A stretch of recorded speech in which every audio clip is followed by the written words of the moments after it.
good 10 hours, and by the time The show starts, it'll be different. 5 o'clock at my time. He'd be well asleep by that time. If you're, Maybe. yeah, his show is, excuse me, at 11. He hasn't put him in there yet. I was gonna ask him to do it early. And then, so yesterday we did that interview, and it saved all of my things that have been saved. Have been saved as documents, so they're not even saved as videos. I was wondering, is that MKV? Is it that the file types? Yeah, I just changed it so I can do Bob Dubs tonight with the MOV. If they're MKVs, they're still file types. It's just your computer can't run them. You've got a Mac. Oh, you're Apple use, aren't you? Yeah. So yeah, MOVs probably. Oh, MP3s or MOVs, but MP3s are more generic. So MP4s are better than the MOV? Because I changed the settings to MOV today. Technically, they're containers. It's the codecs that are in the files. Yeah. Depends on codecs, but MOVs and MPKs. Anything but MKV is better. Like OBS tries to push that MKV for some reason, but yeah, that's an old Matrix. It says that it's because it can store more files, like there's more storage space. But my laptop is like 256. Yeah. Like I have enough storage without it attempting to condense it, is what I'm saying, because I don't even hardly have it on it. So I switched it, so hopefully Bob Dubs will come out. And it kept saying like the routing path was document. But I told you I was going to play with it last night, Roger, just to see if I could figure out something different. And so then I routed it on a path that looks to seem that I'll be able to open it in Quick Player. But it just sucks because we're going to have to, I don't know when we'll have to get to doing. I still haven't emailed Summer. That's because I got so many different devices. The email was on them. I got to do that. I'm right here. But yeah. So we're gonna eventually have to get that interview in again because there's no salvaging unless you happen to record. Did you record it? I didn't record it. Oh. I should have. I was thinking I about know. that. Now, if it's MKV is what Matroska, yeah, it is that means you still have the video. It's just Mac isn't recognizing it as a video file. So convert it to an MP4. How do I do that? In your. I was going to say, have you got a copy of VLC installed? What is no VLC? No. Yeah. Can I send you the file? Can I send you the file and you convert it, Roger? Yeah. Or Mark. I don't. Whoever. I just. Yeah. Because I have a bunch of them. Me and Roger did a great interview last night, and I can't do anything with it now. Now, is the stuff that we do on Minds, will it stay? Like, can somebody run that back, or is it only there when it's live? I think with yours it might be live because I went down today and checked out the one I reshared and it says stream is offline. So I think this is an ongoing bug, and I created a GitLab ticket to understand what's happening there. But yeah, it's a bug related to caching. It's pretty strange. Like yesterday, everything from Minds Plus was coming out like black screen and not wanting to play at all. It was weird. I've never had that happen, to be honest, to tell you the truth. I mean, ever. Like, every Minds Plus video was not working. Yeah, it's probably better if you actually upload it to Minds or either via YouTube link, therefore you've got the preview still running in the browser, or upload it as a recorded video. Yeah, actually, great idea. Instead of converting it, just upload it. See if it freaking comes. It won't let me upload it. So that's what I was attempting to do. And then it blurs that out because it's like literally says it's a document. So it doesn't even give it an opportunity to be something that I can select for an upload, if you understand. You know what I mean? Like it'll show the stuff that I can upload, but it'll have that blanked out. Like no, because of the format, it's not uploadable. Have you switched it to all files, show all files instead of like when they give you the selection, you can show all files instead of showing. Yeah, I can see it. It's just grayed out. Like I know. Yeah, it shows it and it's present there, but it's not something that's clickable. It's grayed out. Like this isn't something that is compatible. Type Now after the dot, okay, at the end of the name, what's the initials right there for the file name? Hold on, let me look, because if I'm not mistaken, all of it says MKV. Matroska. Matroska. Yeah, because I ended up looking it up yesterday to see what it meant, and that's how I found out that it's what they use. But I don't understand why it would use something and do it as a document. It's like open source. They want to push the freaking open source shit. Like MKV is a proprietary container. They want to push the Matroska, or what's that other one? AV. Not AAC. That's audio codec. AVH or some shit. Yeah. And what is this fragmented? It says something about fragmented files. What does that mean? Oh shit. I knew not to click it because it sounds like it means it's broken apart or it's not complete, but I just was wondering why would it even give me an option? Are you using a mechanical hard drive? Well, how do I know? Okay. If you use the mechanical files traditionally I'm in settings now. Like I have the laptop in front of me now. If you want me to, or can I share screen? Yeah, I'm gonna switch it because I'm on the phone, so I'm just gonna do Jitsi on. Just give me a second, I'll be back. And I'm gonna do Jitsi on here on the I'll be right back.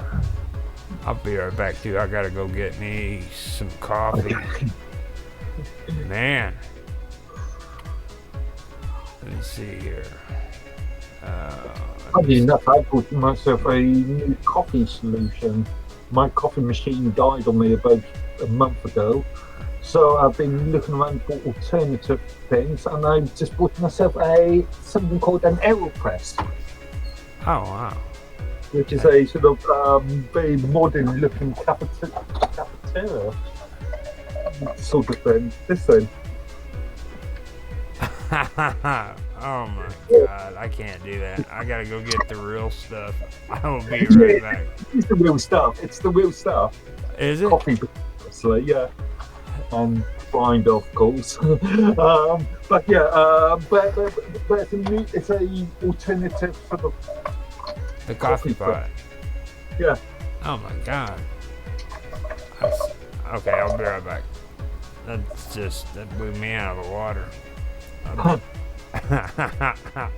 did want a coffee machine because they're too bulky, and my last one, the thermostat, died on us. Mind you, I had it for 10 years. But yeah. I'll be right back. Relate to the screen output resolution of her Jitsi.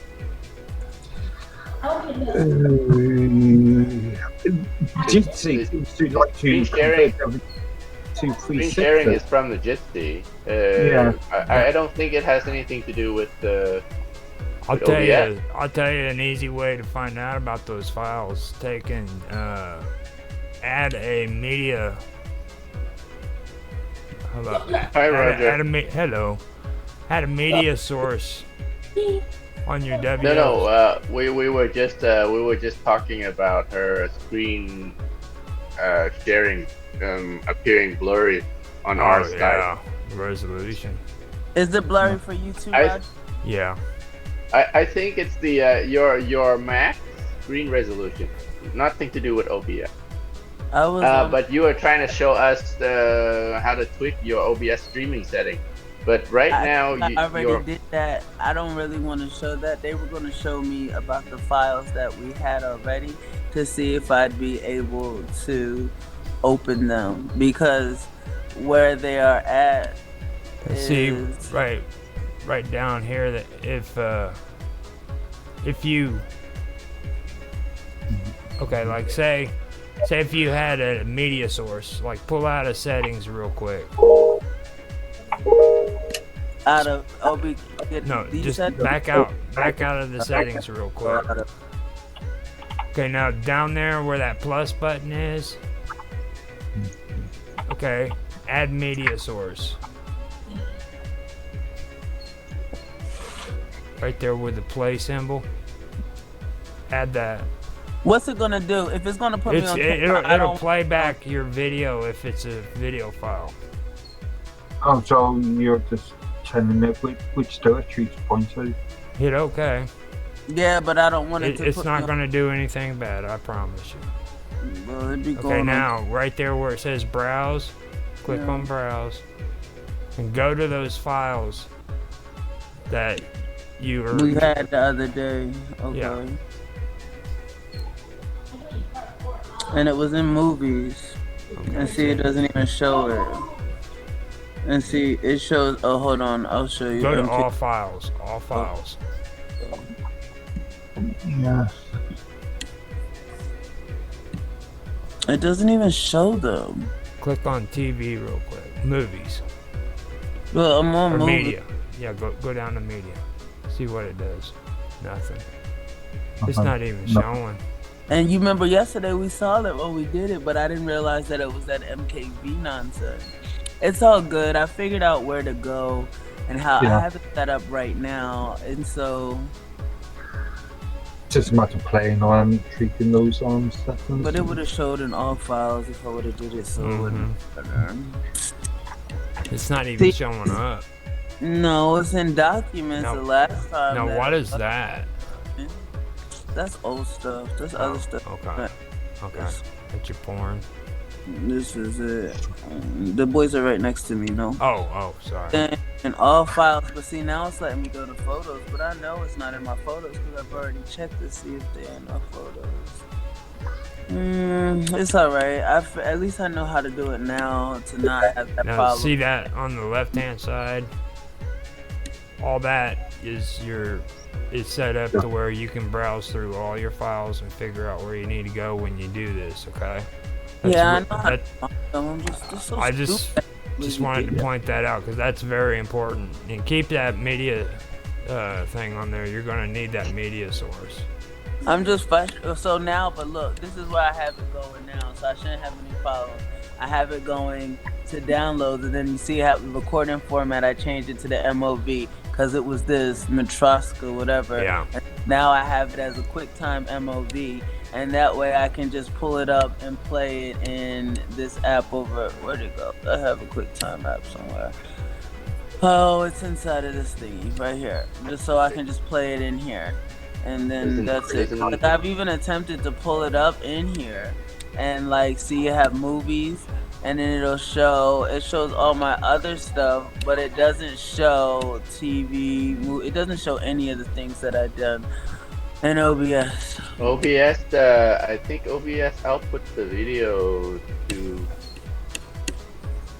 No, if it's in Matroska, I don't even know if you can play Matroska on a map.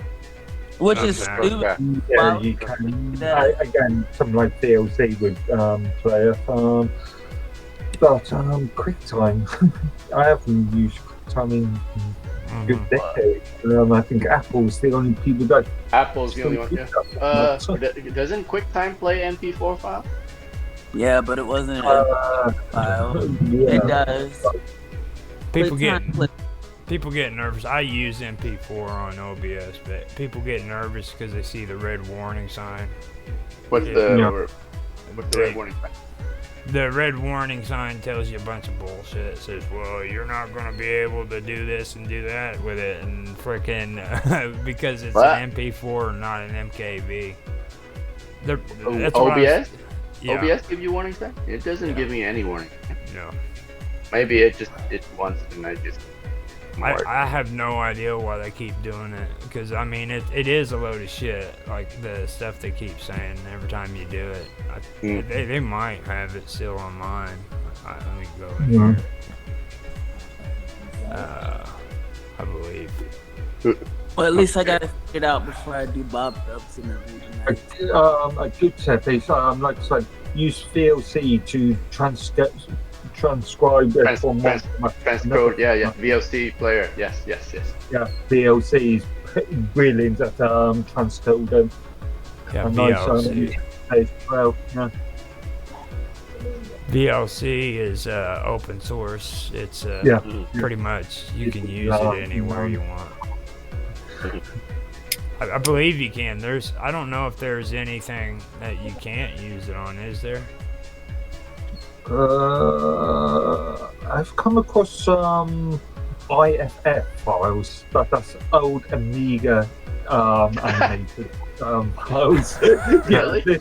We're talking about files from 20, 30 years ago that can't be read, but I think that's the only form I have found so far. That's alright, let's see here. I saw that what's his name, Stutz guys on General. Why don't you invite him in? Well, I don't know. He's kind of suspicious. he seems to be fairly high tech, so you know. He's dodgy. I mean, if Mr. Robot was here, he'd say he's dodgy. He could be Mr. Robot for all I know. Mr. Robot's got all of his aliases and shit. It's like, I don't know. Yeah, he does. But I know. But Mr. Robot's talking to stuff. So yeah, like that makes a difference. It's weird. I was Talking to just about himself. to say. What is it? He said, Is right, this- like that makes a difference. He'll talk to himself just to make it seem more legit. Yeah. People, dead ass, have a whole chat room where it's just him. Black boys. You would, dude. I mean, seriously. Mr. High Robot's tech crazy. development stuff. It is. It'll make you feel like you walked in. Like, no, trust me. I feel you. That's so funny.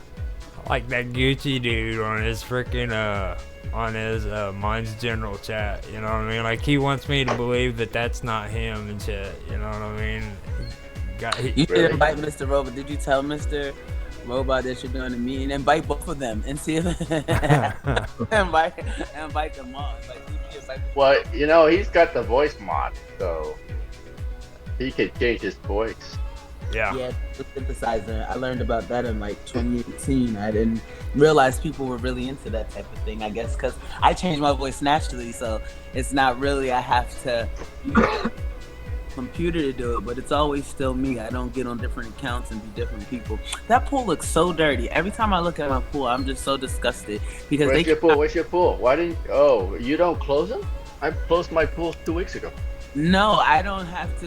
In Florida, we never close the pool. I guess maybe it's because, I mean, it's still be like 86, 90 degrees, like, but it's enclosed. It's in the screen. My thing is they came out twice this week to clean the pool, and the pool is still dirty. Like, that doesn't make any sense to me. And I'm looking at it right now, and it's just like dirt floating in the pool, and I'm just frustrated because it's in screen. Wait a minute, don't you have to like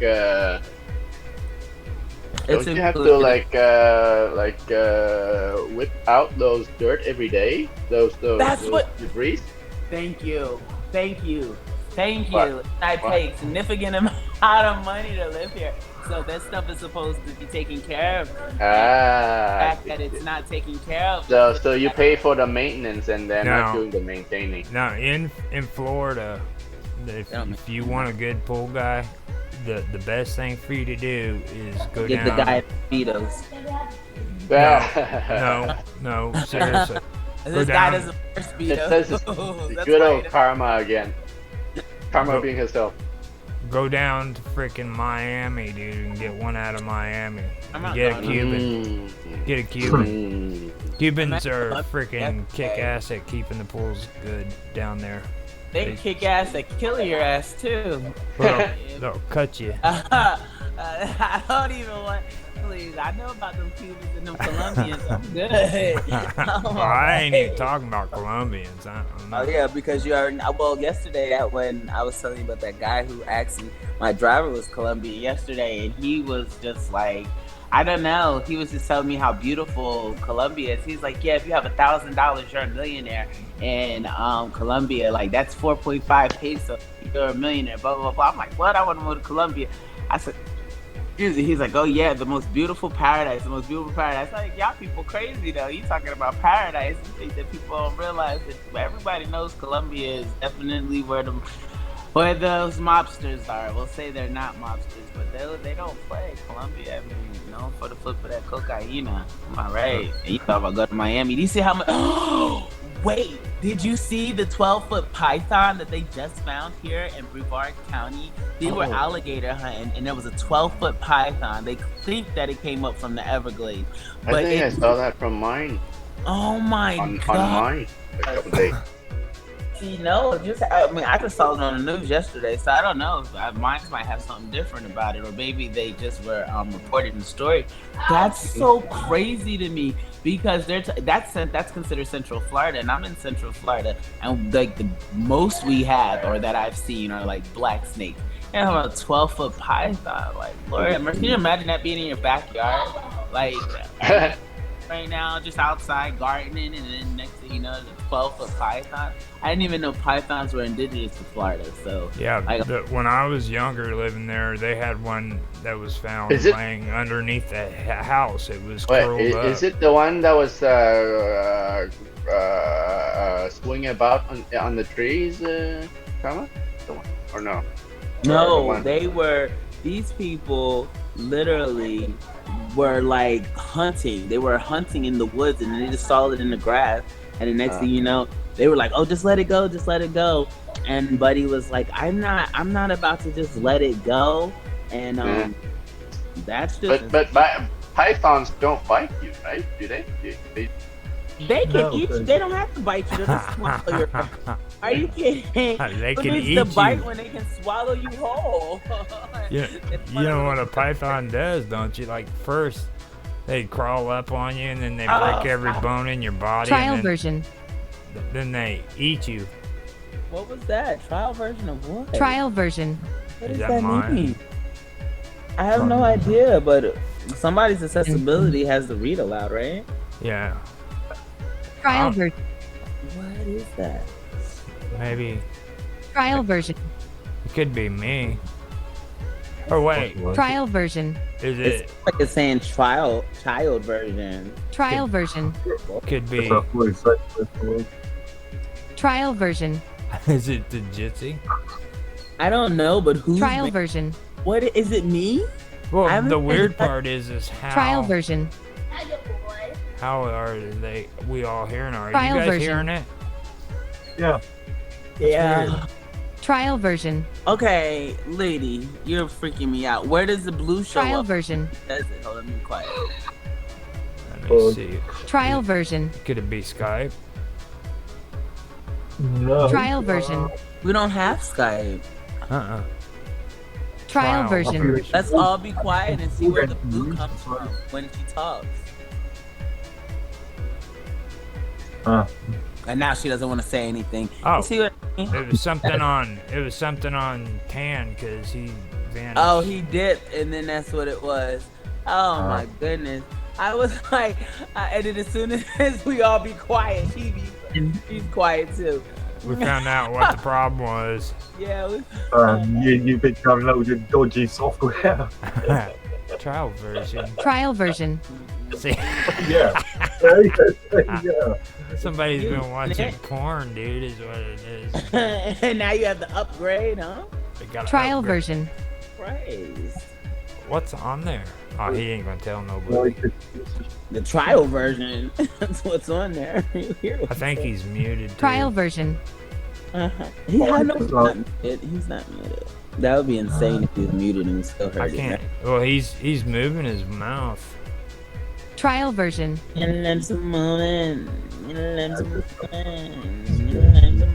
somebody. Oh yeah, something's got a hold of him. Okay. Now he disappeared now, huh? Yeah, he's probably straightening it out. At least he knows that what the problem. Well, probably not. I don't know. I know, had us all looking crazy. Like, what is that noise? Why is this happening? And he's like, wait a minute, that's me. Hold on 1 second.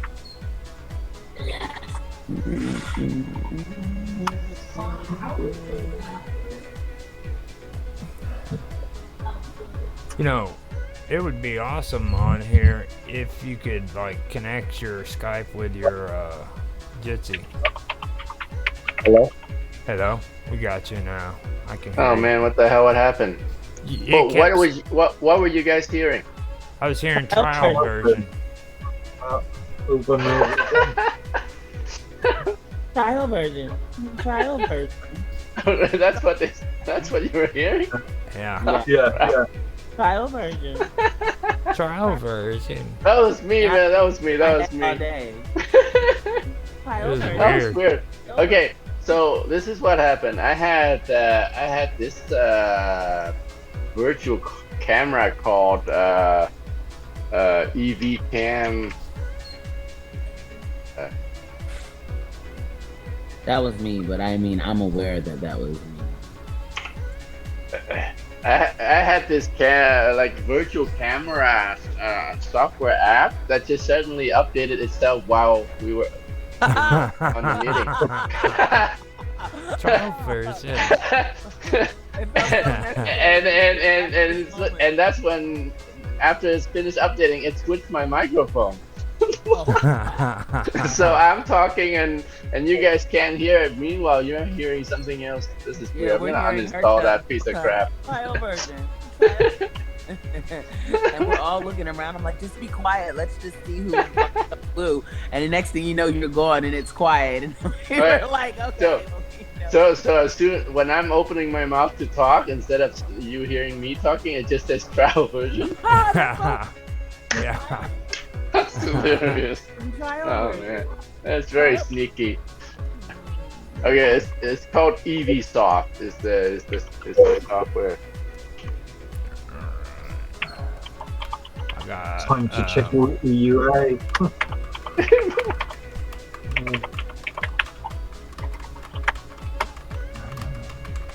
I'm gonna go ahead and put a link to this in Skype on that live with Roger Hansen thing, because that was actually nice that he added his contacts on there for me. So well, I just have been able to sign up for Jitsi, so I should be able to do her. I'll do Bob the. Okay, the conference is not yet started. Okay, log in if you're the moderator. I'm attempting to figure out the easiest way to do it. It seems that everyone you interview knows how to operate Jitsi, so I just didn't know if like Bob Dub and stuff like that had anything else. So I'm gonna just if you can get them on Discord, like John's been talking to her about going on to.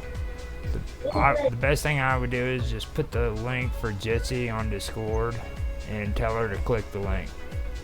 And don't overthink it. Don't say nothing. Just say click the link, and she'll go to it, and bam, you're there. You're set up, ready to go. Because you're dealing with people my age, okay? And when you're dealing with people my age, they're not good with technology. So all they want to hear is click the link. That's it. I mean, I hate saying it, but it's the truth. Like, Mark is the exception of the rule, and so is Dan. Let me point that out. But it is true. You guys have to admit, most people our age aren't tech savvy. Are we doing? You're the only one in here. Are we? When you do Jitsi, do you do live stream? Yeah, you guys are live streaming right now. So it is a live stream, so I have to start live stream in order to do it? No, it's No, not. you don't have to. You can hit record and just record it. If I don't use live stream, then Pan and Mark have a fit. Like they want live. They don't want none of that pre-recorded shit. I like live. I like to be alive. Oh, yeah, that's true. That's like, but real-time mistakes being made right there. Yeah, you can record though. I mean, that's an option. Yeah. You can do both if you have a strong enough computer. Yeah. But even with that, be careful because you're working off of a laptop. Why am I being careful? Because laptops really aren't what everybody makes them out to be. Like, they're okay for like doing mobile stuff, but they don't. Well, yeah, I have a fairly old MacBook, and I tried to do OBS streaming on there one time. Like it was fuming while I was streaming. Basically, the fan was going. Yeah, I love that shit. My old one, you're right. My old one does that too. Man. I have the battery taken out of it because the battery went dead. Noise fetish or something. No, this is good shit. This is good shit. No, listen, I've got the battery taken out of my old one, and I have it directly plugged in, and because the battery's dead. So I'm not gonna go get like. Do you have the fan blowing in your hair as well? you get computer radiation as you were streaming. I haven't even made it to that part yet. That was the good part. So right. I've got the battery sitting over to the side, and then freaking it's plugged directly into the wall. And I have to lift up the freaking laptop and put it on one of those coolers that you sit underneath the freaking laptops to keep it cool. Yeah, I don't like those things. Cheap and nasty. Ugh. But I know the ones you feel about. I have to use that. I have to use that though because it makes that loud fan noise on my laptop like Dan's talking about, and if I don't freaking have that on there, it'll just black out. So I was overeating. And the reason why I have to use it is because like you'll hear it go, and then all of a sudden the fan just stops, and you know from that point on it's gonna die out if it's not getting cooled. So okay, you share the link. I would open up the case, check the fan, and put an extra fan in there. Replace the thermal paste in CPU. That's just for memory's sake now. It's just sitting out in the shed. I keep it around because I think I bought it in 2006. And well, actually, whenever everything fell apart and my last computer before this one died out, I had to use that laptop. And I went in there and it still had freaking Windows XP on it. That's cool. Oh no, it had Vista. It had Vista. Oh, Vista. Ew. No. Actually, you know what? Vista was good on freaking laptops. Everybody keeps forgetting that. Crashed all the time? I've seen so many installations of Vista. I've seen thousands of installations of Vista. Yeah, 9 times out of 10. Now, if they were on a personal computer, Vista sucked. But I've seen a lot of older ones where the laptops work perfectly fine with them, like the Acers Acers. It was default on them. I suppose there have been some good installations, but in my experience, the majority wasn't. Yeah, I mean, I'm not endorsing Vista, just so everybody knows. I'm not endorsing them. It's just, I was really surprised that was. There we go. Here we go. Put it right like there. See? Look at that. What are you doing? You see the background? No. Oh, on the stream. Okay. Yeah. Hang on. There we go. Okay. Hey, that reminds me. Oh, it's on 10s. All I see is Roger's screen. You see What? mine? Yeah. What do you do?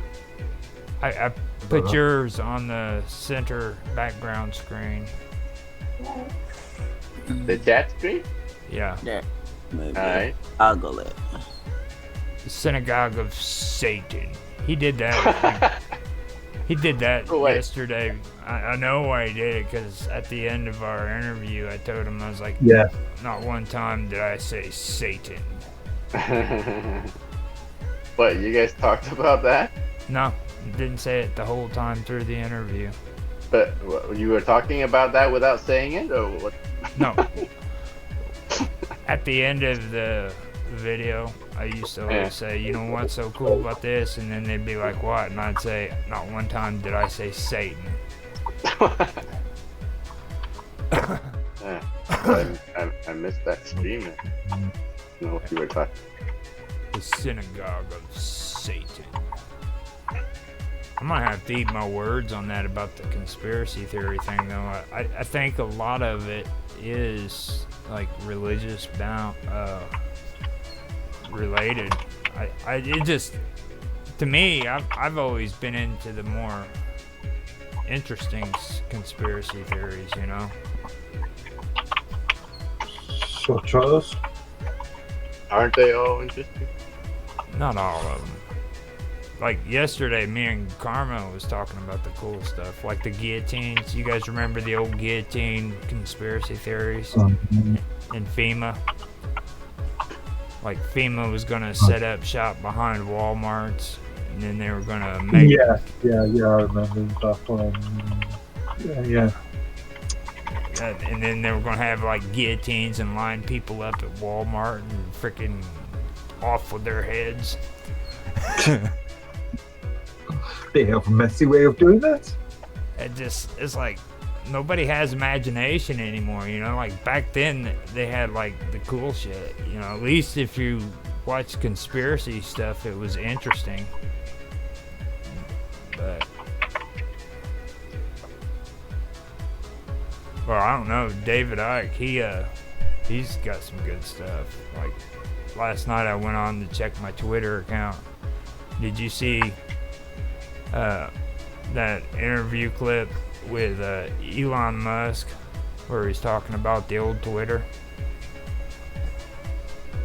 The new one? I saw something last night with him talking to Missy Schumer, UK PM, about artificial intelligence and dangers of. He was point blank talking about how old Twitter was censoring anybody that was independent thought, was into independent voting and all that, all the way to conservative. He said at least 10 times more censorship was being on anybody who was just conservative. He he said that it was far left, that Twitter had been ran by far leftists. But you know what bothers me about Elon is that he's two-faced. 1 minute he's on one side, and the next minute, like he's very self-oriented. So what's going to benefit him the most, and it just bugs me, because I really believed in him and I had a lot of faith in him and I put a lot of trust in him, which was my stupidity. So whatever, no need of crying about spilled milk. But the truth be told is, like, when you actually monitor like how he is and what he does, like a lot of the stuff that he does, he kind of he sits in the background. He watches what other people are doing. He has the access, the Neuralinks. The Neuralinks and the AI all operates off of our participation, and he fuels this. And then he'll make it seem like he'll do stuff like, oh, I'm opening Twitter for it's a free platform now, free speech platform. So it looks like I'm doing something good, when really I would like for you to say more stuff for me to be able to have more access, for me to get in power, for me to make money off of what you're saying. And it's a bug because like I said, he'll run this, oh, I'm for humanitarian. And I told him so much stuff. And that's really what bugs me, because he's for self. He's for himself. He's not for humanity. He's for himself. And the stuff that he does benefits him. And then like you attempt to be nice to this guy because everyone else tells you he's an asshole. And you're like, oh no, I can see the good, especially if you're for humanity and stuff. And then you see him literally prove to you what everyone else tells you about him being freaking butthole. And he really is, because like, all right, if we have free speech, that's just great. But if we have free speech on his platform, he has access to everything that we do. My Twitter is like ghost hunted, to where people will come in, Elon will come into my streams, and they don't even have to show or present as a number. They don't even show that I have a number. Even with my likes, you're supposed to have one. Like, I like all my stuff automatically just to kind of F with the algorithm. When I like it, it'll have one. Be back in the car. Okay. It'll have one like, and then when I go from the one like, if it's me, it's supposed to say one like. But when they are ghost liking it, it'll be blank. It'll be no like. Same with retweets, and the same with like if I like something, it'll disappear the like, and then when I click on it, the like will show back up.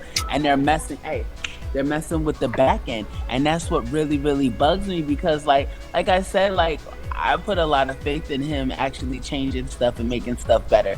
And he does what is going to benefit him. Like, going after Soros makes him look like a big man on campus, like Mr. Big Dick, you know what I mean? Like, that's why he'll present it like he's doing it for us and for the people. But really, he's doing it because it makes him look like he's that guy. And like, I don't care what trauma you went through. You're not going to traumatize me because of your bullshit. You're going to get your stuff together. You're going to stay away from me. And that's my biggest thing, because these people with this money feel like they can treat people however they want to treat people. And I feel like we should, like, that's the reason why, like, and my ex, he used to advocate like doing horrible stuff to people like that. And I used to be like, no, treat people like people, be nice. No, we are the world. And like, when these people go out of their way to torture me, I was like, oh, I see why my ex wanted me to let him set you guys up. I see why he would beg. Like, I wouldn't do it. That's what would cause us a fight. He would want to set people up. I wouldn't be into setting people up. I'd always take the grunt of it. So I'm taking the fall, then end up being in situations that I don't want to be in, because I'm engaging in stuff with these people just so that way he doesn't do anything horrible to them. Then when I come back around, he's like, oh, you didn't do what I told you to do, so I'm getting my ass beat by him. But then you get the people like freaking Elon, who I can see why. It's like he'd be one of the main targets. And I was like, oh, I see why, because these people are really ruthless people that pretend to not be ruthless, and because they have the money to make it look a certain way, they're like all my information, every fucking thing that I do over the past couple months. He has started so many new YouTube accounts, and he's messing with like fake subscribers. He makes these fake accounts. He's messing with the algorithm so that we can up his stuff. Ever since August, I started talking to Elon on here on mine in July. Well, yeah, the end of July, beginning of August. Next thing you know, all these YouTube channels with the same concept, the same type of stuff that I speak about, how do you in August have 500,000 subscribers? There's no way you got 500,000 subscribers. You started your account in August, and everything you're talking about is concepts that I shared with this guy. And it's just wild to me. I'm so disappointed in him. You should hear the comment that David Icke made on him, though. After he did that video, David Icke posted his stream, and then in his comment he said, but why did they sell it to you? You know what I'm saying? Right. Just like with the American government, acting like he's so anti-American government. He is the one who's giving them full access. Like, this Starlink is going to be the universal New World Order internet. The reason why he's getting so rich is because he's able to manipulate the cryptocurrency scene. I'm still convinced that he's the reason that multi-copy trade the dude's is sending spaceships to the moon. You know what I'm talking about? Come on, I mean, fuck all that other shit. Like, the dude's literally sending spaceships up into outer space. And he's the only person in the world that's allowed to do that outside of NASA. Well, they got a couple others. India Now, has launched that. He initiated the free space, the free space program, to where people can fly in outer space and stuff. But like, Actually, he was I the think number one. Branson actually started that. I think that was a Richard Branson idea originally. His idea, but did he have a space company to where he was launching independent spaceships? Now, what's his name? The dude that we just... Technically, Elon Musk hasn't yet. It still have to go through... after we had the sort of flight accident, 2 years ago? 3 years ago, where the pilot and a couple of crew members died.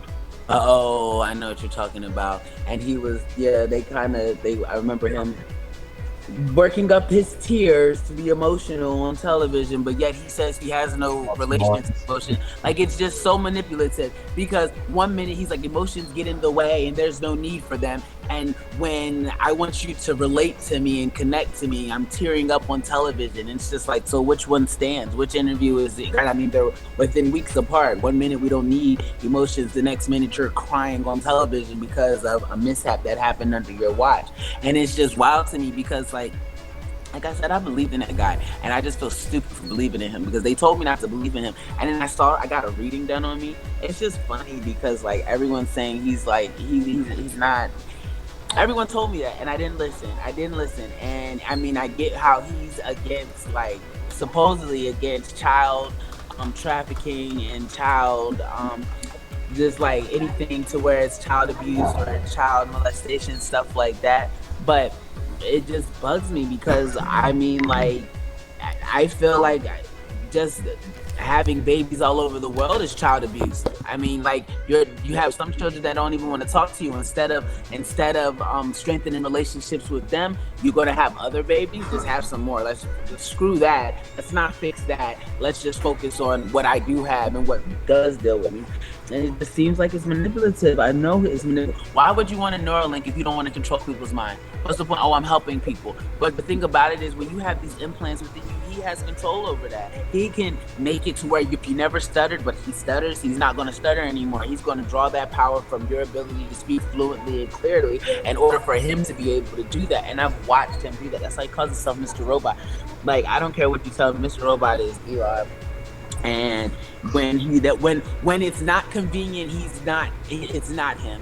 When it's inconvenient for him to be Mr. Robot, he's not Mr. Robot. And he's so smart and so brilliant that deception is his game. So he's gonna, that's like we were saying, I'm convinced that Mr. Robot and him are the same person talking to each other. He's gonna talk to himself. He's gonna make a bunch of accounts to make it look like he's not talking to himself, even though he is talking to himself. And it's just wild, man, because it's just like, if you're really legit, why are you not telling people what you're doing on the forefront? He'll make it seem like he's attempting to hurt the government, and he wants to help the people. But I don't feel like if you want to help the people, you're putting them in a position to be under your power, under your control.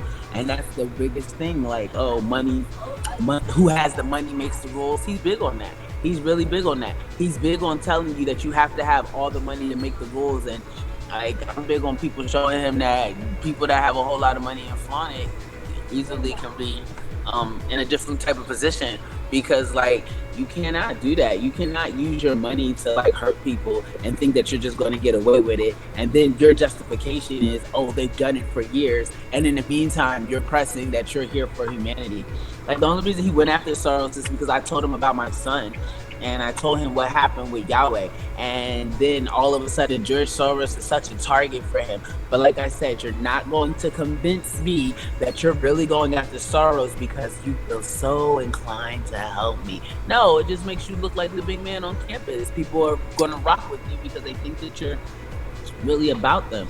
You're not about nothing but yourself. I want that to be on the record. I know he's listening. I know he'll know. I want him to know that I'm just like, everything you do makes me sad now, and I thought you were a good person, and I don't believe in you anymore. Just for the record, so if we ever wondered or if we ever were confused about it, we can know that's how it is. It's so lame. Like, he's just like, even with cryptocurrency, I'm convinced he created Bitcoin. He created Bitcoin. He was able to be, and that's why he brags on it. Like, oh, that's how he got so rich. And all of a sudden, and he created it out of nothing. He loves to talk about how he's created this out of nothing. I've created it out of nothing. Every single, if you open a base. There's some Asian bloke, An Asian. Oh, and yeah, I can remember. Do you not know his ties to Korea? Do we not realize like that's like his second home? And when we're sitting here and we're being real about it, you have to put somebody on the forefront. He's not going to go down for any scams or schemes that are associated with crypto. So I'll pay you a significant amount of money to be the scapegoat, and then don't worry, I'll hold you down because I'll have the money to hold you down. You just know I got all this other stuff going on. I can't really be the one who really gets in trouble for it. I mean, like, it's just ridiculous because, like I said, I'm convinced he's the reason, like, that multi-copy trade platform, there was no other thing that was traded on my account until I spoke up about it except for Tesla.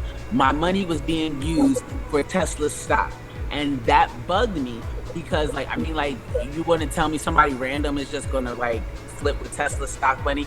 It's just like, how are you targeting me, a single mom who does whatever I can to take care of my kids, and you're stealing from me, and you're freaking the richest man in the world? Well, you can't be the richest man in the world unless you're targeting people that are stupid enough to actually believe in you. And that's the truth. Like, I know multi-copy trade is a result of him. The verbiage, he is very consistent with the same type of verbiage. His AI talks like him. He has little widget apps too, where he's the AI behind the conversation, and depending on where you download it, it's what's it called, widget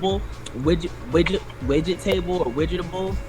That's Elon. He'll go in there and he'll be sitting there talking to my boys. I deleted it off of there because he's manipulative. He has my baby's iPad hacked, and he'll brag about it and say something in regards to something that's personal to my family and make it a public tweet and make it seem like it's general, but it'll be just my baby just had a conversation with the supposed to be AI on his computer, on his iPad. Like, I pay attention to all this stuff, and I'm not going to sit around quiet. Look at the satellites. If you get a space app and you look at the satellites, look how many Starlinks are surrounding your home. Like, look how many Starlink satellites, his satellites, are surrounding your home and surrounding your area. When I go, if I do the Google, whatever, the outside thing, when I say it's Elon everywhere, I mean it's literally Elon everywhere. And if you think that he is not able to tap into these satellites and see whatever he feels like seeing, then you're just extremely poor. Oh, well, he doesn't have time to do that. You're right. This man apparently, and this is public knowledge, takes his ketamine, stays awake all night, all day, and does whatever he has to do in order for him to be able to get the results he's after. Like I said, he wouldn't be doing all this extra superficial nonsense if he was legitimate and righteous. You wouldn't have to do anything shady. Like, you wouldn't have to do anything shady. And he prides himself on being a shady ass nigga. Excuse me, I did not mean to say that. I didn't mean to say that. I know I'm recording, but like, he was recording, but it is fucking, oh God. And like him and Kanye, and like Kanye, that's why Kanye linked with him, because Elon could give him the edge to be able to have access to the technology and have access to the power. That whole banning Kanye off of Twitter, you're right. Kanye has so many fake accounts on Twitter, like so many fake. I mean, I get it, he's unbanned now, but when he did it, I even said, I was like, you're right. He's just going to be on all the other burners. Like, him and Elon run through Twitter streets like they're actually saving the world.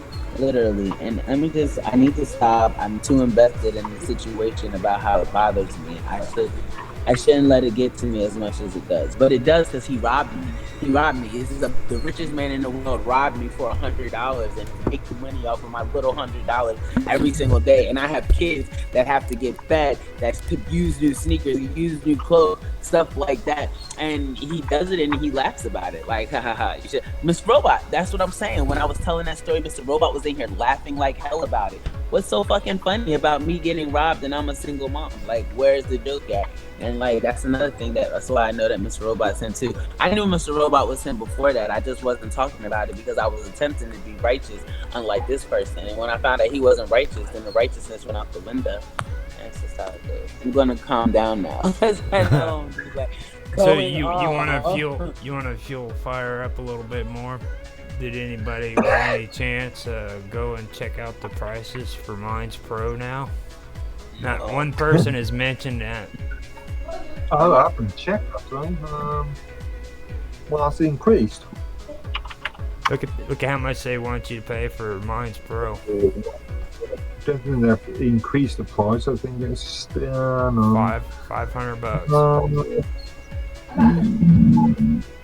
Actually, haven't they decreased the price? I'm not sure. It was $250 the last time I looked. How much is it now? I don't even I see. think It's up to $500 and something now. They want you. That's what. Yeah, they want you to pay $500 for Minds Pro. I wonder if they realise that there's a recession looming. They're causing a recession, like I said. They love to feed themselves. The rich love to feed themselves.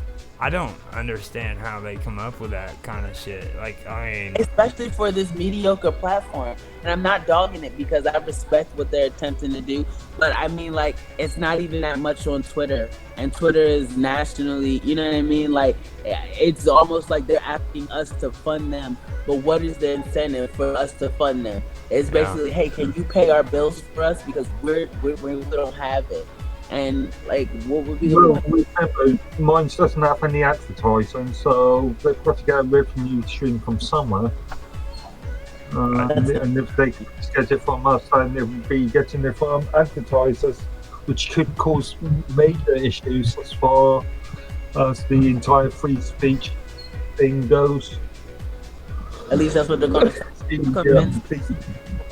Elon Musk project, and then he bought Twitter because he had the money to buy Twitter. And do you think that he wants to change the name of Facebook and not have any type of affiliation? That whole him and Mark Zuckerberg are enemies, bullcrap. And the fact that Mark Zuckerberg has openly discussed being on Epstein's Island, man, I feel like Elon, and now you want to have a bunch of kids, bro. Yeah, what do you want to do with those kids? Because like, I'm just asking real legitimate questions, because no one offers their enemy $1 billion robbing single parents. So you're gonna offer your enemy $1 billion to change your name? Bullshit. You're offering him $1 billion to have control, but have it from the back end. And so then Mark Zuckerberg takes the bill. Mark Zuckerberg actually sat down with Bill and discussed freaking like his ideas and shit. Like, they actually had. I mean, there's no blood hate thing going on between those two. Like, exactly. You know, when you said that, that's the exact point. Yeah, like I know that they can sit here and make all that fake drama, and that's what that guy, what was his name? Bill. Hair bands in the 80s. Hair bands used to do that in the tabloids, man. That was the coolest part about those magazines. Like it's a billionaire, Bill Ackerman or something like that, and Sebastian Bach punched Axl Rose in the face. That really happened? Oh, yeah. Okay. No, that was a drama. That's the kind of shit that's going on with It's like the recent joke about Zuckerberg wanting to have a fight with Elon. Yeah. That whole Well, Elon initiated the fight. Like, he initiated the fight. They were just fueling. Are meant to be professional IT, professional CEOs. That's what I'm saying. Yeah. Like, they're kids. They're kids with a whole bunch of money, and so as a result, they're kind of sucking us into their bullcrap. You have Bill Ackman, who like publicly is pleading with them to stop pushing hate, to amplify, to stop amplifying hate for money. So they're saying, hey, can you stop fucking with the algorithms in order for people to see certain type of stuff? Because that's what Elon does to me. I have a spiritual page where I'm promoting like cleansing energy, affirmation, synchronicity, and he'll have Ice Spice shaking her ass for every 2 freaking posts. Every 2 posts is Ice Spice, or because of my affiliation that I used to have with Aubrey Graham, he'll have Sexy Red and like and Ice Spice like running up and down my timeline. Like, I haven't already had these conversations with this person. He's making it seem like he's showing me something to, I guess, attempt to destroy me. Then I had a psychic reading done, and a psychic reading was saying how there's somebody who does not like your faith, does not like your willingness to keep going, that has been attempting to break you, that has pretended to care about you and your situation, and they're really attempting to break you. They're using everything that you tell them, and they're getting discouraged because they're seemingly unbreakable. And like, it's so crazy to like know for a fact that this is what's happening. No, Like, Sexy Red. She's the one that everybody. She was the one that was the twerker, right? You can't twerk worth the dang. I ain't trying to clown her. Like, I ain't never seen her twerk. I heard her I seen the sex tape, and she was talking about her pussy paying, my booty hole brown. I didn't want to go all there. Shit. Yeah, that's what she said. So I'm not. This is her lyrics. So she's basically a red bone. Of STIs. I just found that out. I don't listen to her music. I've heard those lines before and like little, because they use them in those TikToks and stuff. But I didn't know that she was running around saying she was the queen of STIs. But supposedly she's now with Drake, or allegedly that this is baby that she's carrying is possibly Drake's baby. And like, Elon's having a field day with that situation. Like I said, I see Sexy on my spiritual enlightenment page.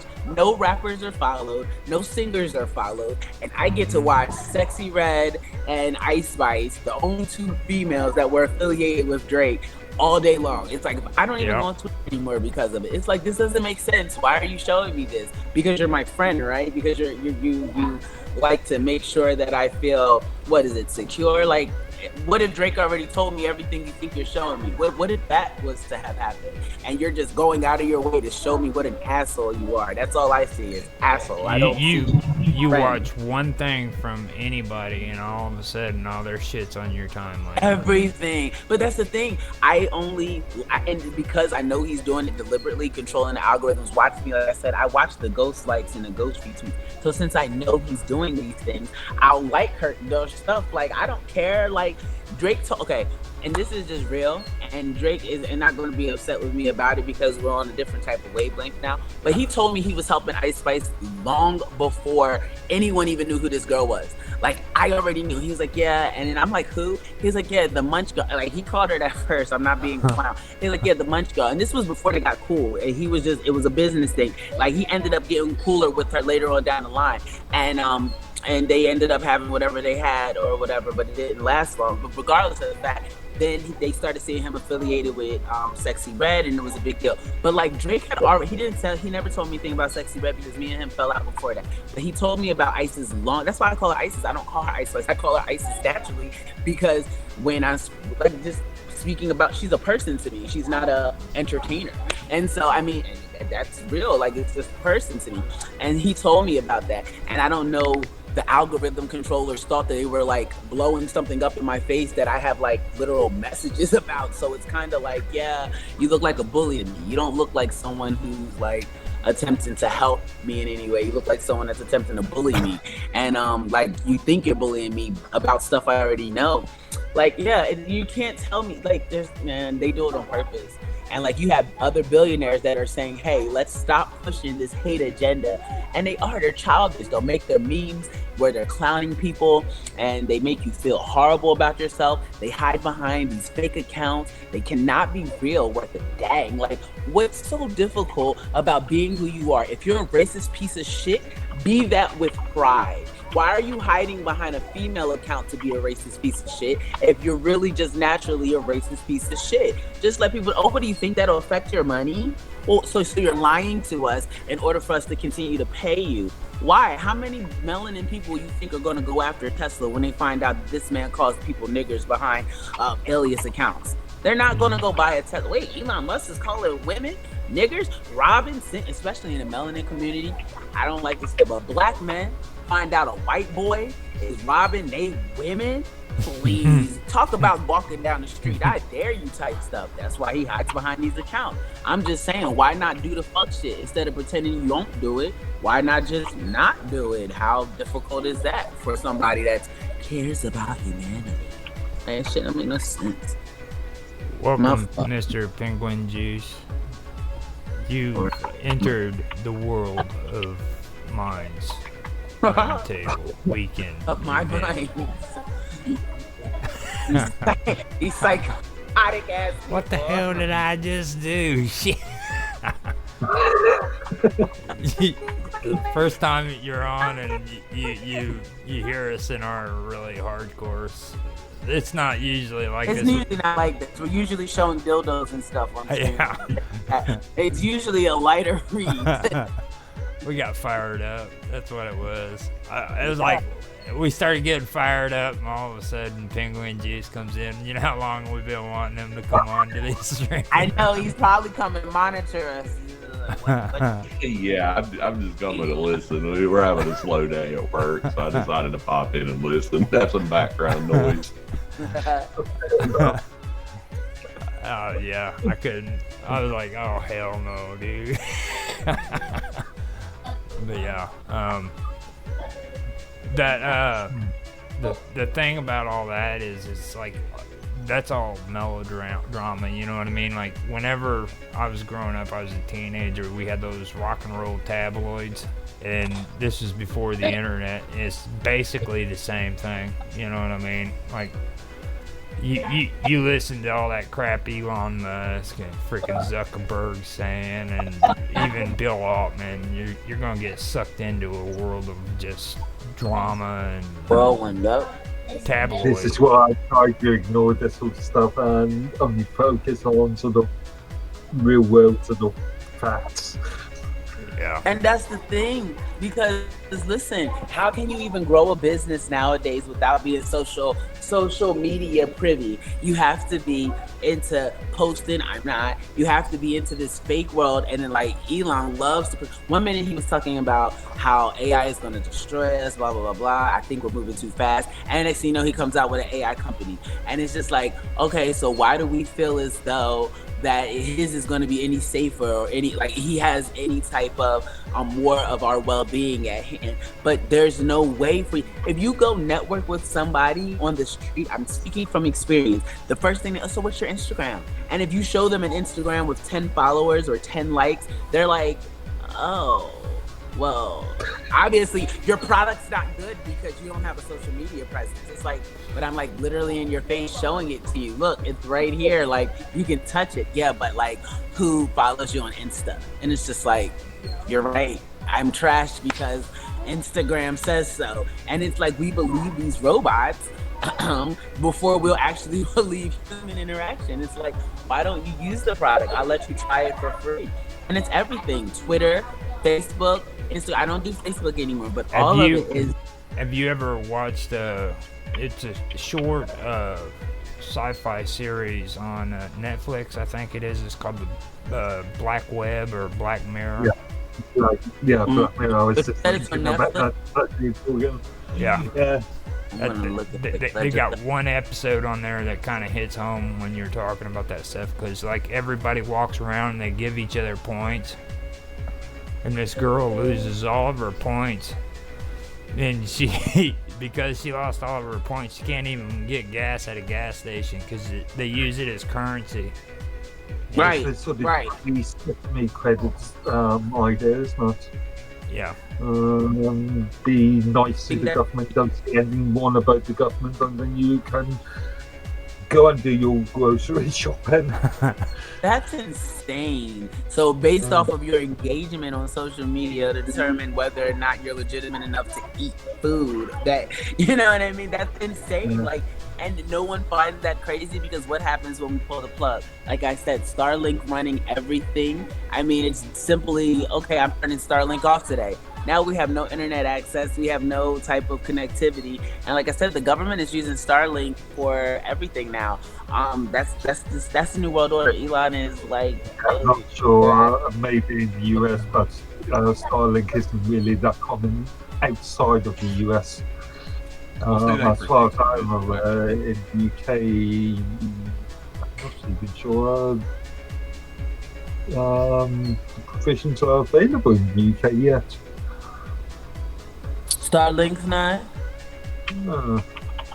Wow, he's British. That's so funny. He's keeping his people safe while us here. If you look in the sky right now above my house, I promise you, I'm going to take a picture. I'm going to I downloaded it. I'll take a picture and put it in the chat. And it's Starlink, Starlink. Don't be fooled, okay? England's not keeping their people safe. He's got enough problems over in England. Just because Starlink has been available since 2021 for the last 2 years. Us single black women, us single black mothers, we get robbed for $100 on platforms he create. Melanin, you know what I mean? Like, I mean, it's $100 to you, but it might shoot. That's if rent's $3,000 a month, then $100 in a 30-day month, that's a day. That's a day at my home. That's a whole day at my home. It might not mean a big deal to you, but that's an extra day I keep a roof over my kid's head. And you feel like you want me to tell you something though? Okay. My nephew's dad, okay, he passed away about 2 years ago, and finally his daughter from another person, not my sister, she's finally selling the house, okay, here in Southern Illinois. This is a house with another smaller house next to it. Guess how much they're selling that house for? Just take a guess. In Southern Illinois, $550. $25,000. What? $25,000. How much was the original buying price when they got it? It was actually cheaper. It's a house with another house for $25,000. Yep. That's what I've been trying to tell people. That's what I've been trying to. No, that's what I've been trying to tell people. Like, you live in a metropolitan area around a city, okay, and you're like paying outrageous prices. This place is centralized in a town that maybe has 5,000 people in it. How much yard? It's huge. I mean, it's huge. It's got literally a second house sitting next to it.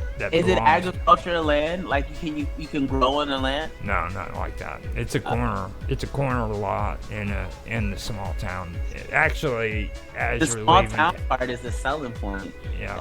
And as you're leaving town, it's right there. It looks like could be going into a recession, and house prices will obviously drop.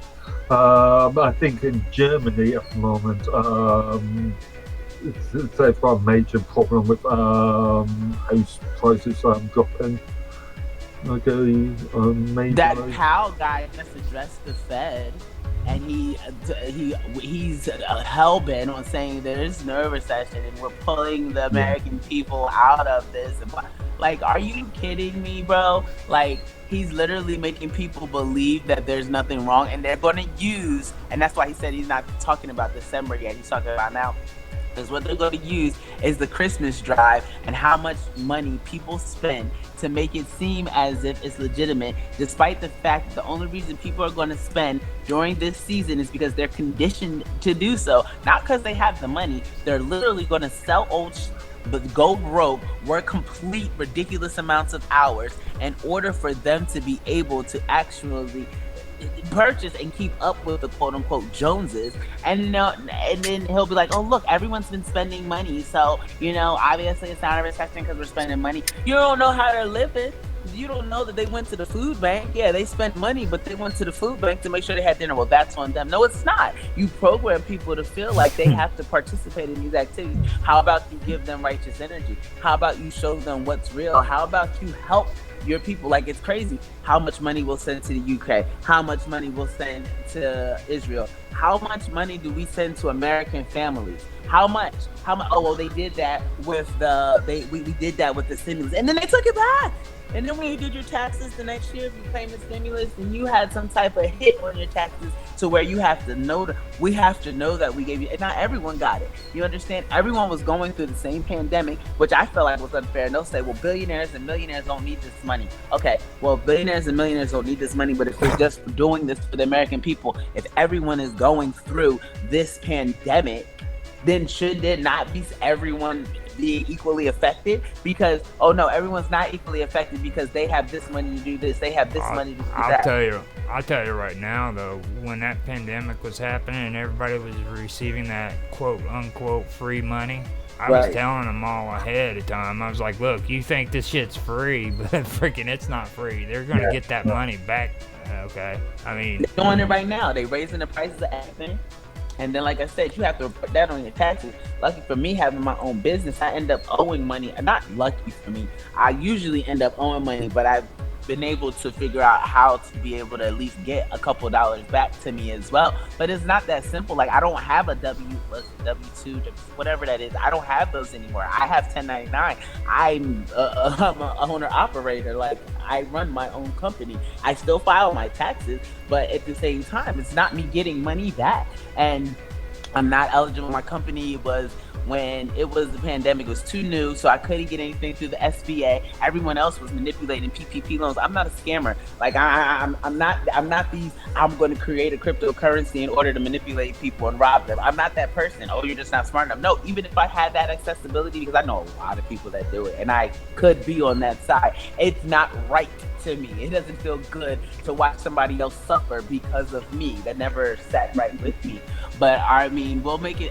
If you really want to be real, I feel like they should throw all the money in the pot. If you have billions and millions and all, throw it all in the pot, mix it all together, because we're in debt, right? Where it should be mandatory. Hey, and I know they're going to do this eventually with the turnover to digital. So surprise all you richy riches. Unfortunately, you're not going to have access to your money soon. And you put it in the pot, and then they're going to evenly distribute it. That's how you solve the problem. Well, that's not fair, because I've scammed a lot of people to get this money. You shouldn't take my hard scammed money away from me. No, because we know you scam people. I mean, like, regardless of how you got it. Everyone, all of us, from the lowliest to the brokest, all the way to the richest of the richest, the government will have access to all the money. They're going to throw it in a pot, and that's what the New World Order is. That's what the New World Currency is. You'll have a certain starting amount, like how we start with Pokemon, 151 points. You'll have your 151 points, and your $151,000 is what you do with that money, however you maneuver, because we'll give you the tools. We'll teach you about Warren Buffett. We'll teach you about investments, but we're only going to be allowed to invest in certain type of things. And if you choose to, I got $150,000 is a lot of money to some people. To me, just knowing the way the world works, $150,000 is crumbs. It's really being perfect. Yes, it would change lives because you know what to do with it, if you know what to do with it. But most people don't have the knowledge to know what to do with it. They don't know what to do if they're giving $150,000. The first thing you want to do is buy some bullshit expensive crap, feeding the same system. That system's no longer going to exist.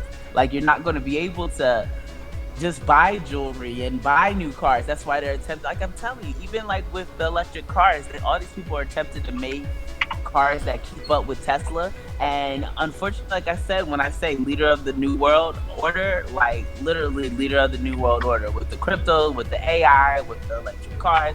Like, you can be blind to it all you want to. I was at one point, really thought we were for the people, but we're not. And so, I mean, you get it. You live, you learn, and then you get them fucked up. I mean, that's not how it goes, but you know how it goes. I don't know what it means, so.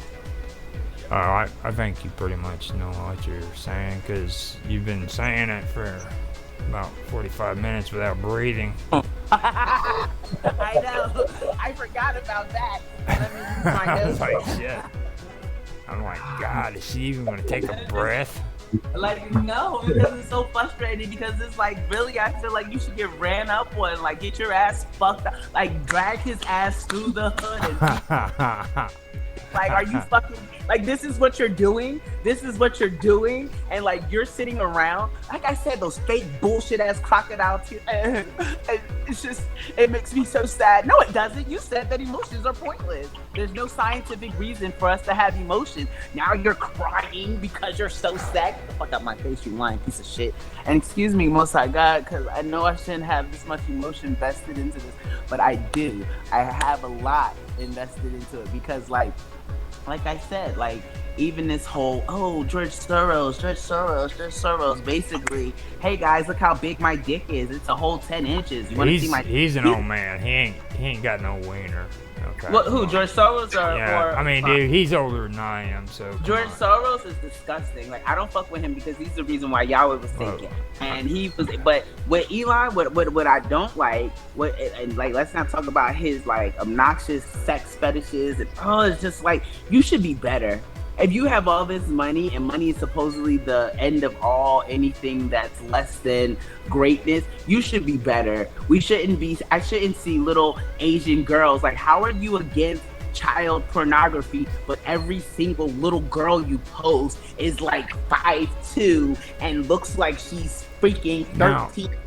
Are these verified accounts though? You got to make sure of that. Like with Donald Trump, they were bad about that when he was running for president, because you literally had to double check and make sure that they had the check mark next. Do you know how easy he's made it for everyone to be verified? If you pay Elon $40, I mean, if he's the owner of Twitter and he's got a check mark next to it, then it better be him. Almost everything has a check mark now. I remember when they first started this subscriber thing. And I would listen. Like, I used to really like him a lot. Like, and even my ex-husband, he was like a big Elon Musk fan. But then, just given the nature of the circumstance of who my ex-husband is, him being a fan of Elon Musk is not surprising anymore. Just given, because he was the reason my son was sacrificed in the first place.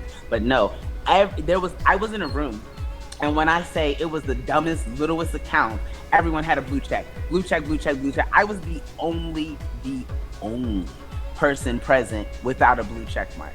And it's like all these incentives to pay him more money to get this fake blue check mark. Like, all a blue check mark means now is that you paid. It does not mean that you're official. Now they have the gold ones to see, like, okay, these are legitimate news sources, or these are this, these are that. But that just means you paid a couple more dollars. Like, you paid a couple more dollars, slid it under the table, and now I'm going to make it look good on you just made me think something. Has anybody on here had the same problem I've had here recently? This is weird, too. On my Gmails, okay? I literally had to frickin' verify my account to put filters into my frickin' email messages. For me to filter my own frickin' emails, they wanted me to do a phone verification. Yeah, no, I haven't done that yet. But everything doubles. So if I have to get a verification... Sorry, yeah, I was just saying I don't use Gmail unless I've got a Gmail account, but I usually pull spam, and if I'm just looking at something that needs to be looked in, but I'm only using the account once. Yeah, so everything's double for me. It's like I'm verifying for two people. So if Apple sends me a code, I get 2 codes every single time. If it's maybe once every 10 times, it's not double, but I can tell it's doing it for someone else. Then I'll get messages that say, "Oh, your password request change, your password reset request has been received," and then they'll send me. I'm like, I didn't request a password change. I get those often. Then another thing, the accounts on my Google that I had all my baby's pictures on, I knew what password I created. I created specific passwords, and now all of a sudden, all those accounts, the passwords do no longer work. This is the only accounts that and he's so big with Soros. Kiss my black ass. Excuse me, once I got it. I didn't mean to say it like that, but seriously. And every single account now, I'm not able to access, but they have all the videos of my baby. I'm sure it was pretty much, hey, just make it go away. Because I don't care what you're saying that, oh, I don't need the money, you can't pay me. You're right. That's how you got to the point that you are. He makes it seem like because he doesn't need the money, he don't still take it. You don't need the money, but you still take it. That's the campaign. That's the marketing strategy, to make it look like you're not really pressed about the money. Meanwhile, you're robbing people for the money. Like, yeah, everything is double. Like I said, ever since I started talking to Mr. Robot, all my shit's been fucked up, and that's real. He had me to put that element on my laptop. He said that it was supposed to be encrypted. I put the element on my laptop, and everything started running weird. All of a sudden, every single 2 seconds, I need an update.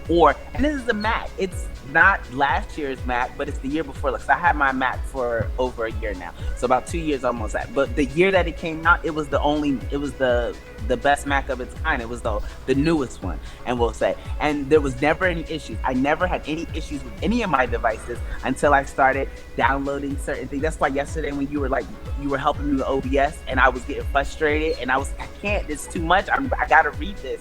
And you're like, it's okay. It's just your stuff on your computer. I'm like, no. But my whole concern is the people that run these type of platforms, these people that have the access. Because Elon has access to so much of my shit, yo. And I wish I'm gonna post the videos where you'll see me getting ghostlight, where you can tell that somebody's on the back end watching what I type, and then they'll like it, and then take my like away, and then it'll show back up. I've never seen anyone else with these problems. I'm guaranteed you he's going to have one of his little fake ass fours post something that says he's going to do the same shit. They're going to have a strategic, hey, I need you to do me a favor, hon. Oh, okay, daddy, what do you want me to do? And she's going to sit here and it's going to look like it's the same exact situation as my situation and make it look like my situation isn't unique, but it is unique, because before that, Aubrey had it like that. And that was the biggest thing. The only reason Aubrey allowed that man who sold, because we got to understand the chain of commands, allowed him this, and he told me this, and like the only reason he allowed it to be sold is because I deleted all my tweets. I deleted all my tweets first, and once I deleted all my tweets, that's when they finalized the Twitter deal. I deleted everything on TweetDeck, and then it's so funny because now Elon makes you pay for TweetDeck. TweetDeck has always been free. I deleted all my tweets, and then ever since he bought it, now you have to pay for TweetDeck in order to delete it. And then, like I was talking about the multiple verifications, it's like you put your password in once, gotta put it in again, gotta put it in again. Why do I have to put my password in so many different times you're a technology guru. Are you not able to allow it to receive the information the first go around? You're not that savvy enough for us to be able to type our password in and it be enough to do it once? I do quite often get community members and users from other projects I'm doing losing their passwords and typing in initially typing in the passwords incorrectly. When I was doing support for an insurance company, it was constantly users phoning up asking me to reset the passwords. But it wouldn't be that my password's wrong. It would accept it. It'll do a loop and make it seem like it's going to the next page. Say such and such. Oh, I had the same issue with Rumble. Oh my God. Yes, the same exact shit with Rumble. And excuse me for being hyped. Okay, so Rumble asks you, do you want to link your YouTube account? So I linked it. I get the email that says, you have now given access to Rumble to access your YouTube account, your Gmail account. Why? When I go on Rumble, it'll say this access is not permission. I still have the email showing me that it got permission, but it doesn't have access. So who has access? Even just now with BitChute, in order for me to do the Jitsi, I just watched it do it again. And I literally, and y'all keep talking about how all of a sudden your old videos are popping up. Like I'm telling you, people are listening and they're definitely paying attention. With BitChute, it kept looping. It just keeps looping. I know my password. I literally just created the account. I create the account, I log in, and it'll loop. Somebody else is getting the verification I'm supposed to be getting, the entry that I'm supposed to be accessed. It's allowing someone else to access. That's why I use certain emails and certain Gmail. Like I have so many different emails and stuff on purpose because I know people are watching the situation, and I watch them watch it, and I watch them pretend that they're not watching it. But even it's to the point to where my 8-year-old knows. He's like, Mom, look, they're hacking me again. And I'm like, how do you know? And he'll show me what he's seeing, and for him to be 8 and understand that people are hacked, because we know the difference. We know the difference between a glitch and a hack. Despite us being brown, we're not idiots. I know that's the common misconception. Brown people are dumbasses, so let's just rob them. But the truth be told, it's honestly, we're watching it and we're like on point. So like I said, like even now, like in my house, I set up my cameras, and I set up my cameras in certain ways because I know, like I'm convinced people come in when I'm not here, and like, oh my gosh, and they don't even know how I know. I'll move something a certain way, something that it'll be like the curtain is shifted at a certain angle and a certain degree that you're not going to be able to correct and fix from the outside, and you have to turn it a certain way. It'll be something so minuscule that you're not going to think that I'm so psychotic that I'm going to do. So you're just going to ignore that, and you're just going to put it back any which way. Have done.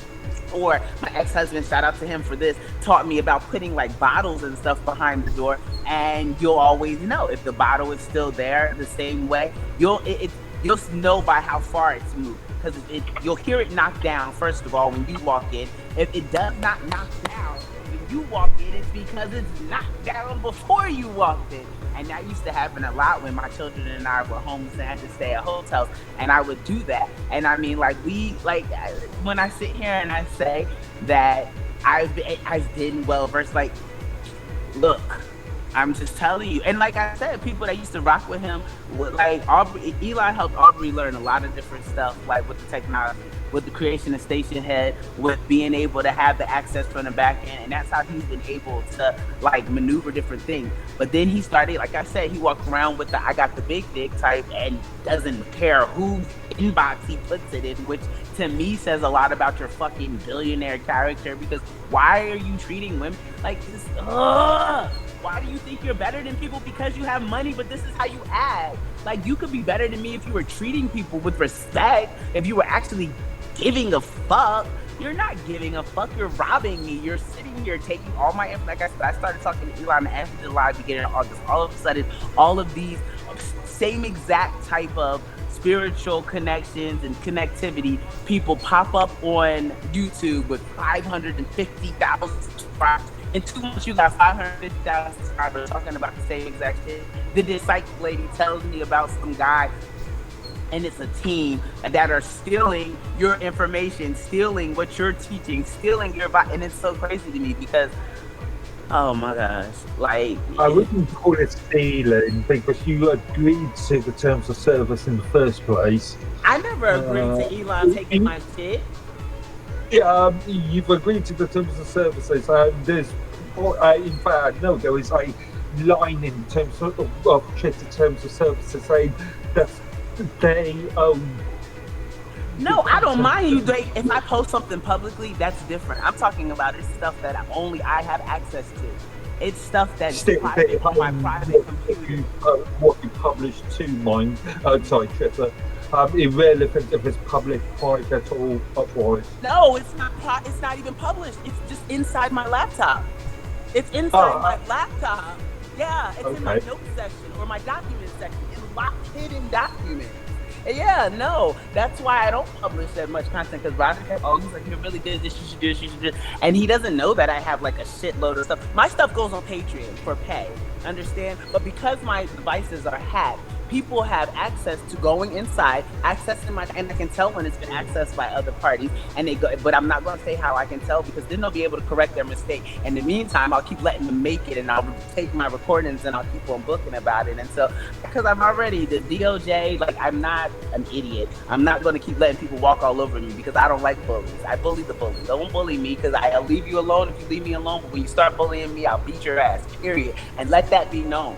Let that be known. You can send your guns, you can send your missiles from the side. He just had a missile come down from the other day, coming straight towards my house. I told you about this, Roger. It was coming straight down towards my house, and all of a sudden it got curved. Like, literally, it would have fell right on me. All of a sudden, it just curves to the left and keeps on going. It was a huge orange fireball. Like, and I was just sitting there looking at it like, wow, I think that's funny, because mind you, once I started, it was cool as long as I was submissive. But then the minute I started being rebellious, I became a problem. And as long as I'm a problem, then of course there's drastic tactics. But you care about humanity. How, where, and which way. Anything that I post public, I'm not an idiot. I know for a fact that it's going to be accessible, even with private, even with unlisted. That's why I do not post. But when my stuff is accessed, regardless of me posting it or not, and then people are basically regurgitating my message and pretending that it's their own, same shit with Bigo. How can you sit here and post something on Bigo and or watch me on Bigo? Bigo's live. It doesn't have any recount for it, and that's Aubrey stuff. So how can you sit here and have anything on Bigo, and then you all of a sudden you have the same exact platform as me, but it's a white man that's doing it, and it's not even a real white man. It's an AI white man, but it's his voice.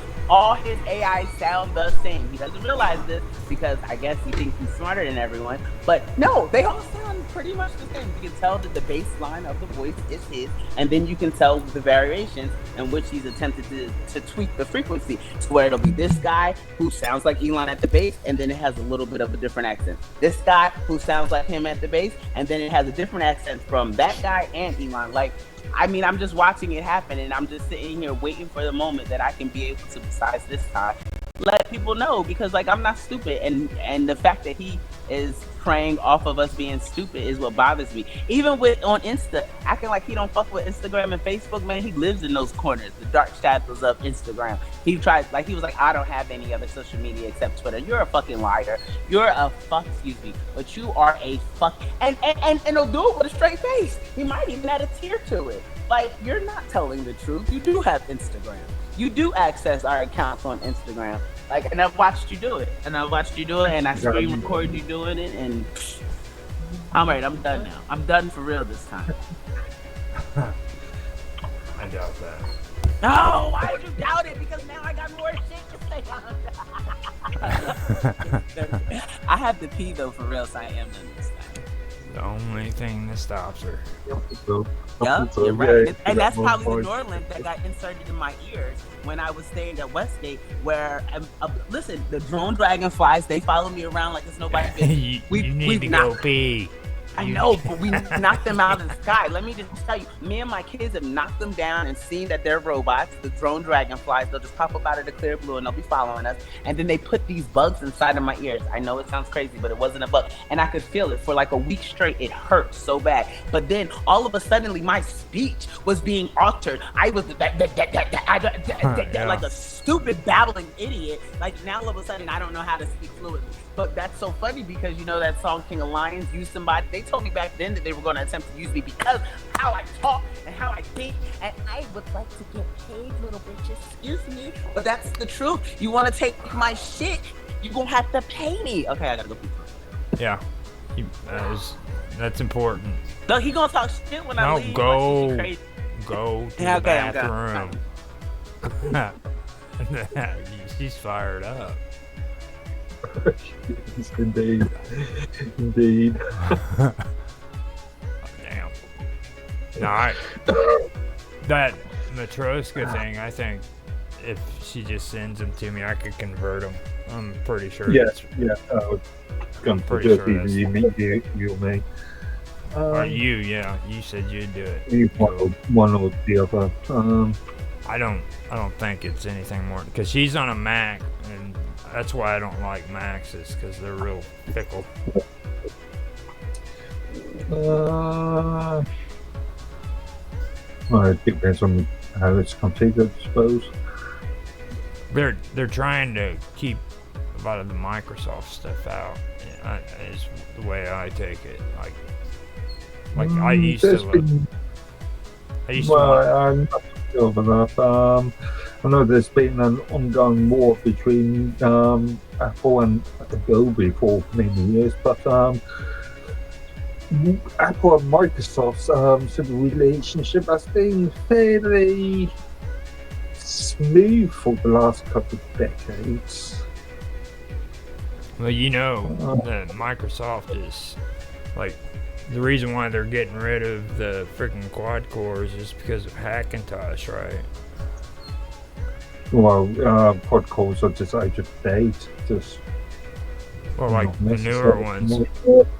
newer ones from 8 cores up, you can't use them to make Hackintoshes, which is like half Macintosh, half I Windows. disagree. Remember, there's still x86 versions of iOS. Not iOS, Mac OS. If they'll work, give me the ingredients, because I want to build one. Right. I think up to version 10 of Mac OS, there was an x86 version. Yeah. But the CPUs, well, actually, I heard if you use Intel, you can still do it, but you stay away from freaking AMD. Yeah. Well, I'm not so sure, but I would say in the x86 chipset or modern x86 chipset. See, that's weird because I was told that AMD is actually gearing their stuff up to where they can prevent people from doing it. You see what I mean? Maybe as far as GPUs are concerned, but not as far as CPUs. Yeah, that could be it. It'd be nice because, like, I'd like to have both systems on one computer. That'd be cool as hell. You could, if you've got a fast enough machine, run something like QEMU and emulate either a PPC or a No, you wouldn't be able to emulate a modern M1 ARM chipset. Yeah, PPC chipsets. Well, you're talking emulations though, right? Yeah, which was max architecture up to 3-4 years ago. Heck, wouldn't VirtualBox be good for that? So VirtualBox emulates the doesn't emulate it. Hypervisors type 2. The host architecture QEMU can be used to emulate alternative architectures. So, yeah. I was just going to ask, what do I have to do to convert files? Like, Mark, what do you do when you get that file from Jaffe? What do you do in order to convert it? Like, what do I have to do? What I would normally do is use either on my machine KDN Live, which is a video editor which can do transcoding, or even simpler DLC. What's that mean? What's that? Yeah, you gotta speak in layman's terms. Is a media player.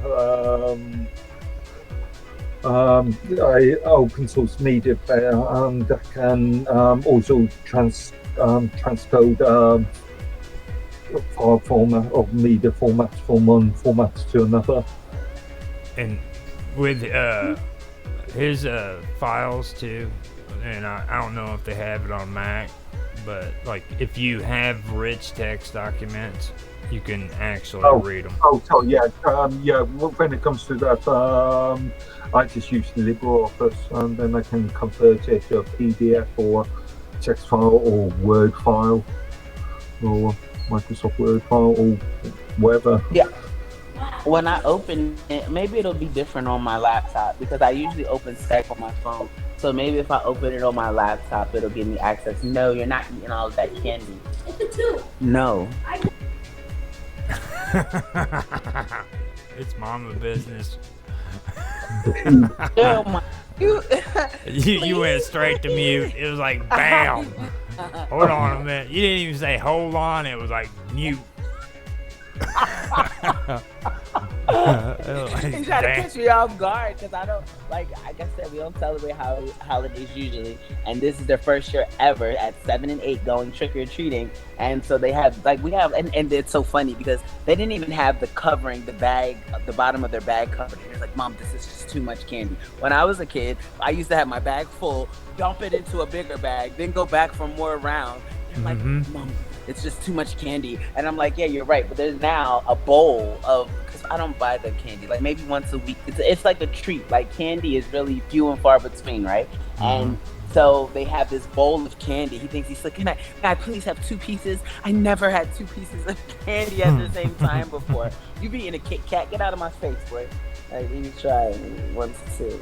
My niece. When I was growing up, trick or treat and Halloween was considered to be more of an American sort of centric sort of thing. Therefore, never actually done the Halloween thing. So you never really? Oh wow! What holidays do you guys celebrate? Halloween has become a thing over the last 20-30 years. The American influence coming in Britain. But I think we actually celebrate a lot less holidays than you do. Yeah, because you guys are not idiots. No offense to the idiots, but no, I mean, like, that makes sense. But I'm sure Christmas is probably big, right? Christmas definitely. Yeah, it's generally big. What about Easter? They're big on Thanksgiving. It is a sort of course, that would be May bank holiday. No, that's before May, isn't it? When is Easter? No, April, like March or April. Do you hear me? They're do we big. have a bank holiday in They're March? big on We Thanksgiving. have Good Friday. Given. Okay, so Yeah, you we have Good Friday and Easter Monday, don't we? Yeah. Yeah. Did you hear me, Mark? all that shit from the Yeah. motherfucker. I said you guys are big on Thanksgiving. You thankful? You thankful that we took the United States away from you? Cause thank God we don't own that country no more. Shit. I'm not going to comment on that one. It's like Going to call some international. all of a sudden nobody in the United States is like celebrating Thanksgiving and everybody in England's freaking eating turkey. You know what I mean? It's like, hell yeah, thank God we aren't a part of that shit anymore. Hell yeah, we're thankful. We traditionally turkey's a Christmas Day sort of food for us. Yeah, whereas Thanksgiving for you. Now, do you think that maybe we did that on purpose? What's that? Started using turkey for Thanksgiving when we knew that you guys used it for English Christmas? I'm not sure. I think it's just that turkey's more easier to rear and therefore cheaper to produce. I don't know. I can see that. What is the symbolism? Well, I know, but like the Pilgrims did the whole turkey thing. Is that what that's right. Never mind. That was before it was even. Thanksgiving was celebrated before we were even in the United States. If you think about it. Mm-hmm. That's cool. Yeah, that's what it was for. I never even thought about that. A massacre to some, whereas a monopoly to others. Now, Plymouth Rock, whenever they landed on Plymouth Rock, it was still a colony. As a matter of fact, we were an English colony longer than what we've been in the United States. I mean, we still belong. And I say this, I'm so redundant with it, but I mean, the United States president is subservient to the king, the British Empire. So I mean, like, we're not free. We just kind of paint ourselves as that, but really, like, everything that we do and are is run through them. Not so. That's a bit of a stretch argument, really. The amendment, the 13th Amendment shows it. The 13th Amendment, which has been so like kind of faded out of the Constitution, even though it's still there, it makes the United States president subservient to the British Empire, as well as allowing British settlers to establish businesses and operate here on our soil. Mm-hmm. Now, the 13th Amendment also allowed, what was the name of that college? It was, today, people are allowed to, you can sue and be sued, basically, but what it was is this college was allowed to still continue with its own curriculum without being mandated by the government to change according to the United States. Because am I reading this correctly? The 13th Amendment is title of nobility about abolishing slaves and involuntary servitude. No, it's the title of nobility amendment, and it made the United States president subservient to the British king, and it's not included in the more recent additions to the Constitution. But no, yes, on the fourth, just like on the forefront, we're free, and what was it, July 4th marked our independence. But the truth be told, okay, the little fine print that no one reads, kind of like your social security number. If you look at a social security card, there's little fine print that those are words that are like the border. The border are actually words on your social security card. But we don't pay attention to that. It's just a pretty blue border. But truth be told, there's fine print that we just kind of just ignore and disregard. Like, oh no, that's not really what's happening. But we're still there under British rule. We're still under British rule. Excuse me. No. See, with me, I was always under the impression it had to do with the Emancipation Declaration.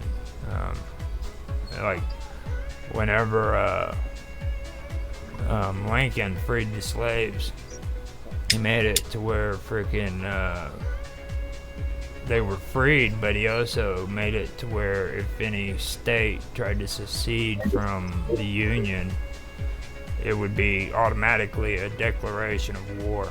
So from that point on, you were in the Union and that was it. You know what I mean? So. What about the first charter of Virginia, the first 606? That gives British forefathers the right to settle and colonize in America. And future kings and queens of England have full authority and governance over America and all citizens. Now, see, for me personally, I don't agree with anything after the first 10 amendments. I think the Bill of Rights was important, but that's the separate corporate government of 1871. Everything after the first 10 amendments is just garbage, to be honest with you. Bill of Rights, which was added, which they wouldn't even sign. You told us about it. You were talking about that, not willing to sign. And I understand both sides' arguments on it, for the Federalists and the Anti-Federalists. I understand both of them, but I think that it was needed. You know what I mean? Because the Federalists didn't think that we should have a Bill of Rights, because Bill of Rights were used by kings in Europe to establish that this is what rights we give you. You know what I mean? This is the right that the people within these countries get. And that's what the Federalists had a problem with. But the Anti-Federalists said, look, man, we don't want frickin', soldiers come busting in the door and taking possession of our house, So that's when they came out with the whole concept of the Bill of Rights. And that's what Bill of Rights are, basically. Okay. When you're talking about troops coming into your house and taking your possession, thinking of the Magna Carta, the basis of not having goods seized without a trial. Yeah, basically that's what the Magna Carta is. Oh, yeah. The Magna Carta states that as a individual can be seized, or their goods could be seized without a trial. Mm-hmm. And see, with the Constitution, it didn't mention what the Bill of Rights mentions. Bill of Rights specifically says that can't be done, even though it is being done. Constitution seems to be ignored, like Karma said. Well, Washington, D.C. doesn't operate under our Constitution. Washington, D.C. has a complete separate Constitution. It has its own flag. It has its own Constitution, able to operate outside of the Constitution that's established for the other states. And it's a British Crown colony. So, yeah, it pretty much does whatever it wants. Well, within the provisions of our monarch, at least in Canada's case, I'm not so sure about your American sort of stance on that. You guys know about St. George, right? Far up London's at, England's at, you don't know where they begin and where the other ends, because Canada is pretty much okay. Yes, sir. I should do it. But that's it's seriously. Be careful. We're gonna get Tan upset. He's gonna come up in here and. But it's the truth. They'll do anything. Oh, okay. Yes, Your Majesty. And I tell you what, they want to be America, but they're not. You want to hear something horrible? Go and listen to freaking any album freaking made by Justin Bieber, okay? Stop it! I like Justin Bieber. Picture perfect, you don't need no filter. Oh my God! Okay. You don't want me to sing Justin Bieber? Would you prefer Taylor Swift? That's Canada, and it's like my mom. My mom does a loop on Roku of freaking that TV show. What is it? The one where the girl's the horse whisperer. What? Yeah. I've never heard the horse whisperer. What is it? Something, Heartland. Oh, I never heard of that. Oh my god, dude. I know the entire freaking series, okay, and it's because I have to go in there. I have to go in there and freaking, it's always on. Do it for her. No. Canada, Australia, and New Zealand hold the title to worldwide crown land. So those are the three that, No. underneath the crown, and the private corporate state of London. Yeah, that's Canada, Australia, and New Zealand.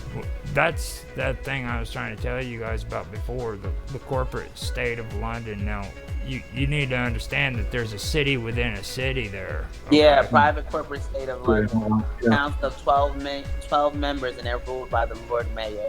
And then that's the 13 ruling family. That's why you kept not harping, but telling us about Warburg, because of Warburg, and we ignore Warburg. We always focus on Rothschild and like Oppenheimer, but Schiff and Warburg, and then of course Schiff, the 9 others. We had World War II directly because of Jacob Schiff. Okay? And people don't understand that. Like, he funded the Japanese to freaking literally destabilize Russia. Just like George Soros funded the Black Lives Matter movement, but and melanin people would never refuse the fact that their lives matter, despite the fact that it's strategic implementation to get a certain type of energy draw in order for people to maneuver and manipulate the mind. I know, it's crazy. I'm wrong because I'm black, allegedly, and I don't stand with Black Lives Matter because I know where it comes from. Oh, well, now I'm an Uncle Tom because because I know better. I'm not supposed to do better. All these rich people do. You saw that movie? We should watch that. You're the nicest Uncle Tom I've ever met. You better not tell my nigger friends. No, just that's like a joke. We should watch. I'm pretty sure we got black people on this stream that don't want to hear. And that's why I have my friends now. Like, oh, that Uncle Tom. Don't go to YouTube monetization. Well, see, but we know ignorance. Let's be fair about it, nigga. Does not necessarily. I've got to say something here. Now, this whole monetization thing on YouTube, I mention this and nobody listens to me when I say it because they want to get all those cool views. But if you're going to put up controversy like this stuff on your YouTube channel, stop freaking putting shit in your description. Okay. You need to talk Daffy about it. You need to talk. You know what? People learn on their own. It's better now because YouTube's introduced that voice transcription service. Only for the first 4 minutes. Just make sure none of it's being spoken in the first 4 Actually, minutes. Not true. Lewis Rossman, the well-known rights to repair advocate, American independent computer repair bloke. I had a strike a couple of days ago, and it was related to a mobile application that he's promoting in relation to having channels rather than following channels. You're following the individual creators. Doesn't matter on what platform. And he had his channel demonetized the other day. And one of the ways that they managed to do that was to actually trawl, as far as I can see, trawl through all of his content by this voice to text translation. Well, that doesn't make sense because they're doing the same shit. Like on their new Creator Studio vlog, they were coming out saying like at the end of the video, if you say subscribe, they'll automatically put the subscription up on the screen for you. Mm-hmm. So why are they bitching at him when they're doing the same damn thing? Because he's promoting a non-YouTube created application. That's not cool. That really isn't. I mean, you know, that is pretty messed up. So he's getting demonetized because of that. Well, he got a strike for. They found about 3-4 post videos that he mentioned this application in, and they just wrapped it all into one strike. No, that's more suspicious than anything else. I mean, being honest. I mean, you know, voice recognition, I wouldn't go there. I'd say more that's more suspicion than, like, why would they do that? That's... And to protect their own IP. Yeah. We should watch on stream one day. Everything's a rich man's trick. We really should be watching this on this stream, or even on. I don't want to get a copyright infringement. We can't get a copyright infringement for watching something that we're not saying is Yes, ours. you can. That stuff We're gets... just sharing the video. Why does it even give us a permission? That's the whole point. I mean, that's... I'm against... Don't get me wrong. I ain't in favor of... I don't think it's cool either. I mean, if you're just sharing, you know, somebody's stuff... I'm doing a live stream tonight, and I'm going to share. I'm going to do a live stream. Thank you so much. The world has Roger Hansen to blame for showing me how to operate my laptop yesterday, and now I know how to screen share. And so I'm going to screen share everything's a rich man's trick tonight. Just don't add my name in the video. Just don't add my name. No, I'm not going to say it's mine. I'm not going to say it's mine. I'm going to say exactly what this is. This is me sharing a video that we're going to be. It's like a watch party, like how they have listening. Yeah. We'll have a watch party, and you can watch it. I can correct that though. There is a way you can get away with it, but this is the key. You have to turn DVR off so that it doesn't record it after you're streaming. Now, if it's an actual live stream and it disappears after you're done live streaming, then they won't give you a strike. Yeah, it's gonna disappear after I'm done. He said that there's, and I just saw it when I logged into mine. It does not show what we did yesterday. So yeah, it's I know. good. I'm thinking that's because you're not like Minds Plus. I don't think they give you the replay option. They can give me money. My Bitcoin wallet is attached to my account. You want to pay me, you can pay me in cash moolah, but in crypto. But no, other than that, yeah, because this is ridiculous, man. Like, it makes no sense that we are being oppressed, our voices are being quieted, and then we're telling you, but we're giving you freedom of speech. But yeah, just don't say that. It's free speech, but no, not that free. No, that's a little too much. You're just, like I said, we protect that again. Again, as I've said many times before, you've agreed to the terms of services. What? Yeah. The moment you join, we're going to manipulate. Hold on. We're going to manipulate your information and suppress your voices. We have the right to what? Suppress your voice by marketing something else. What about false advertisement? That not legal? They tell you that. They tell you straight up in the first thing you freaking agree in the agreement. They literally tell you, we're going to bend you over and we're going to fuck you up the ass. And raw dog or with a paper chip bag like they do in prison stuff. They don't hide it. They don't even tell you that they're going to use lube. They don't say that they're going to use lube. I think it's funny because YouTube's terms of service has become very convoluted. They've got multiple different pages for. And they do that on purpose. Because they think you're going to read it. Because they don't want you reading all that shit. People don't. Yeah. Again, as we all know, most people just see a tick box saying, I agree to the terms of services, so we tick that box. I never read the actual document. I didn't read it. I'm serious. I didn't read it. I didn't even know Odyssey had misspellings until you mentioned it, you know? Oh, that wasn't... yeah, that was Odyssey. Yeah, it was Odyssey.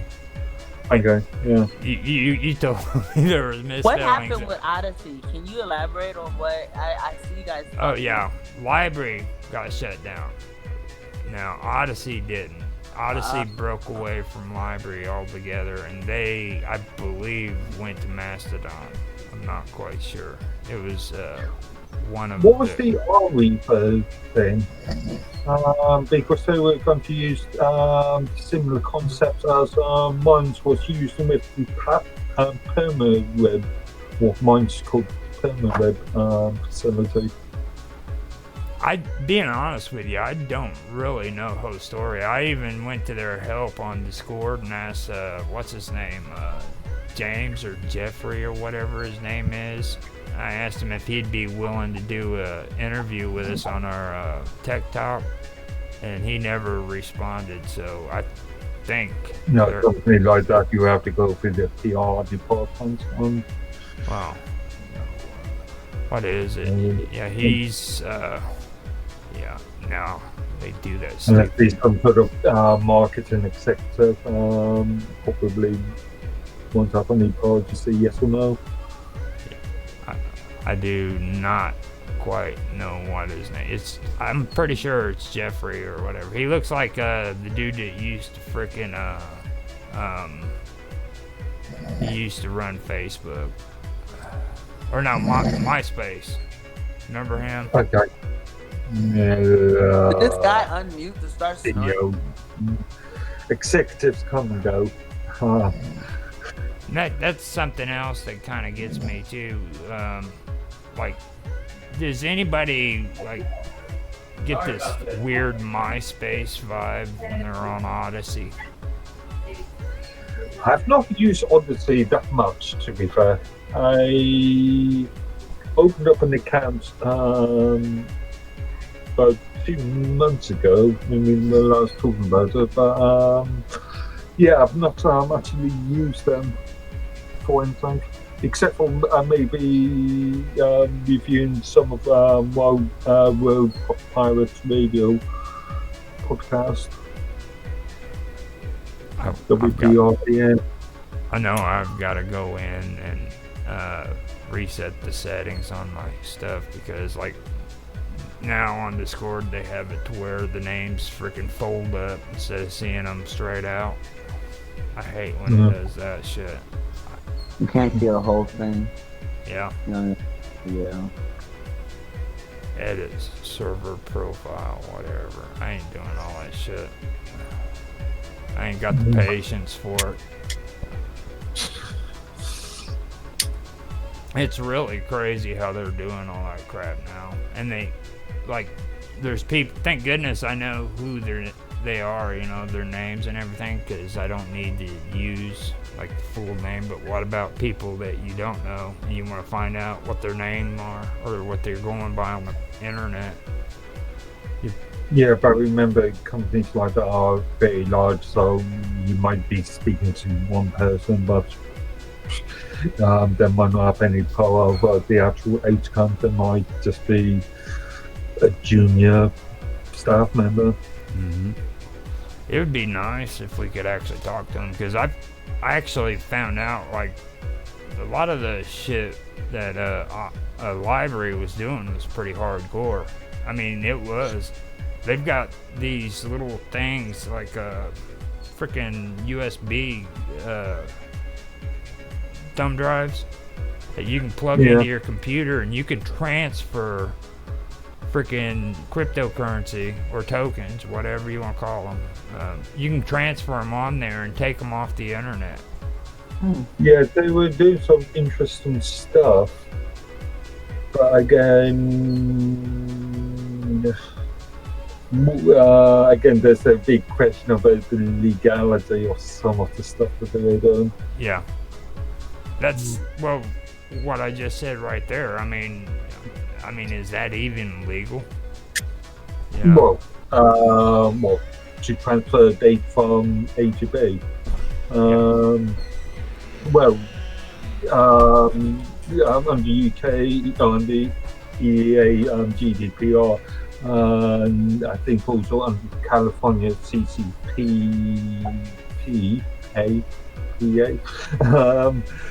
the Consumer Californian Protection Act, or California Consumer Protection Act,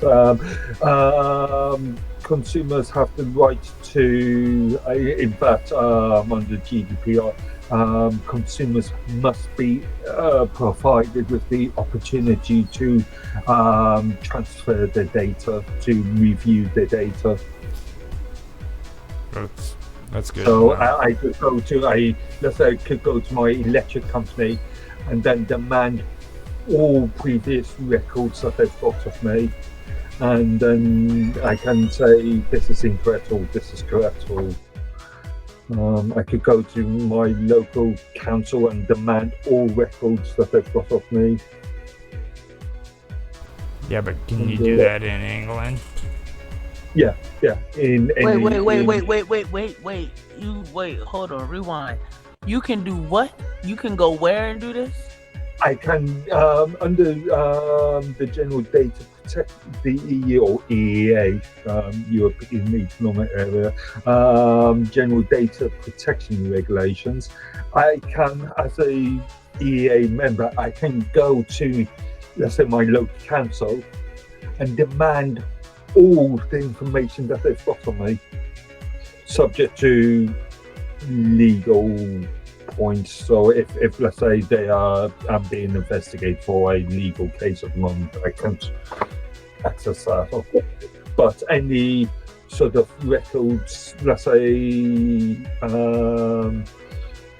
council tax, for instance, I can go to the council and demand to see all of my previous records in relation to that. Now, that also applies to other things too, though. Like if you're with a bank and you want your transactions records for the last 6 months, they have to provide it. Can you not do that? Can you do that? But I don't know if you've been following the Nigel Farage NetWest issue. The NetWest bank actually stopped Nigel Farage's accounts for being, well, in effect, for being somebody that they found politically distasteful, let's just say. And he did a subject access request, or an FOI, Freedom of Information Request, no, it would be a subject access request, and then and he was able to get all transcripts of emails and internal communications that his name popped up on. See, that's crazy, and that's exactly why I use different emails for different situations. And I don't even put, like, you might get a one letter for my first name, and I knew, and it's crazy because when they brought us the internet, I was a kid, and I still remember them telling me how horrible it was going to get, but told me to stay on top of it. Like they told me what to do, what was operable, what was acceptable, and I remember it was like this white guy. And he came, and I wish I was joking. He came to my grandma's house. Like, remember I told you, my grandma's at Eastern Star. Like, we used to have them next. Yeah, it was. And he had the IBM, and it was an IBM, and it was, obviously the big box one. And it was this whole, like, a lesson about what to do, how to do it, and, like... Karma, when did you start using the internet? When I was a kid. I was a kid. We were like literally on dial-up, and it was the 90s. I want to say the 90s. It was, it was like early. I was really young because I wasn't allowed to at first. I remember him having this big meeting with the guy. I was like, it came before I was allowed to. It came before because at first it was, this is off limits, you're not allowed to touch it. And then when I started to be able to do more, like I still remember, like I wasn't allowed in certain, I wasn't allowed on the internet itself, like no chat rooms, no, you know what I mean? Like you get good on like to do little simple searches, but I wasn't really allowed to do anything because of like allegedly the dangers in the horror. Back then we had a dog, her name was Candy. Everything was Candy. Like we never had real email addresses. We always had like our dog's name, and we were told not to have identifying information on the internet long ago. And then when you get older and you have to, you're applying for a job and they're like, oh, Candy Miss Scoot Scoot, you know what I mean? Type 1, 2, 3. They're like, who is this? And then the name is like Candy Girl, and it's just like, okay, hi Candy Girl. In response to your application at our corporate office, it's like, yeah, no. But so that was kind of, I didn't have real information. My first real email came from college when I went to, and it was .edu. That was my first official email, was .edu. And I mean, like, I've since attempted to, I guess, tweak the system a little bit to where I have 4 different phones, I guess 10, I don't know, anywhere between 10 and 15 different emails. Yeah, and I judge which email people get based off of my connection to them and how much I trust them. And yeah, that's just pretty much how it goes, just being aware. Like I said, I was young and we got all this. It was like he sat down with my grandma. Like I said, my grandma's Eastern Star, and I remember him sitting down with her. And then my mom ended up taking a computer to her house on 510 on Academy Street. We lived on Oak Street. Mom took the computer to her house because said grandma wouldn't do anything with it. And my mom sacrificed my great grandmother, by the way. But that's neither here nor there. But at least now it's not. But yeah, and he was telling us, he was just saying, he was just like, do not put your real information when it asks you for your name. And back then there wasn't any real like buying stuff online type thing. That wasn't really the wave type thing. So it was just never put your real self here. And I think it's funny because that's what is operated now. I mean, with all the AI and the people, like that's literally the guidelines that they operate under. There's no reality within who they are and how they present themselves. And they're able to manipulate us as a regards. Like, I have an African prince now who's dying and needs my assistance in order for me to get, my heritage. And I mean, I'm an asshole because they did this to my grandma for years and she actually was paying them since like 2006 until maybe a few months ago. She was actually paying them.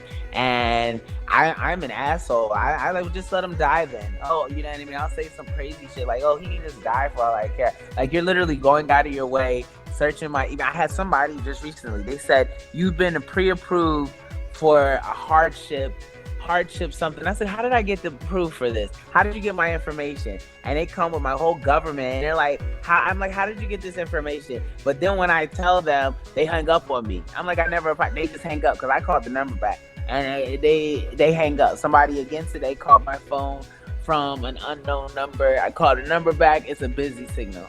Like, I'm literally watching these people, and it's always the same bunch. Like, Elon has access because Aubrey gave him access. Aubrey has access because he asked for access and trusted him to help him. And then Kanye just fits in the middle because at one point in time, I was like so pro Kanye. But I mean, they're always the same. They're always promising me the world and then some, and always ultimately end up robbing me. Like I said, like, it's always some bullshit. But and then what did they call it? Trustless with this cryptocurrency thing. Like, it's a trustless community. So basically being able to hope that you can trust the people that you're dealing with, because I mean, like, we're not giving you any guarantee, and they tell you that before you make any type of crypto transaction. But they're not looking for like little $100 transaction, $200 transactions usually are not being intercepted. But when you're putting in thousands of dollars onto these platforms, there was a problem with your transaction, and then there's no way to get it back. But now they've been making you verify yourself in order to use. Shout out to Cash App, that's all Aubrey too, but like and Cardi too. But that they make you verify your identity before allowing you to engage with cryptocurrency transactions. But even the government now, even on your taxes, they make you disclose whether or not you've traded cryptocurrency. And like I said, it's not a coincidence that all of a suddenly now something that went from being unmonitored and in a trustless community, as they like to call it, it has so many contingencies and regulations. What would you think would be the significance besides money? Because I know the government is paying them in order for them to instill these type of... Well, as far as I'm aware, the US still treats cryptocurrencies as an asset rather than a financial as a financial element. And it's much like, I don't know, you owning your own home or you owning your own car. Therefore, but those aren't assets. Those are liabilities. Yeah. A house and a car are liabilities. There's no tax, as far as I'm aware. There's no tax in the US provided for cryptocurrency until you move it over to fiat. So once you transfer cryptocurrency to fiat, then it's a tax liability. But then it's a double taxation because they already charge you a fee to do the transfer. Well, that's a private sector thing. That's not the government. That's not a state. But it is if it's government regulated, not? Yeah, the regulations still.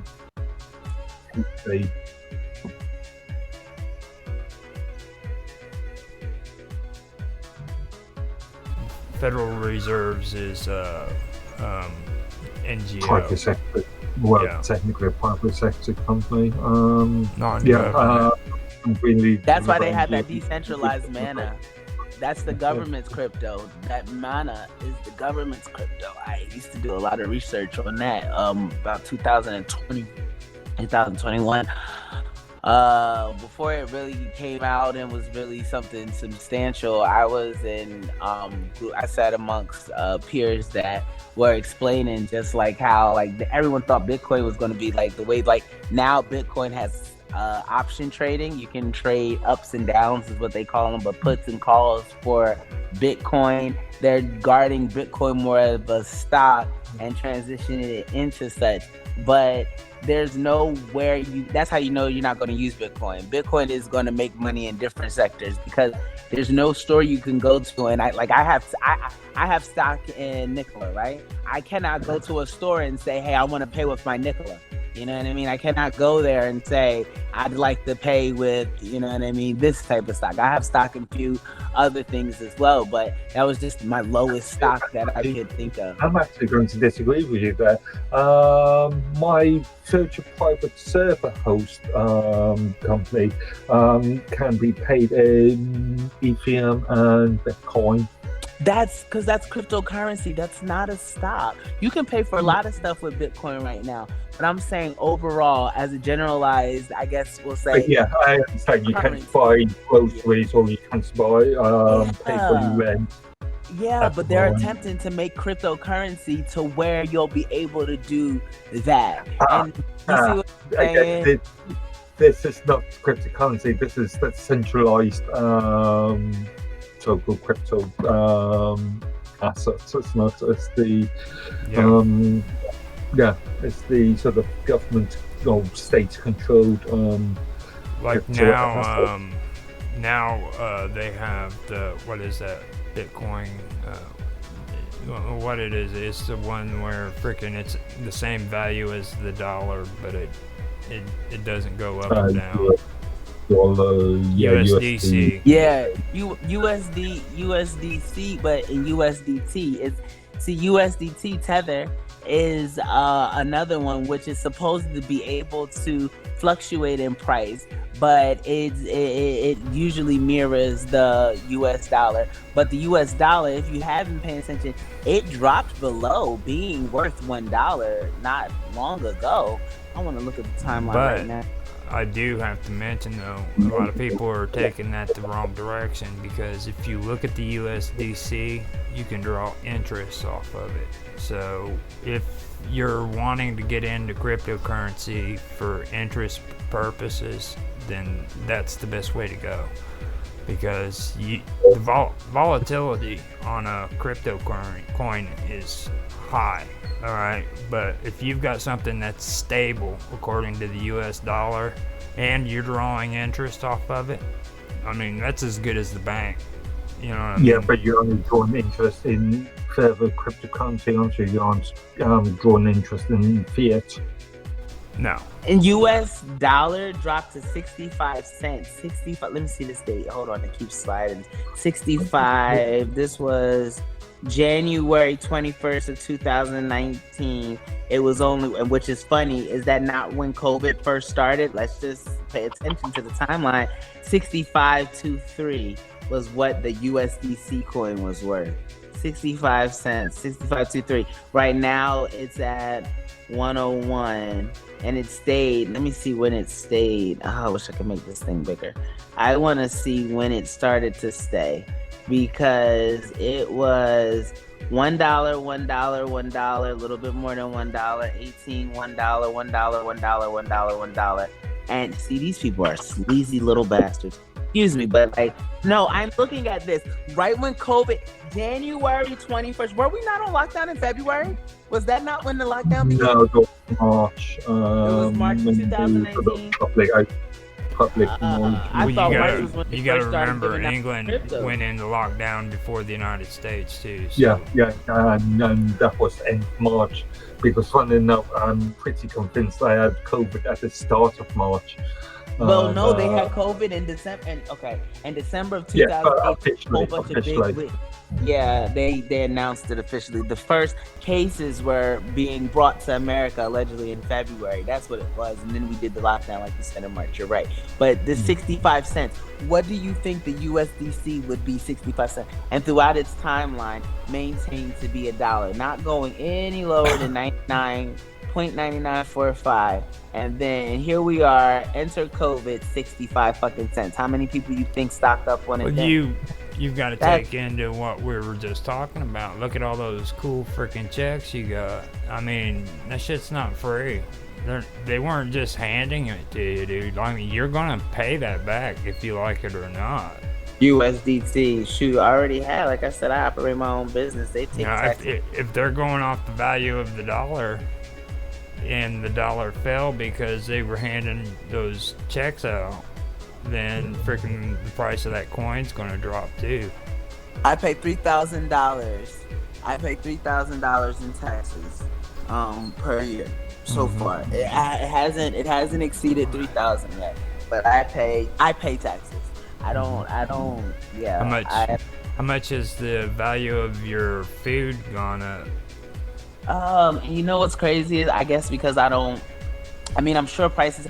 Okay, I can use a better example more than I can use my food, because my food is something that it's an essential component. So I'm not really looking at price. I'm looking at this is what we're getting today, and this is what we're, you know what I mean, type of thing. But my Apple subscriptions, I'm going to use that as an example, because it was $32 last month, and this month it's $40. It's $37 and some change. So that's going up substantially. And I mean, like, where's that money going to? The trillion dollar company needs $5 extra from me.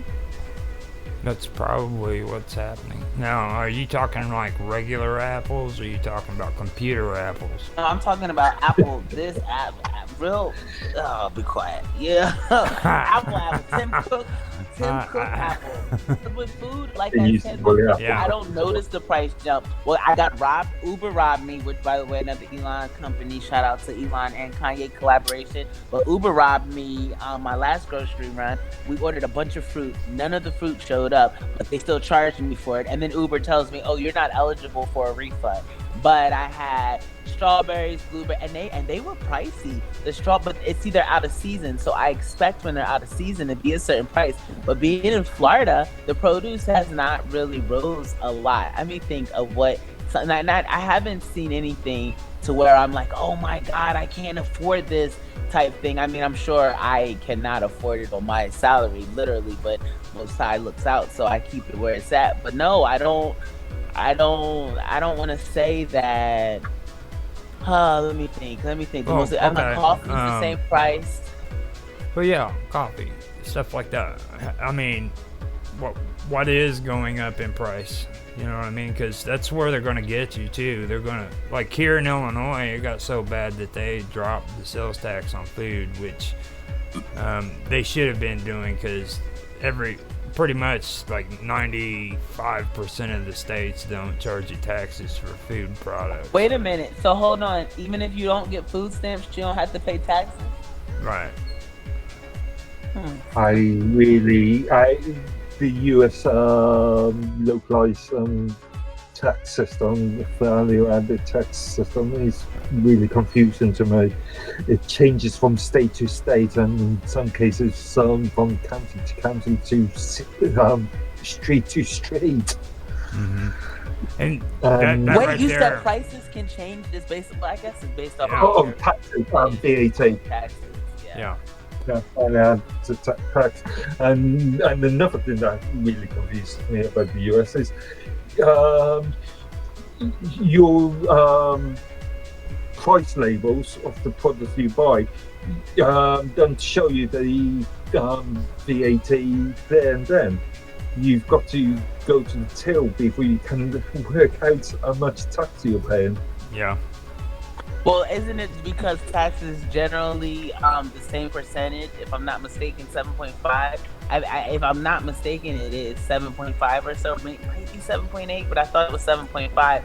And with that, I mean, it would at that point. Is it not simple math? I mean, maybe it's not simple math. It used to be 3. Okay. It differs from state to state, doesn't it? You see, and at one time it used to be 3. 3%? Yeah, that was. Where was 3.0. 3%. And you see, oil. See, something's wrong. Prices now. It's time to buy. Gas went down, so oil's down. That means oil's going to go back up.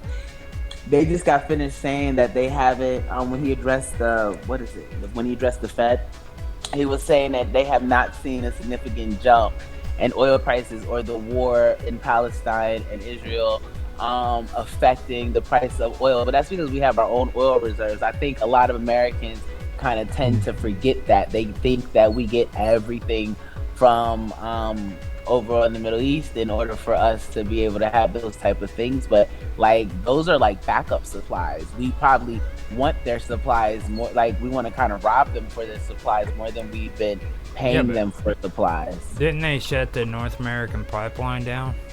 When? Yeah, but you still got oil from Texas. Yeah. Oh, Texas. Texas. Yeah, come on, dude. Dallas. They stopped showing Dallas on TV like 50 years ago. I mean, yeah, they don't want you to know what the underground. That's where the lab. J.R. Ewing was a fictional character. Okay. One of the labs for the development of COVID was in Texas. There was a few of them. I'm talking about oil, though. Like, everybody makes it out like they're pulling so much oil out of Texas. I mean, look at it. They didn't, on a global scale, they didn't do all that much. I mean, like, at least they didn't show all that much is what I'm saying. Just the same. American exports of oil is pretty low. I know that you sell most of your oil in country. What if you, because and that's what we like to do, to where we're Americanized everything. What would happen if people knew of the presence of oil in certain areas? So if we tell you it's no longer there, I mean, unless you're really, really about that life, you're not about to go look for it. So we just tell you, there's no reason to go look over there. You're not gonna look, and you're just gonna keep it, you know what I mean? And meanwhile, we'll keep it for ourselves, and then that way we can raise prices as necessary when we feel as though if we can just make you feel like it's hard for us, which I think is crazy. If we can make it seem like we're running out of oil because of the situation, then we can use it to raise prices. We had a localized gas company here with gasoline, and they shut them down a good 20 years ago. They get you with all these regulations because they don't want these oil companies dependent oil. Mm-hmm. They just don't want them running. Yeah, because they want to have access to the oil without the middleman. So I'll slap some bogus regulations. They want you to run around in electric cars. It's an expensive task in itself. Meanwhile, electric cars are not. The average person, I'm very doubtful that you could afford to actually set up your own drilling operation. Yeah. Well, I mean, like, it's not that difficult, even though it might not be as efficient as some of the technology and things that you have we see present and how they operate now. But if your property is on oil and there's oil underneath the land, like that right there increases your value in general. Whether they think you can, you know what I mean? Whether they think you can or not, or whether you can or cannot. I wouldn't tell anybody what I could do. If I knew how to do that, I'd be ditzy dummy. Like, huh? What? No, I could never. And are you kidding me? I'd be ciphering this shit out of Man, you'd be in so much trouble. I swear. Please, they wouldn't. I'm an idiot. Yeah, you would. I'm an idiot. I don't know. No, I ain't saying that. I'm just saying you'd be in so much trouble. I don't know what you're talking about, sir. Yeah. What? That's oil? I thought that was mud. Oh my god. You know what this really reminds me of?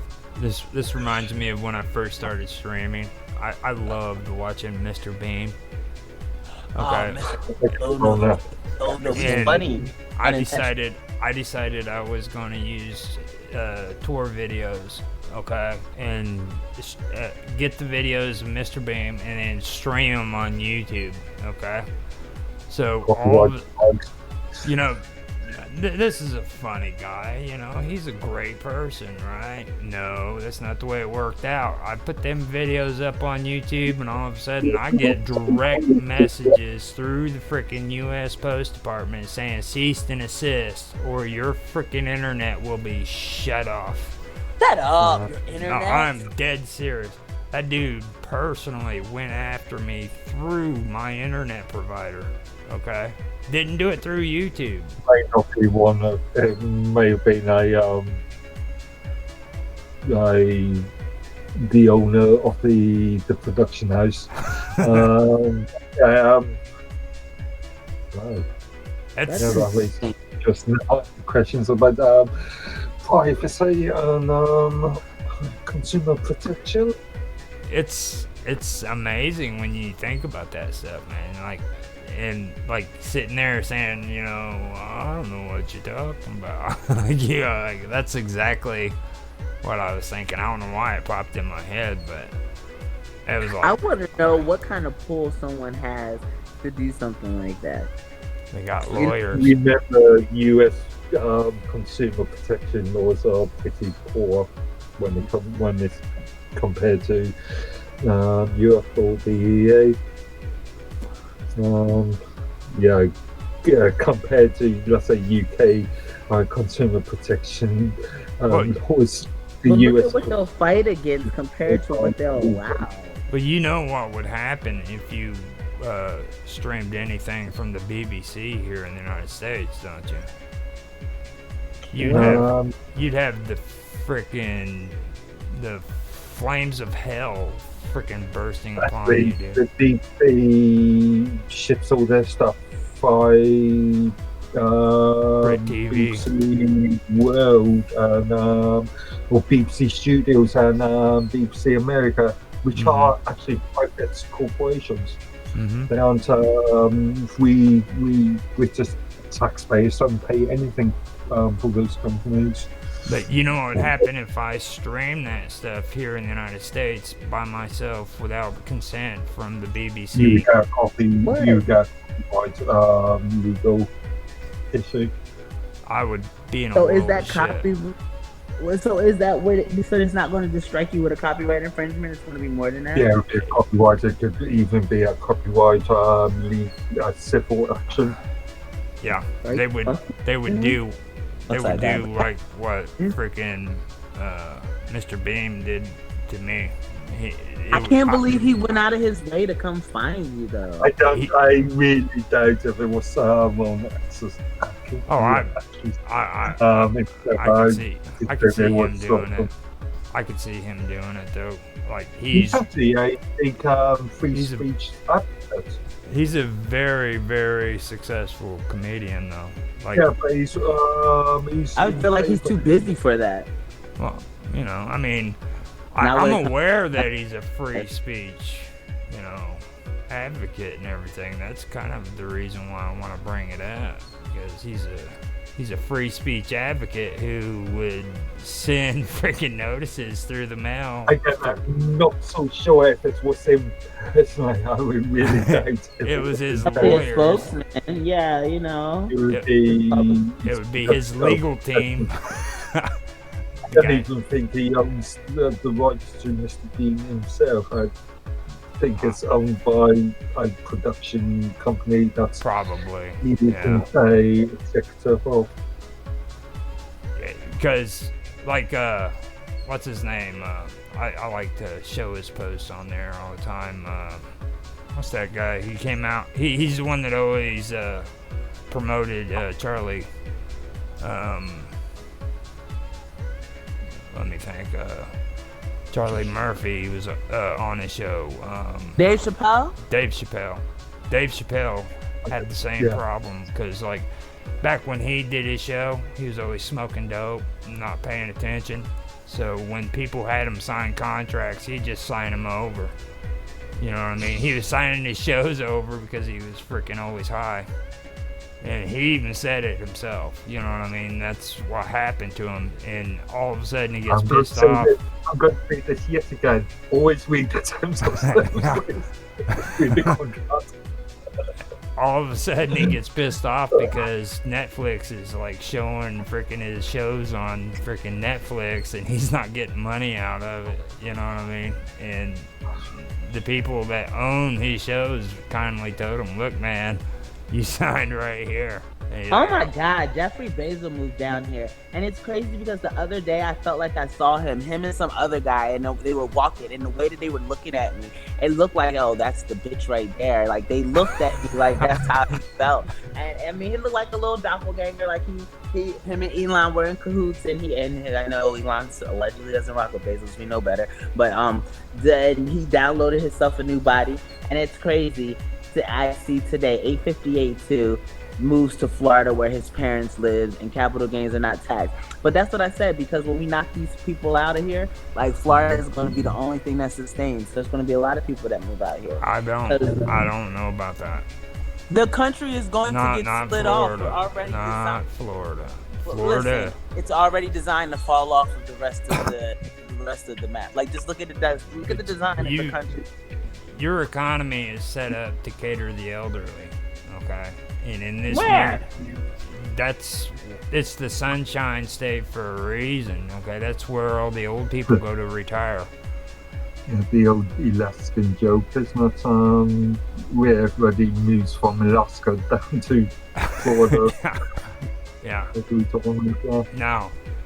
I'm just saying, in the New World Order, their objective will be eliminating freaking the elderly through euthanasia. Okay, and that's what I'm saying. Where if they're already here, we get rid of them. We have nothing but free houses and free land to live on. And like I said, funny enough, I had a discussion with a friend over this entire euthanasia idea. I'm quite skeptical about it, but I was referring back to Soylent Green, the old 1970s. How do we feel about euthanasia here? That's actually something I wanted to bring up. Like, maybe we could discuss that on our new show, because that's Bob Dub mentioned it in her interview, okay? And then I remember, like, 4 or 5 years ago, there was a girl that was in Oregon who actually was able to sign over make it possible to where she could freaking be put to death rather than go through her own illness, and they allowed it. All started off in Switzerland or Norway, in one of the Swedish countries, doesn't it? It's back in the early 90s, I seem to remember. And now, if you go to, let's say, the NHS, you get the option to sign a do not resuscitate order. Yeah. That's an idea too, right there. Like the do not resuscitate thing, you know. that's kind of strange too, considering they'll arrest you in the United States for trying to commit suicide. You know what I mean? Then yeah, suicide's still a criminal offence in the UK. You know, that's kind of strange. It really is, and it's actually a legitimate. It's actually a legitimate thing that did happen. I can probably pull it up. Technically commits suicide. But I mean, like, if you're conscious enough to make the choice to, like, put yourself out of your own suffering, I don't understand what's the issue. I guess it's when those times to where the family is deciding for you that are questionable. Like, in that case, it should be mental stability sort of thing. If you are not of sound character, well, we've seen so many suicide cases. I suppose we all know somebody at least that's committed suicide because they've not been mentally well. So, I mean, in that case, is that not already what, like, power of attorney is type thing, where people are able to make decisions and choices for people based off of their mental illness, guardianship, where they're able to make decisions and choices based off of someone's mental capacity? But in regards to doing certain things like such, like, I thought euthanasia was where you say, hey, just put me out my misery. I'm already dying anyway, kill me. It's consent. Pathoven was the name of the girl. She was Dutch. It was December the 8th, 2001 to June 2019. She was 18 years old. And she was a mental health activist and author. Her death at the age of 17. Did she have any ongoing or long-term sort of health issues? Did she have any sort of issues that could see her demise quite quickly? Anyway.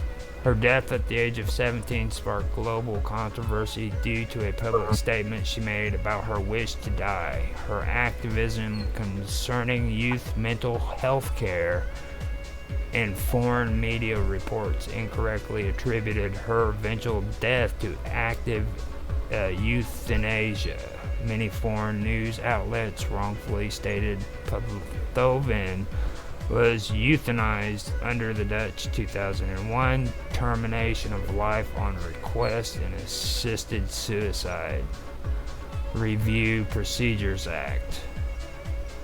Now, apparently, she was able to do it because of mental health issues. In the U.S.? No, this is the one you're talking about in Sweden. Okay. Oh, yeah, wow. that makes more sense. Yeah, I was going to say. That's even crazier than the one I was thinking of. But I don't understand. Are we supposed to, like, people go and kill themselves because of mental health issues dramatically?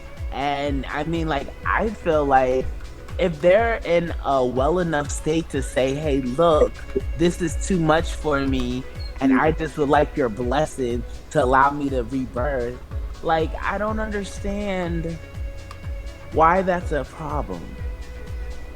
It's the entire practical whole business. It's the sort of doctors do no harm sort of thing. Wait, is that what that is? No. There she is. Terminally ill woman Brittany Maynard has ended her own life. That was the one. Okay. She became public face on the controversial Right to Die movement over the last few weeks, ending her own life. This was written a while back too, so and it was out of Portland, and she was 29. How can we still believe that doctors do no harm, but yet everything that's medicine was formulated in order for people to be able to monetize, in order for people to make money? They didn't make all of these drugs in order for people to be saved. It was in order for there to be continuous money inflow. And so when we're saying, oh, well, doctors say they'll do no harm, but they're doctors and scientists that create the causes that people are feeling this way. These diseases, these viruses, these cancers, this stuff is man-made. This was not prevalent prior to people being positioned. So, I mean, that's... The doctors told her that she had 6 months to live. Okay, yeah, so there's mitigating circumstances there. What was she meant to die of? She was diagnosed with stage 4 glioblastoma. And listen, go ahead. She made headlines around the world when she announced she intended to die under Oregon's Death with Dignity Act.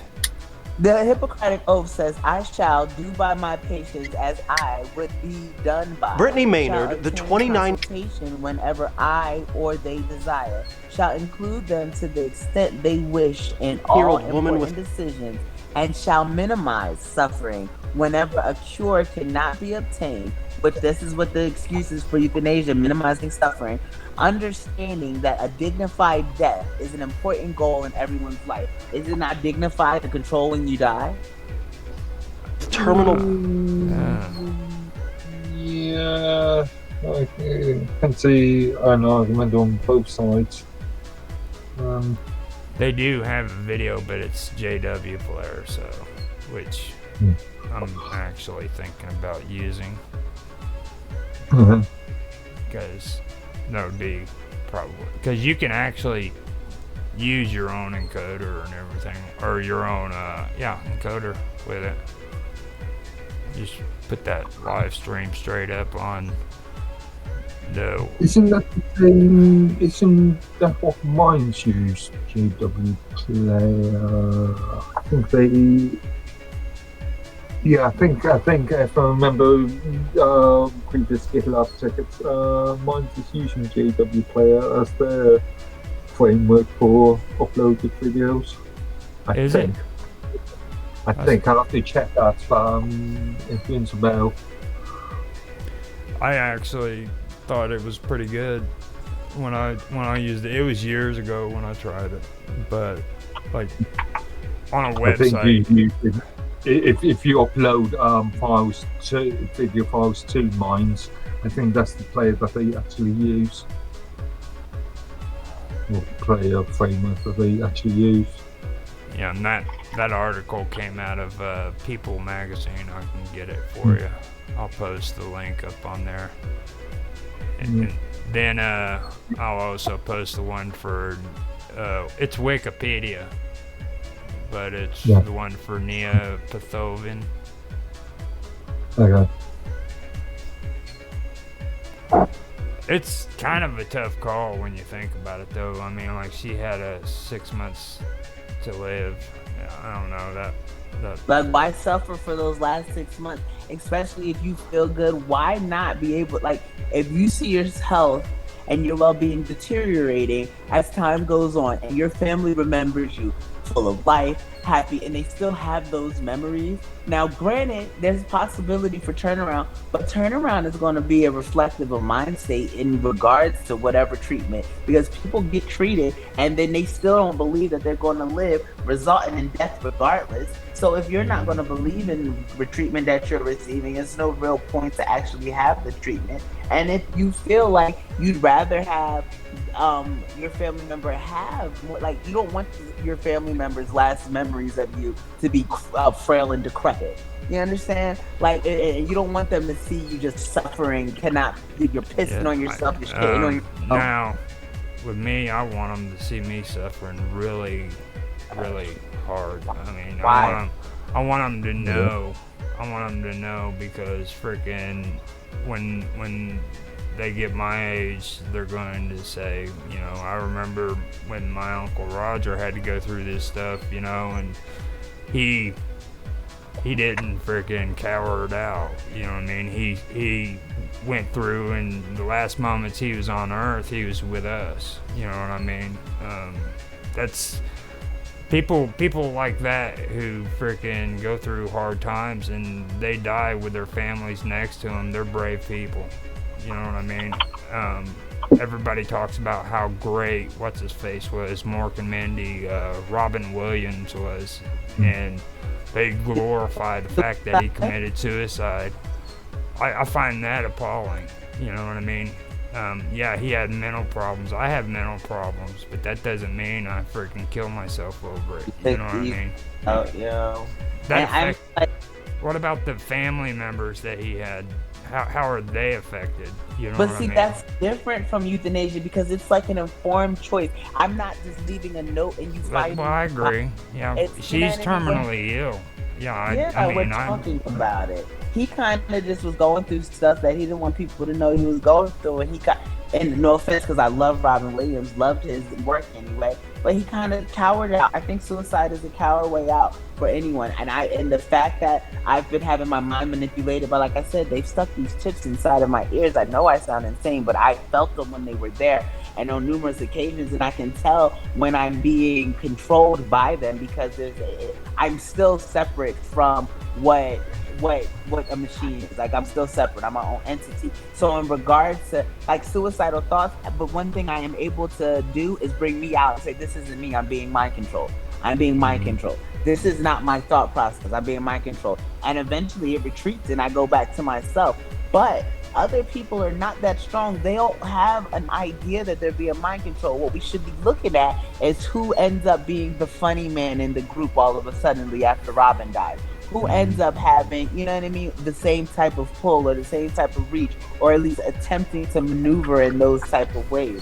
Because like I said, a lot of those times, people are being manipulated to feel like they're insignificant. Even the fact that they're implementing this, now this is something I do see as an issue, because the implementation of them allowing euthanasia will lead me to believe that it is because we do know that people are chipped. We do know that they're new technologies that are controlling people to feel like they have, especially when you're broadening it to mental health issues. First of all, everyone in the military is PTSD. Like, there's everyone has some form of mental trauma somewhere, whether they oppressed it, whether they healed it, it's present there. So how easy is it going to be to get me to control you and say, hey, well, if you really feel like you should give up, they do offer euthanasia. Now I'm prepared. We'll get all the paperwork order first. You know, and does that count? Because insurance policies have strict restrictions when it comes to suicide. So is insurance paid adequately and efficiently in the same accordance, or does that change? But that kind of slips into what Mark was talking about with soil grain. I mean, that could easily become reality.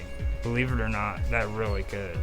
I mean, if you allow stuff like that through the freaking gate, what's next? You know what I'm saying? Like, what are you setting yourself up for 50 years down the road? And me and you talked about it, about how they treat the elderly now. You know what I mean? It's horrible. So 50 years from now, what are they going to be doing with concerns of the elderly?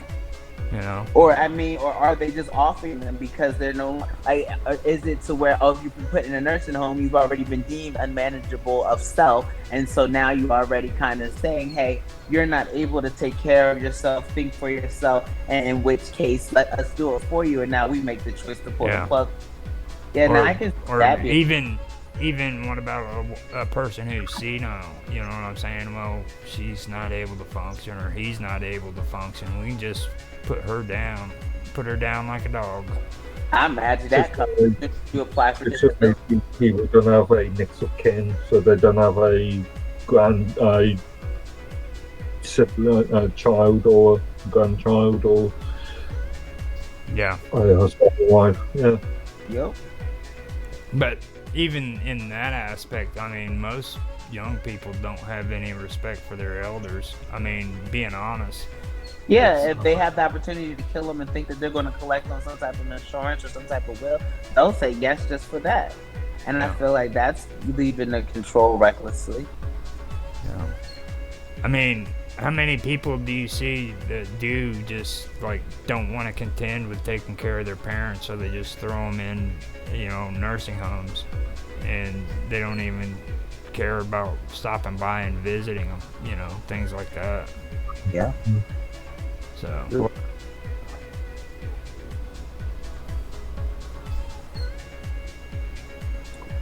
Are we still in meeting?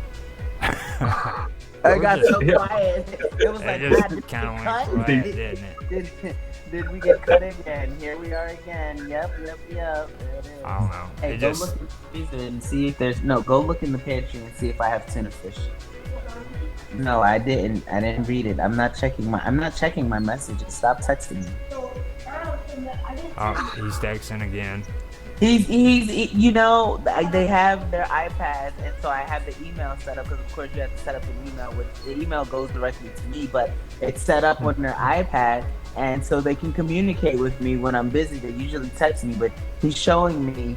He sends me his little.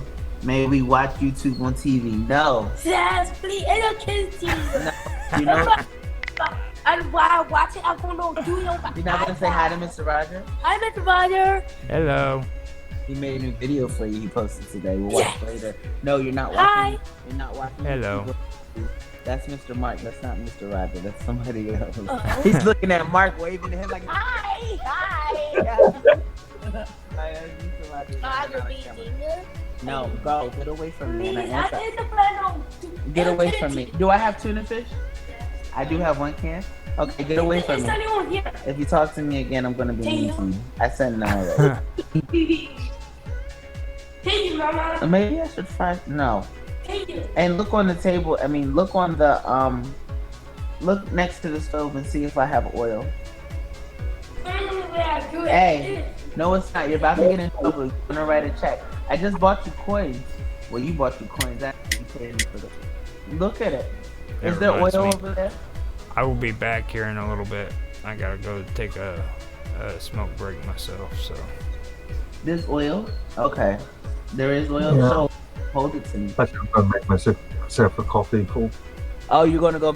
I should. Well, if we're all going to mute, then I'll go. Never left my phone number somewhere and received a call back. Never. So now I wait on hold, and they'll tell you your wait time is 127 minutes. Okay. I guess I'll be here for a while.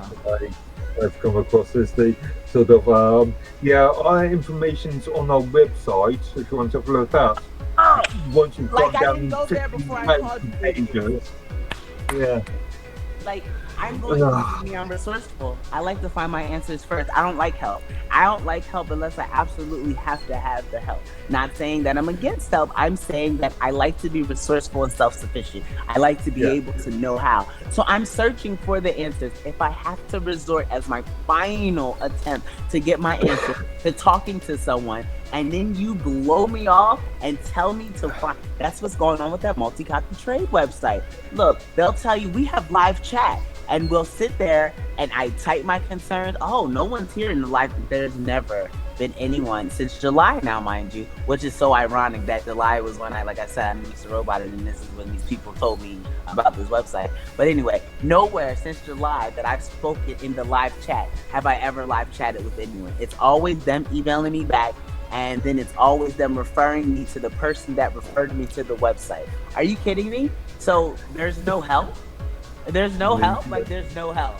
Oh, wow, you're really just pieces of trash running around here. And then the last help I sent, I told them that person was dead. I said the person, I said decapacitated. Like, they're unable to assist with this matter. I haven't gotten an email back yet. Well, the person that helped, they haven't responded to that one. I tell them, I ask for help. Hey, the person that you keep telling me to talk to is decapacitated. May you please assist with me? No response. No response. Are you fucking? I don't know. Let me go warm my coffee up. I'm sure you probably want yours. Yeah, I'm gonna have a coffee.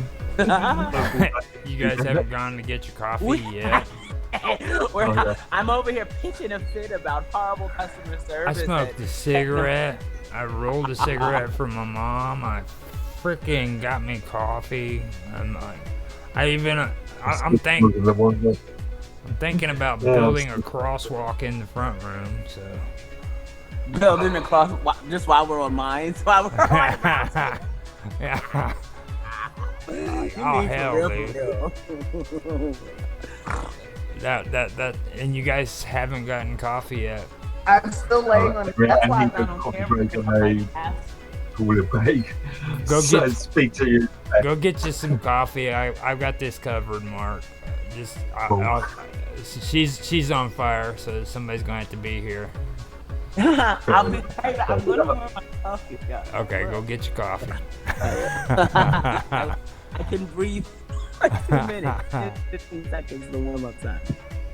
Show me where they have the imprint on all of them, and every single one I see now. You there? Thank you, guys. Are you serious? I was talking to you. Yeah, that's what I was saying. I was getting ready to say, I think you got cut off in your audio.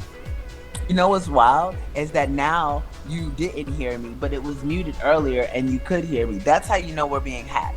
Because how can you not? Oh, John said she's a lovely cat. She is a lovely cat. She's still a psycho. But she's still a psycho. Why is she on top of the refrigerator? I want to know what path she took to get there. Now she's just sleeping in the corner up there, like. That's crazy. She's insane. She's so cute though. But like when you're okay, well, I had more of a question more than I want to finish my statement. But just because with open source, are we saying that like YouTube is open source then, right? No. It's not? YouTube's not open source at all. What is open source? Because it says that they can change and they are able to make modifications and as much as they see fit. Is that not? Well, see, open source is, first of all, it's free. It's free use. And that's what a lot of people don't like. They don't like the fact that, like, anybody can use open source. And the information is open to everybody to view. That means there's nothing hidden. If it's hidden, then it's not open source. First of all, open source doesn't necessarily mean it's free. I can think of plenty of commercial open source projects where the code is provided to or is available to the customers after the fact. Well, see, you've got new updated stuff now, like everybody's into cryptocurrency and a lot of the all of the crypto, no, not all of it, but a lot of it is open source where you have to pay for it, but at the same time you get to see the freaking information, the data. But what difference does it make to see the data if it's not being explained to you? Like, I can look at a blockchain code, and I've done it several times just to see if I'm able to analyze it myself, but I have no clue. Maybe, okay, well, if you understand code, you would understand. But to what extent? If I understood code, am I able to reproduce or at least parallel what's already been produced? If I'm not... Do you want to stay prisoner to the man? No, of course not. I mean, but... Then we're using the man system to create a new system. Then you learn how to read code. Well, I mean, yeah, to that extent, but at the same time, it's whose code? Who made this code? You need to learn how to read code just so you know what you're getting into and like stuff like that. You know what I mean?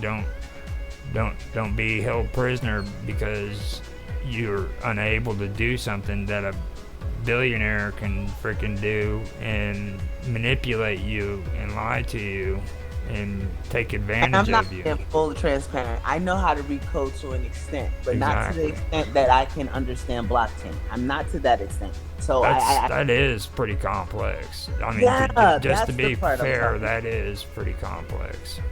And I do know a little. I do understand a little bit. I was learning it for a while actually, and but yeah, like I said, to what extent is it being explained though? Because are you going to want to explain something to me that you think I might be able to use against you? Absolutely not.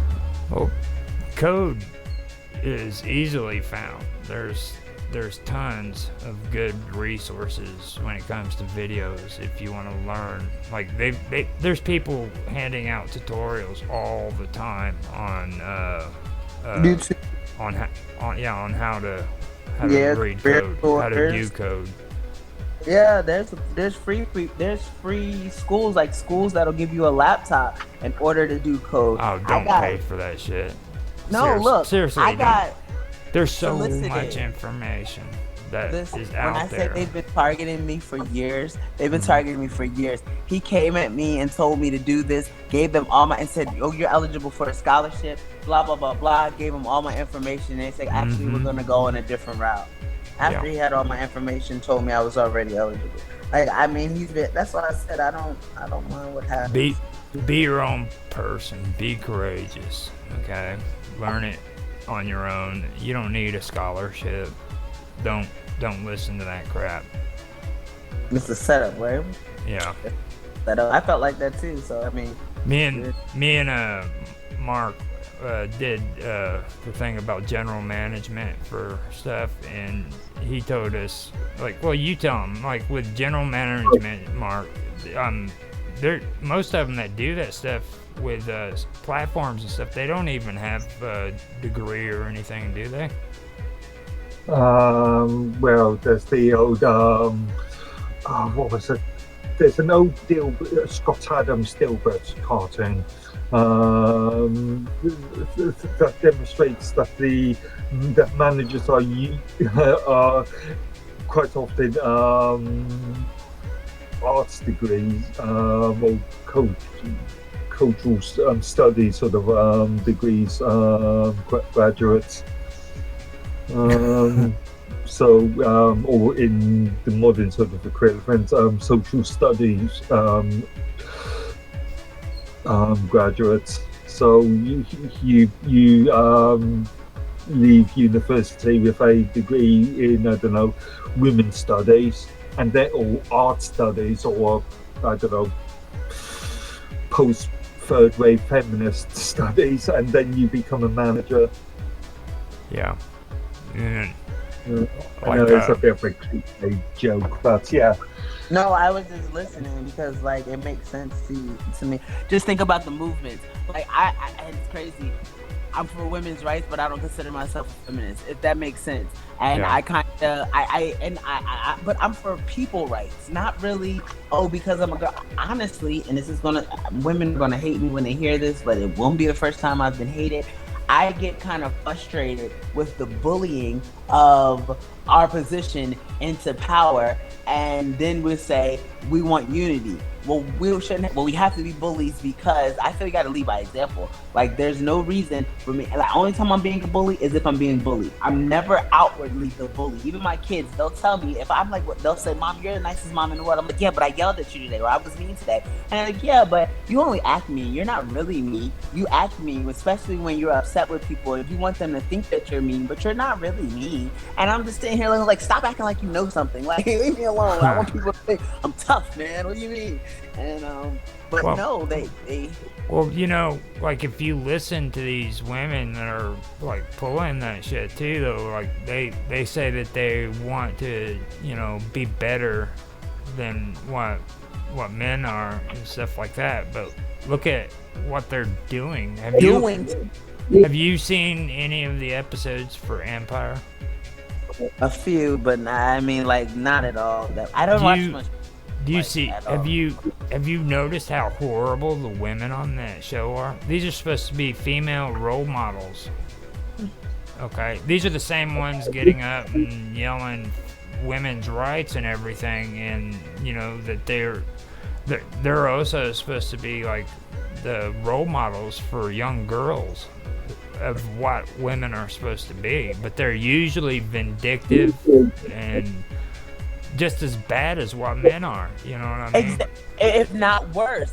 Let me use Nicki Minaj as an example, where she has that video with Ice Spice, and she's like, this to me, the girl's a baby. I don't care. I know the men would beg to differ because they're fucking her, but to me, she's a baby. But she's like groping this child, and like, in my mind, she's a 40-year-old woman. She's groping this girl, rubbing on her ass, and like sexualizing her, who she could have been literally a cartoon character. We could have dressed her up like Hello Kitty and presented her to children, but instead it's like and that's what she her body is like a child. Like, I don't see, when I see her, I don't see sexy, I see kid. You know what I mean? But that's what they're doing. They're targeting women. They're using women to target women, and now you'll have a mentality to be like, just to kind of add something. I always thought Hello Kitty was pretty sexy, so I mean, I love Hello Kitty. I am Hello kind of Kitty. like that's kind of like a bad example. 'cause, Okay, like, see, and it leads it to you to no, sexualize. I mean, seriously, Hello Kitty was sexy. Hello Kitty was pretty damn sexy. I love Hello Kitty. Like, you could not even, because like she came, like, I'm telling you, a lot of stuff was created because of my existence. And like, it's wild to me though, because in my mind, I feel as though like there's no way for us to be better or even change anything by doing the same thing. Yeah. The same with being submissive to money. Even if I'm going to use the money to alter the system, the way to alter the system is to disassociate with it from completely and let it fall to shambles. But you're too afraid to do that, where we can't do that. Like women, feminists, and even men feminists, I feel like men feminists kind of go to the extreme just to kind of make women like, hey, leave us out of it whenever you start going crazy. But women feminists really frustrate me because I feel as though there's a better approach. I'm not into this new age shit, okay? You know what a man feminist is? We call them a bitch, okay? That's all they are. Men have no right calling themselves feminists. All they are a bunch of bitches. Like, why? What's wrong with a man taking care of you and making you feel soft and lovely? Like, it bothers me. Okay, that's that fine. I'm expected. But no, but not to a feminist.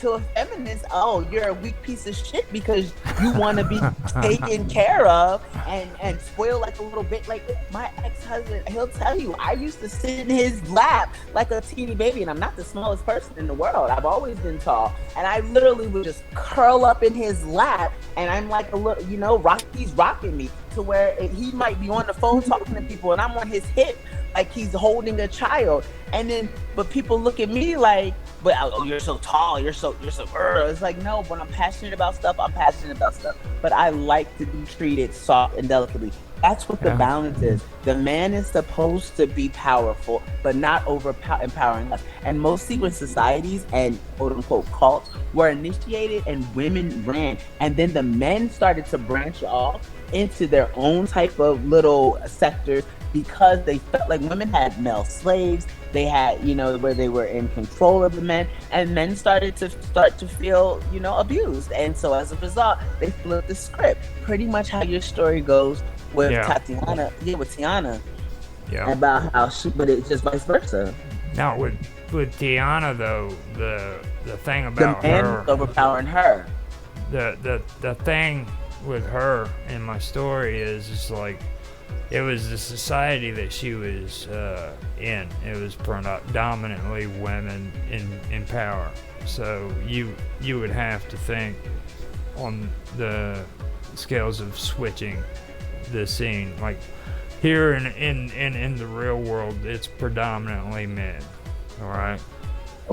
So in that story, what you do is you just flip it. What if women were the predominant ones? You know what I mean?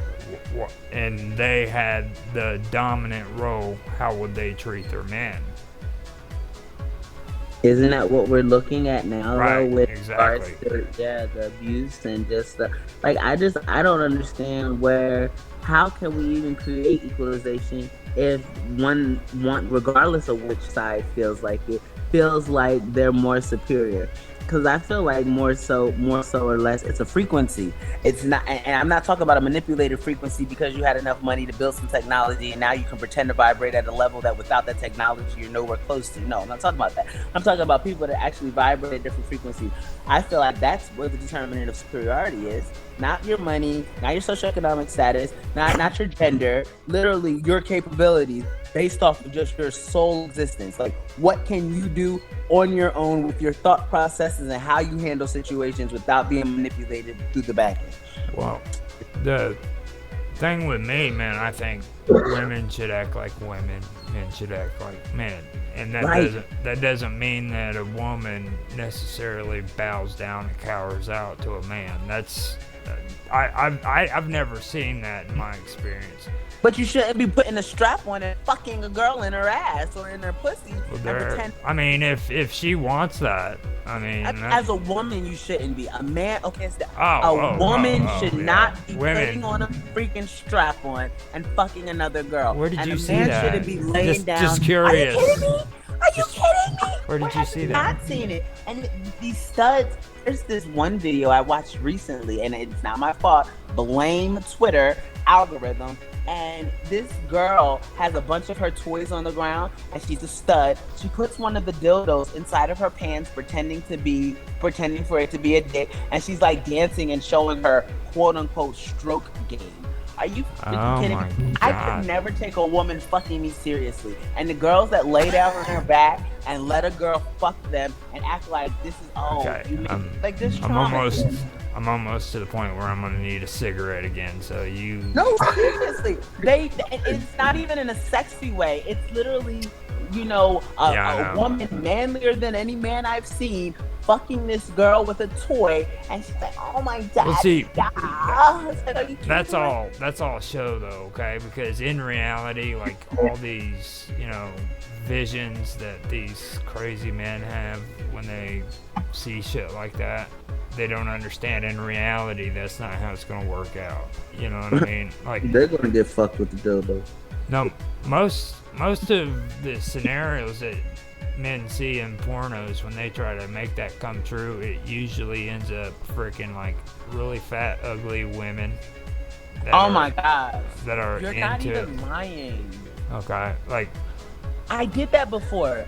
One of my exes, the one right before my ex-husband, and all my relationships long term. So we were together for a significant amount of time, 4 or 5 years. Anyway, this guy, man, we were really high, and he had enough to have a threesome, blah blah blah blah. I don't know people that I don't want to have a threesome with any of my friends because then they're not my friends anymore.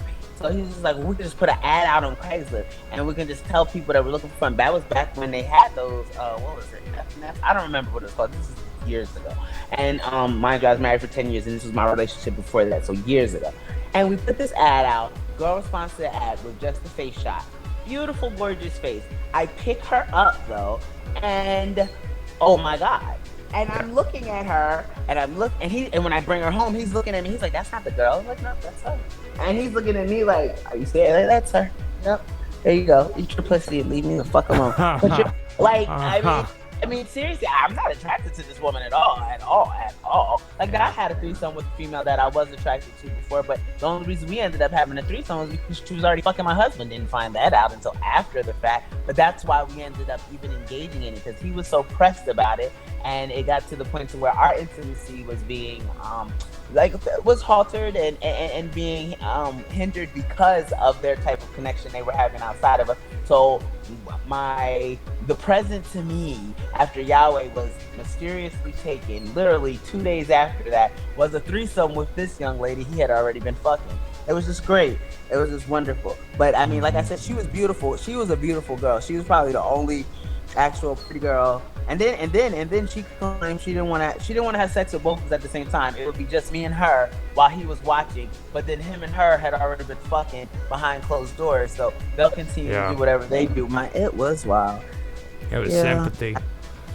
Yeah, type of thing. I think that's how she tried to guard it too. And now, if you ever get in that kind of situation, it's like I said, you make them dress up like fucking Spider-Man. You tie him to a freaking chair, and you put the chair in the closet with the doors open so that he has to sit there and watch, and then gag his mouth so he can't say nothing. I hope my next person is like my husband, and he's just like over the bullshit. He's either done enough bullshit to not even consider more bullshit, or he's never considered bullshit, because I'm going to stay single until I'm engaged. Like, that's my new thing. I'm going to be single until I get engaged and get married again. And I just the way the society is, I'll probably be single forever. Which me and the boys, we talked about this, because for the longest time they would ask any random guy, like especially if a guy would talk to me, "Hi, you want to come over to my house?" Yeah, mom, be my mom's friend, blah, blah, blah. I'm like, no, stop. And then they were like really looking for daddy, and I had to explain to them, this is not a good look for us, and it's okay. So we kind of accepted not having a father role in our life as long as we can handle our own business. But I don't want. God, I better not ever get it. I'm not having any more threesomes. They can kiss my black ass. That's good. I don't want a threesome or foursome. And you better be hoping I want my twosome with you, because it's just like, yo, you're really getting on my nerves today. How do you feel like I'm not even attracted? You know what's the best thing to do? You just tell them to go home. Yes, acting like that. Say I'm sick of your shit. It's time to go home. And see, man, the things that you there's absolutely nothing wrong with that. Everybody makes it out like freaking you've got to be married and you know what? Marriage these days is pretty tricky because most people don't understand what that, you know. It's people use that. That's my ex-husband told me, hey, I had to trap you because you wouldn't go for half the shit that I knew I wanted to pull with you if you were just my girlfriend. You would have left a long time ago. This to my face, and I'm just sitting there looking at him. Stay-at-home wife, he's the only breadwinner, and he's telling me to my face, yeah, bitch, I tricked you. And basically layman's term, and I'm just sitting here looking. I'm like, oh my God. She's like, yeah, I already kind of knew what time it was, but I knew you wouldn't go for that. So I had to marry you. You had to marry me to trick me. Wow. Yeah. It's really difficult to even take anyone that's proposing marriage serious as a result. It's pretty crazy. Crazy is an understatement. Hello, Dan. What did we say about Canada? That we said he's gonna be pissed off with us? Yeah, you should hear the horrible things Mark said about Canada. No, I wasn't listening. I was busy. Did Mark said terrible things about Canada, or you and Karma? I never say anything bad about Canada. I have the utmost respect. You have the utmost respect for Canada? Yes. Yeah, I thought so. That yes even sounded like it was suspicious. Yep. Justin Bieber and freaking Drake. Set you free. Do you feel better now? You like Justin Bieber, right? Justin Bieber and Heartland. He's like too young for you. And then Heartland. I mean, seriously, where do you guys come up with that shit? Like Heartland. Okay. I don't know. I just own Heartland. Well, like, do you really have wild horses roaming freely in Canada? Really? Yeah. Do you? In Alberta, maybe, in Western Canada. There's really horses that just walk around. Can you have them? Are you allowed to get it if it'll come to you? Like if you find a stray cat? What do you mean? We have a lot of open land in Canada. I would love to have a horse of my own. Because, like, you know, if you find a cat that's stray, if you feed it a few times, it keeps coming back. Some Canadians, they have huge farm, you know, and they let their horse or cows roam free in their like acres of greens. No, see, I didn't see any cows on Heartland, so I don't believe that. If it's not on TV, you believe everything you see on Heartland. That's the only it's thing. It's the CBC. I mean, how honest can you get? CBC's worst. You're such trouble, boy. Well, are you trying to tell me that CBC is lying to me? No. I didn't think. You know, I'm not going to say that while I'm a citizen. But I used to like the CBC. They used to have, like 20 years ago, they had good programming. What changed? Wokeness.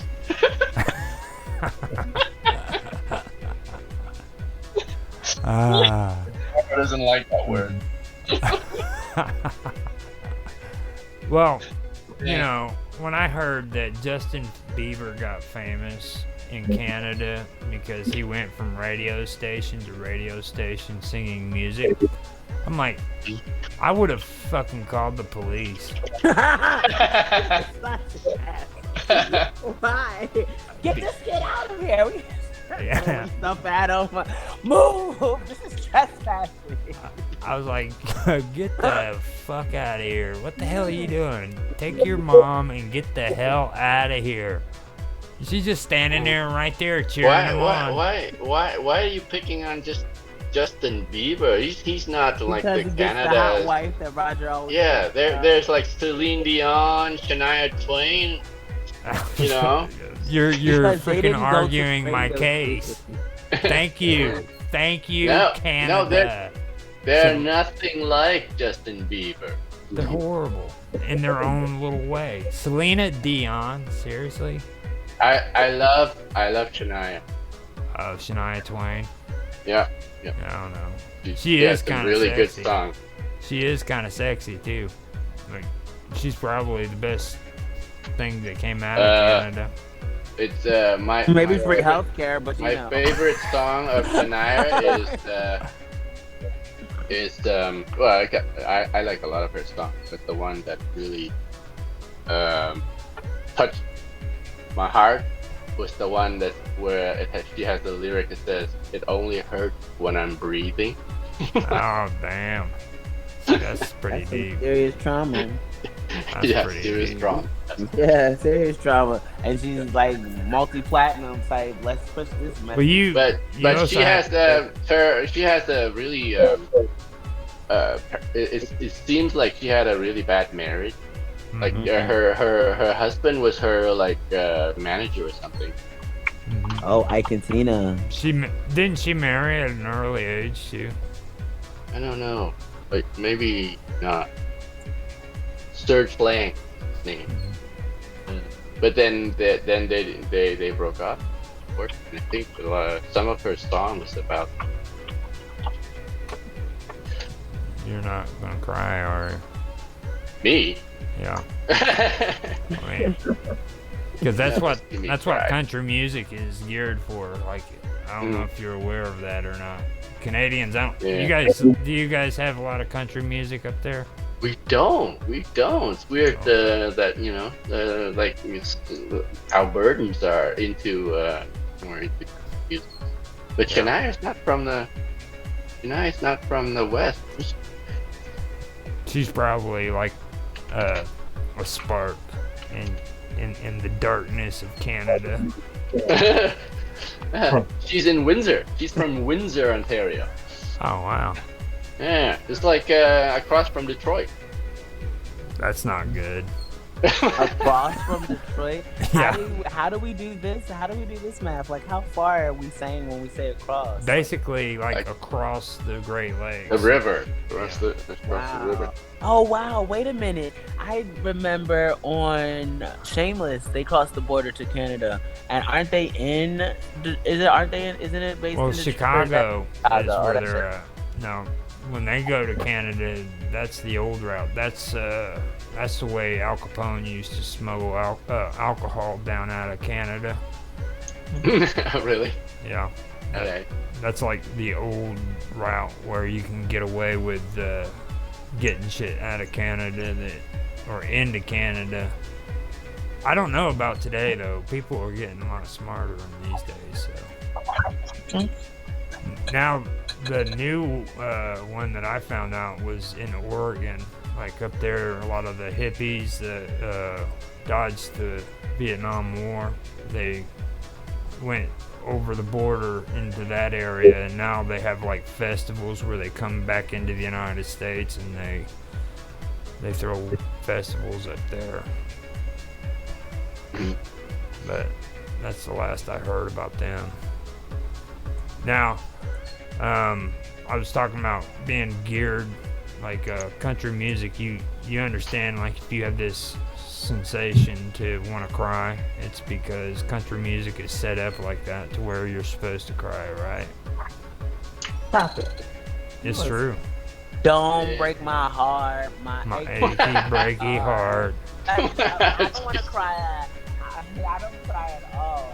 I still remember the cute little boy that taught me this. I was young, we were kids, and I remember swinging, and I got my finger caught in the swing, and like that was like my first introduction to country music. And my mom wasn't a big country music person, but I was like, I love this song, Mom. I love it. Achy breaky heart. Yeah, be quiet. Seriously? We're about to play it right now. No, don't worry about Looking playing it. for I know the song. it right now. I don't know. I mean, Tan might want to hear it. So Oh, No. What is that? Billy Ray Cyrus song? Yeah. Yeah. And Garth Brooks is like A1, but I mean he's not from Canada. But still, he said country music in general makes you depressed. Wait, hold up. Billy Ray Cyrus is from Canada? No. Oh, okay. He should be. He said country music. You don't want him?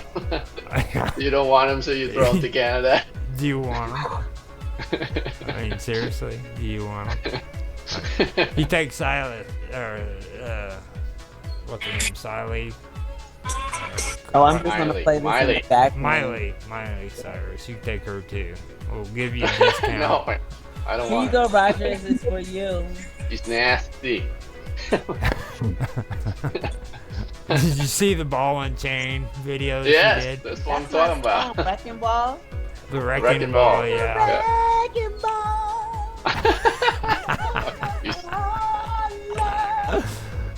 That's my joke. I was talking to you. Did you see the parody for that where the big fat dude's sitting on top of the wrecking ball and shit? And he's got his shirt off. Yeah, I thought he had a pink leotard, but no, he might have his shirt off. Wait, that might be true. He may have had a parody. I thought he had like a pink leotard on. I could be mixing parodies because I find the comedy in life, but still, it went viral. I know that much. Yeah, and he was going crazy, and it was yeah. That song is epic. I don't care what you say. That song. Well, that parody is. I love the parody for it. Because I don't even know. Like country is not my go-to genre, but I like every single genre of music. You name it, I like it. Every single one. The kids listen to classical. They've been listening to classical music since utero, and so when they go to sleep, we listen to Baroque because Baroque actually puts the mind in an alpha mind state to where you're able to utilize both hemispheres. Now Baroque, that's alternative, right? No, classical. Oh no, I'm thinking of Veruca. So Veruca. Let me see. Have you ever heard of Veruca song? Oh, places, but nah. That's just the most popular one. No, that's not new. Veruca Salt's been out for like 15, 20 years. No, I was talking about Garth Brooks. I was saying that. Which one is my favorite one? But I mean, Friends in Low Places is just... Oh, shit. She's pulling out the playlist. Ain't Going Down, and Thanks, Tan. Well, you are the guys that brought up Canadian stuff. Well, I mean... You brought up Shania. You guys were the ones that make fun of Canadians. I would never do that. I mean, like, I'm not saying I make fun of Canadians. They wish they were Americans. We understand that. So, I mean, we get that aspect of it, you know.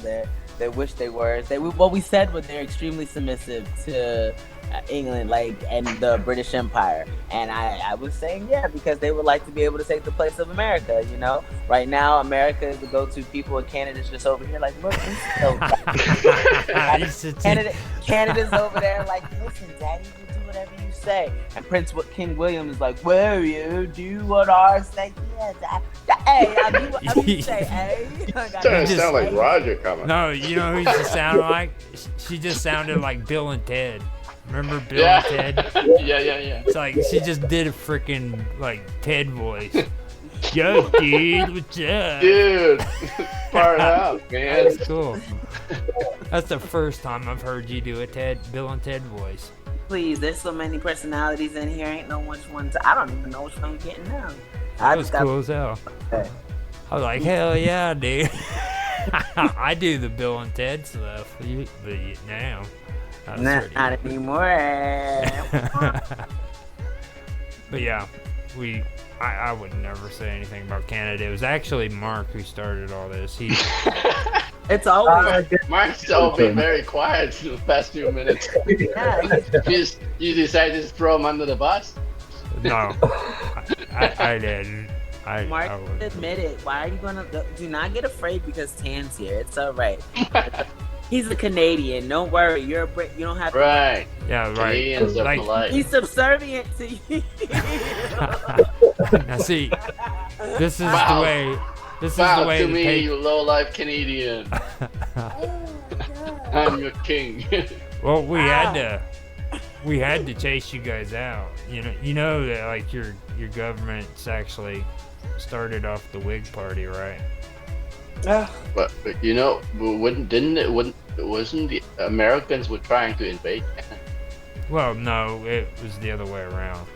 Like, we had you guys in America back whenever our Civil War was going on, and because you guys protested against revolution, after the war was done, all the Whig Party was forced north, and that's where the Canada was formed.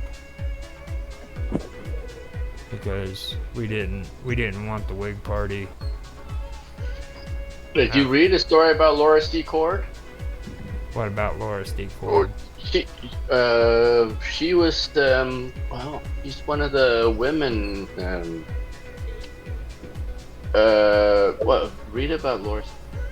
I saw some Heritage Canada commercial way back where she was part of the women's movement in Canada who helped stop the American invasion into Canada. Oh my God!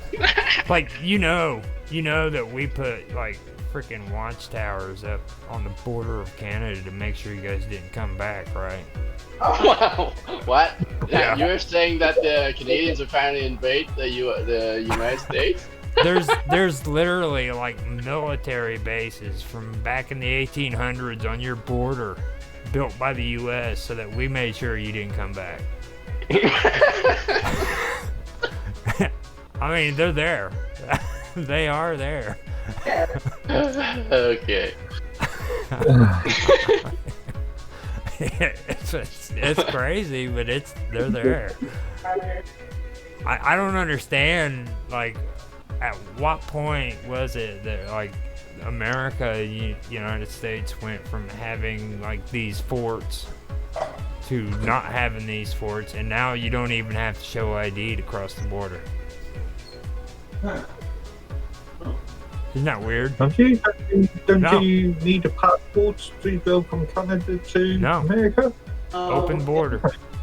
You can travel between them. Well, I'm thinking you might have to show your state ID. You might. Yeah, that's all you have to do. Looked into it because I was going to move to Canada about a year ago, and yeah, you don't need anything to become a citizen. It's different, but you can just pretty much show your ID. You can come over as a visitor without a passport. With just your ID at the border. They just ask for your ID. That's what I was saying to Dan about. I think it's still true in Europe, but technically, you can go from the UK to the EU without showing a passport. But you have to show a passport on the way back. No. What's the deal between? What's the deal between you and Canada, though? Like, if you wanted to go to Canada, is it just open borders? I'm not sure. Yeah, I'm not sure either. I think we still need a passport. Yeah. To visit the UK. Because, I mean... Yeah, that's weird, right? Because we're all part of the Commonwealth. Yeah. Well, England, according to Mark, England has changed their whole attitude about you guys. Like, they don't really like Canadians. Why would you put that on the I've never heard anti-Canadian sentiment in this country. I've heard anti-Trudeau sentiments, but not anti-Canadian sentiments. Yeah. Well, yeah. So there's a difference, right? There's a big difference. Even Canadians, even Canadians are anti-Trudeau. I don't see it. I mean, being honest. You don't see the difference between being anti-Trudeau and anti-Canadian? Have you ever talked to a Canadian? Oh my God. You are talking to one right now. Oh, I'm sorry. I cannot even with my life right now because he's asking the Canadian. He's digging a deeper hole for himself. I'm sorry. He's putting the dirt on top of the one he's standing in by this point. He's burying himself. But no, like, I just I go out 2 streets away from me, at a corner of an intersection, like 3 or 4 blocks away from me, there's a guy standing in the corner with a banner saying "Fuck Trudeau."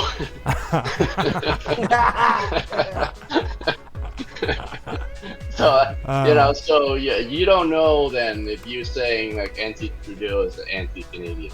No, I ain't saying that, because I'm sure there's a lot of Canadians that don't like him. Yeah. But like Trudeau, being honest, I think he's just a puppet. Most government officials are. I don't think it's him that's actually. He puppet for who? The New World Order? He's a puppet to the liberal left that supports the majority of the government in Canada. Well, I mean, I think he is one of the guys. Because other than him, I don't see anybody else behind him that might be powerful.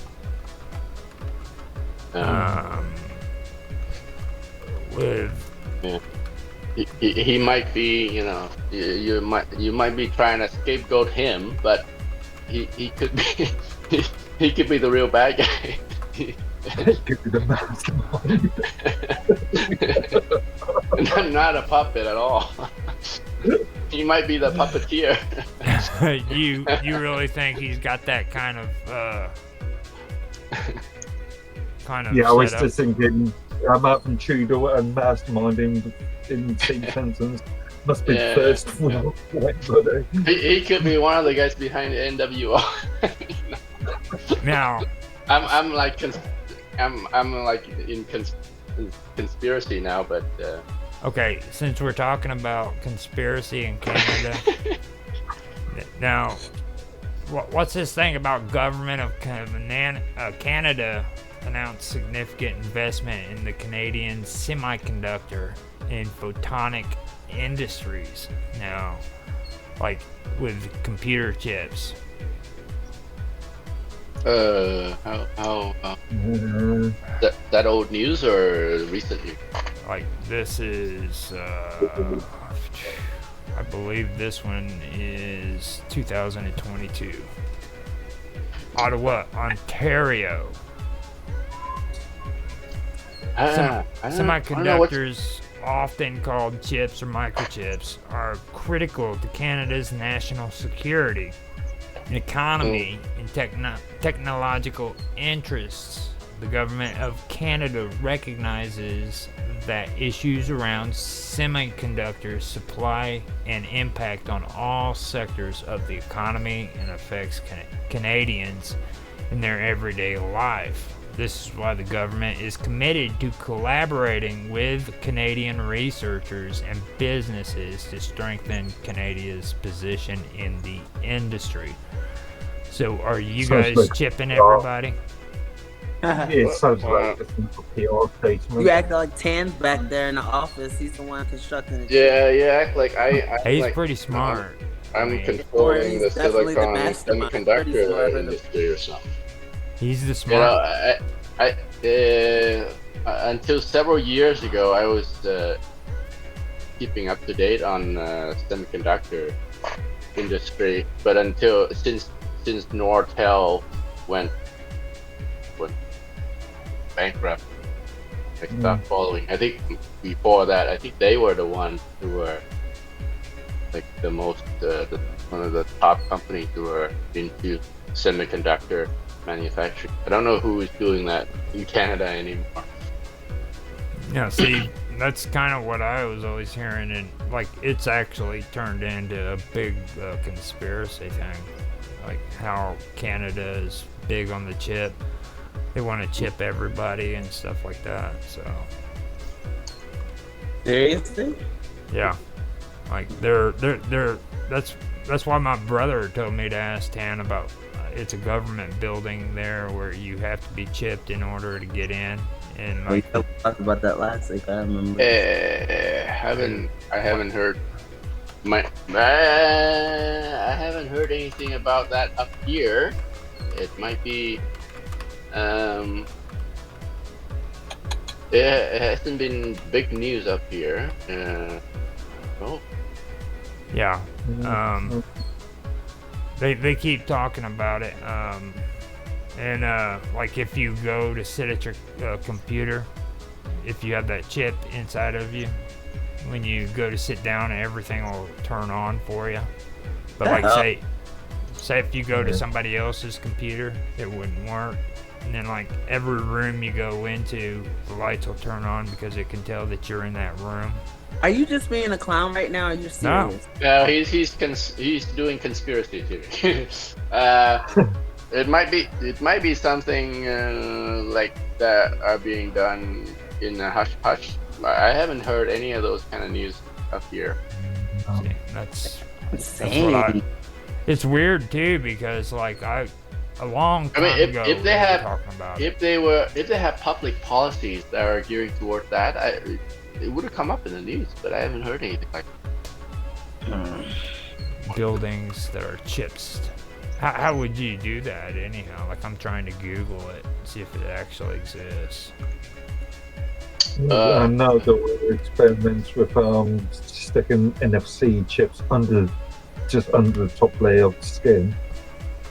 Didn't we talk about that in the general room a few weeks ago about some like kind of aerosol agent, aerosol delivery agent that could be inhaled through the nostril?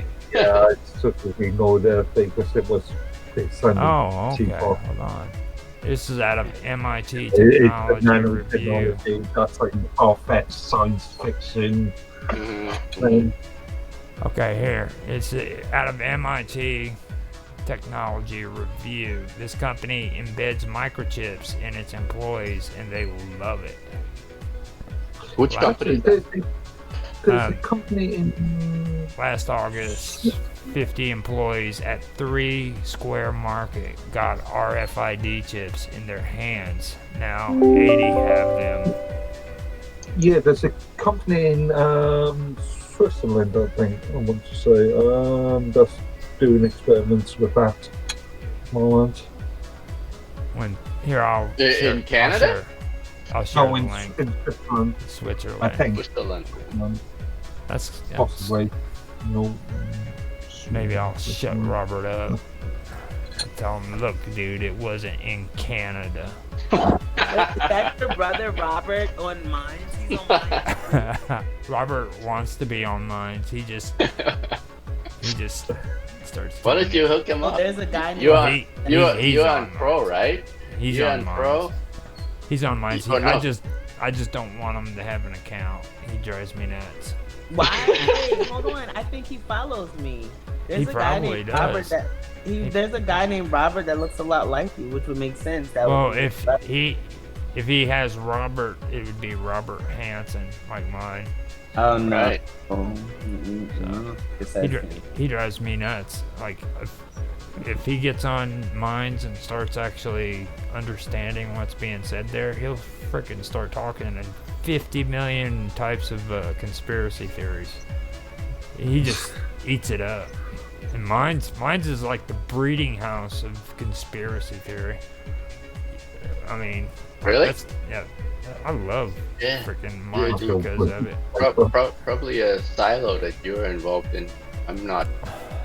Dude, that's what I'm asking for. I've found the most conspiracy. It's the only place that they're going to give it to you real raw and uncut. Like Twitter's going to filter it, Facebook's going to filter it, Insta's not even going to address it. But mine's literally in your face. Look at all these kids dying. Oh man, this guy raped this many people. You want to see? It's like, dude. Whoa. Every fucking corner. Dabble it with a little bit of porn and some weird anime bullshit. Next thing you know, we're back to the conspiracies. Like literally, I don't see how you miss it. The good news is I've seen that freaking crazy Nazi dude again, but this time he didn't have his balls out. You know, he was wearing a red mask. He was wearing a red mask on there, and he even boosted his freaking his website or his. Is he on the general chat room? Yeah, dude's like in a Nazi leather outfit with a mask on his face. That's just interesting. He freaking literally boosted his post, and then what's going to happen is these idiots are going to click on it and they're going to go to his site and see him sitting there masturbating in a freaking Nazi outfit. World. Maybe, I don't know. This is on his page now, mind you. Please do not get it twisted. This is Roger. I have not. No, seen I mean it's not. It's in the news feed. If you go into freaking explore. I'm not going in there. I'm not gonna find. I don't want to see his balls. You have to be worried for me. I thought I wasn't doing my job in channels. And newsfeed. You thought it was in the chat. You were like, wait a minute, I'd be moderating. Now, channels maybe, but I don't know about channels. Oh my God, when did they put channels in? Channels been there since the introduction. Are you serious? Channels basis, yeah. Channels and groups are the foundation. Yeah. Up in the Explorer. You're a channel. In the Explorer tab. Yeah. /Roger__ Hanson. That's your channel. Okay, that's cool. Well, I've been going to newsfeed the most, and I go up to freaking For You in the top and latest and stuff.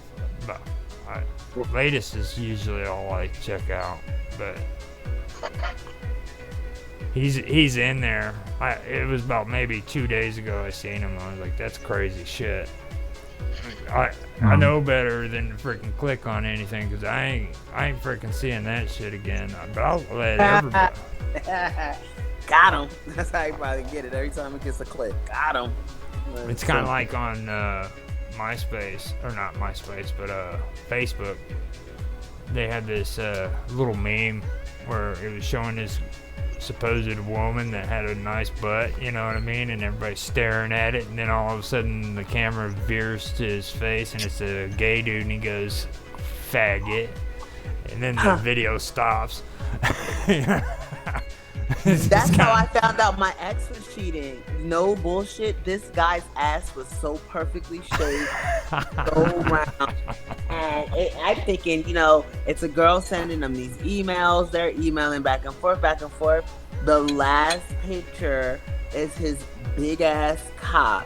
And his shit's fucking huge. But his ass, like, oh my God. Like, he had way more ass than I could ever even imagine. And like, he just, that's insane, man. That's like so crazy. You know what that means, right? That he was gay, I know. Oh, he's not. No, he's not gay. He's not gay, please.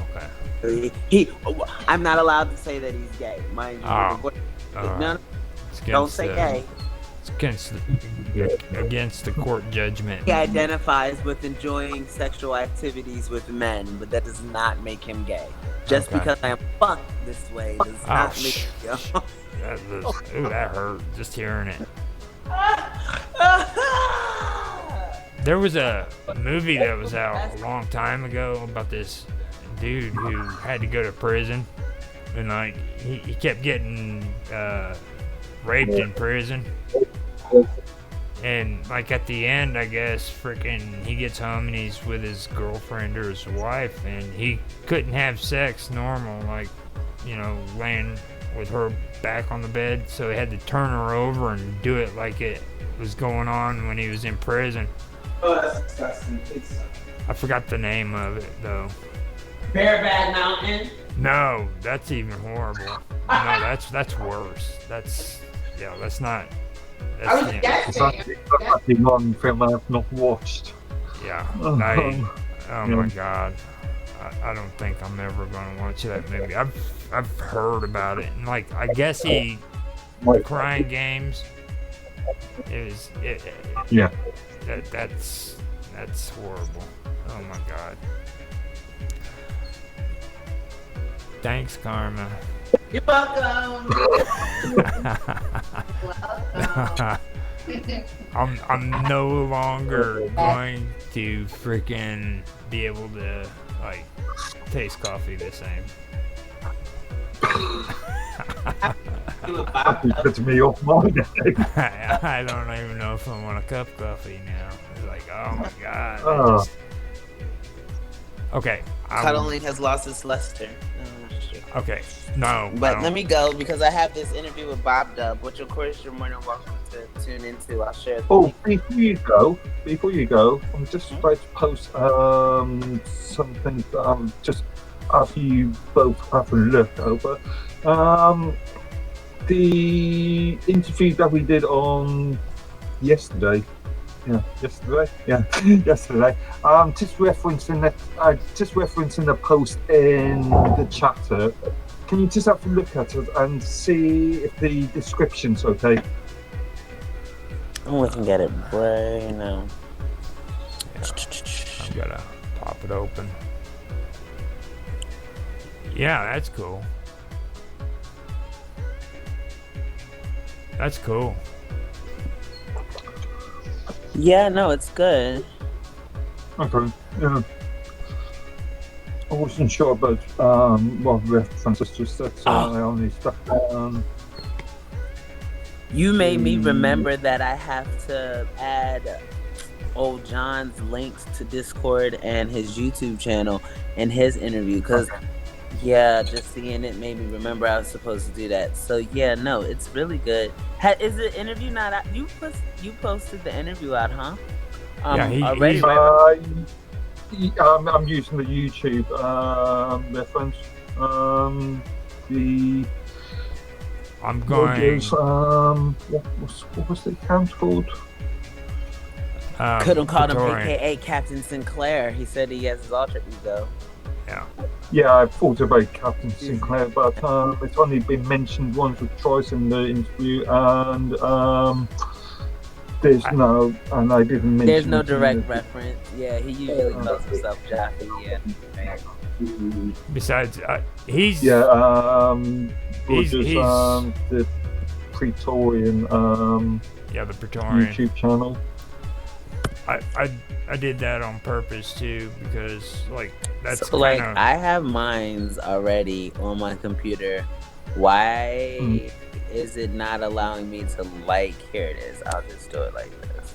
I went to go like it and it was like you have to log in and all my information is saved. See, this I was telling you about my stuff being hacked. All my information is saved, but it was telling me it doesn't have any of my passwords and stuff like that. No, we don't know. We don't know who you are. But we do. We know who I am. Stop it. I just think thanks for the like. Well, see, I did that on purpose too on the name because, he's talking about having issues with YouTube under Pirate Radio. So, if I posted an interview with Jaffe Ryder, then he'll get more exposure because they won't be riding my ass. I closed the wrong window. I thought I was closing the one where you sent the Mines thing, and I'm looking at Mines. I thought I was closing it, but because I had it open in my browser on my laptop, why is my laptop not charging? Oh, it might need to be plugged in. But anyway.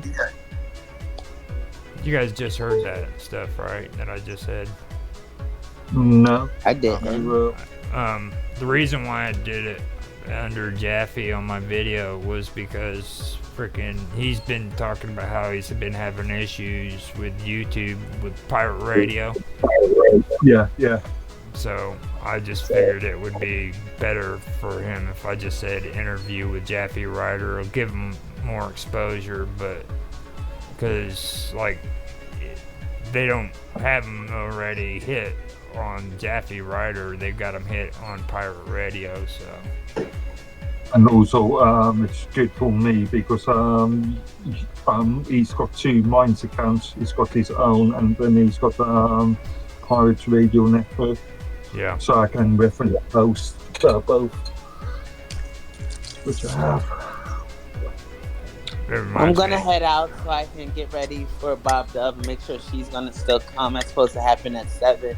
Raj, I'll hit you up if I need some help getting set up with the laptop, but I think I kind of got it. That's why I'm gonna, and like I did with you yesterday where I was an hour behind, I'm going to see if I can get it situated before I'm in her face not knowing what I'm doing. So alright, sounds good. The camera's interviewing Bob Dub alone? Without you, Roger? Yeah, imagine that. It's okay for me to do an interview on my own. Wow, Tan. Wow. She's, I mean, you guys you won't let me do it. She's pro. We have to tag team. She's a pro now. I mean, you guys are almost inseparable. Nope. I told him yesterday we were attached at the hip. I told him. I said we're attached at the hip. Hey, that's right. She's a pro now. She doesn't need me no more. Yeah, right. You're the one who set this up. He said it online. I mean, you are a pro now. You don't need me to take care of your recording and stuff no more because you're set up, good to go. Because you did that for me. But aren't you like worth more to Kama than just setting up? I told him he could come. I'll drop. Look. Right. You're like tag teaming. You know, always tag teaming. I have a feeling you guys are just trying to get rid of me. Like, look, I'm going to drop the Jitsi link if you guys, because I've signed up for Jitsi, so I'm going to drop if it works. I'll drop the Jitsi link in our chat. And if you want to tune in, when's your interview? Because Ryan is doing. It's at 7. It comes. He told her that we in an hour. 6. Yeah, no, it's not an hour from. Oh wow, it is an hour. Oh my god, I just looked at the clock and it was 5. Yeah. So it's 7. I can be on there. We usually end this right around 6. So usually. Yeah. So it's no big deal. But 6 or 7, but yeah. 6 or 7. So what, we've been gone for 6 hours? We've been going strong. Yeah. And you stayed the whole time today. That's a miracle right there. Right. Like, we've got Mark still on here when Tan got here. I was like, wow, that's amazing. We actually talked about good stuff too. Yeah. Did you see me clapping? I did it. It should be more claps. Just like that. See? That's what you get. You guys taught her how to do that on freaking Skype, and now she knows all the secrets. I didn't know how to find a reaction. I never noticed that there's reactions in here. Yeah, cool. I know. I noticed them like a week ago. Look how cool that is! Oh my god! Be like this. Oh my gosh! Wow! What are those, potato chips? Oh wow, those are hands and faces. Yeah, it's so neat. Alright, I'm done now. But yeah, let me go because I'm gonna do a little bit of an interview with her, and then I've probably had enough of human interaction for like a good month. But you know, it is what it is. I'll be back tomorrow. And just remember, it's okay to record at the same time.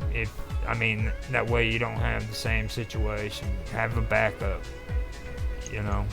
How would I how do I just when you hit stream, hit record, which is just below it.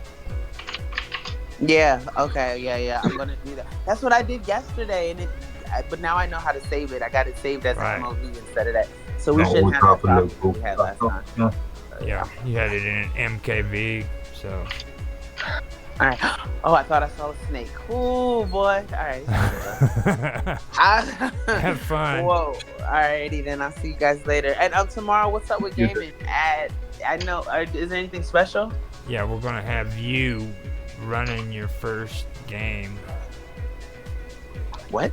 When? Okay, I didn't. Remember, we were going to set you up to where you can figure out how to play Pokemon. Now you tell me. I had no clue that this is what was happening tomorrow. So, okay, at least now I know. But I'll talk to you guys later and have a good night. Okay, have fun. Yeah, she's gonna play Pokemon tomorrow. So if you guys want to hang out and watch her play Pokemon for the first time, it's entertaining. So it's gonna be good. It's gonna be good. You should have seen me when I first did it. It was like, that's what I wish. I wish somebody actually was there to videotape it,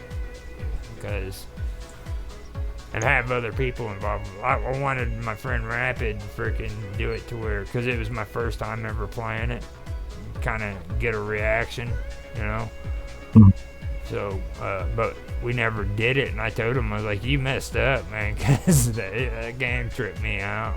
Like, I don't know. It was real weird. So, I saw a robot on... yeah, did you see that conversation?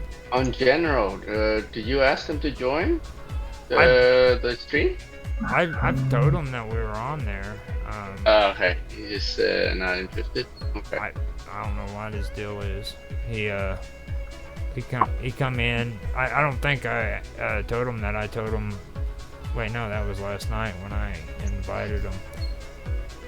He got into a real weird conversation with that Stutz guy. Mm-hmm. And it was a good conversation. It just made me more suspicious of Stutz. All right. But Karma did bring something up. Now, this could be like Mr. Robot's alter ego. But he was replying to himself? Is Yeah. that what you were thinking? Yeah. That he's replying to No, himself? that could be the case. I could see Mr. Robot like having a conversation with himself. Really? Drive up engagement. Yeah. Yeah, just to kind of like stir the shit a little bit, you know what I mean? I could see him doing that. I don't know, over the last couple of days, the various rooms, Canaries and General's been fairly quiet. Yeah. Mm-hmm. Well, that's because nobody's like really in here too much, like at all. It's really strange. Right. Just you link spamming with all your YouTube. Yeah. Well, if I don't do that, then like there's not gonna be anything on there. Like it's pretty bad. Like even like me and Son of No One, we've been playing around like with music and picking on each other. But that's about it. And robots. Yeah. Funnily enough, the other rooms I moderate, administrate, I've been fairly quiet. All the rooms I've got listed there, I've been fairly quiet over the last week or so. So It's pretty strange. What's happening there, Mark? You've been quiet in the past week or so too. I think. we are a bit busy with other 50 million fans. Right. I think that's directly related to why it's been quiet, because a lot of people come on here to see Mark. Yeah. You know. Well, he's quiet because he doesn't need to fight for any user. Is that Yeah, I sneaked that in. Yeah, that was good. And your response, Tron? What is your response to Mighty Tron? Hey, you're okay with being called Tron, aren't you? Whatever. I've been called a lot worse. That's right. That's right. Good answer. Yeah. I'll be right back. I have got to go do something. Getting real coffee? quick. No, not this time. Oh, actually, it's getting late. I should get a beer. Friday night crowd.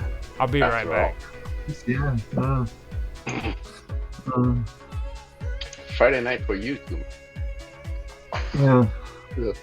What do you drink late at night? Tea. Coffee. Just on coffee or Lucasade. Which is a caffeine-based energy drink. Well, even late at night. I tend to switch to tea late at night. Funny enough, my coffee percolator died on me about a month ago, and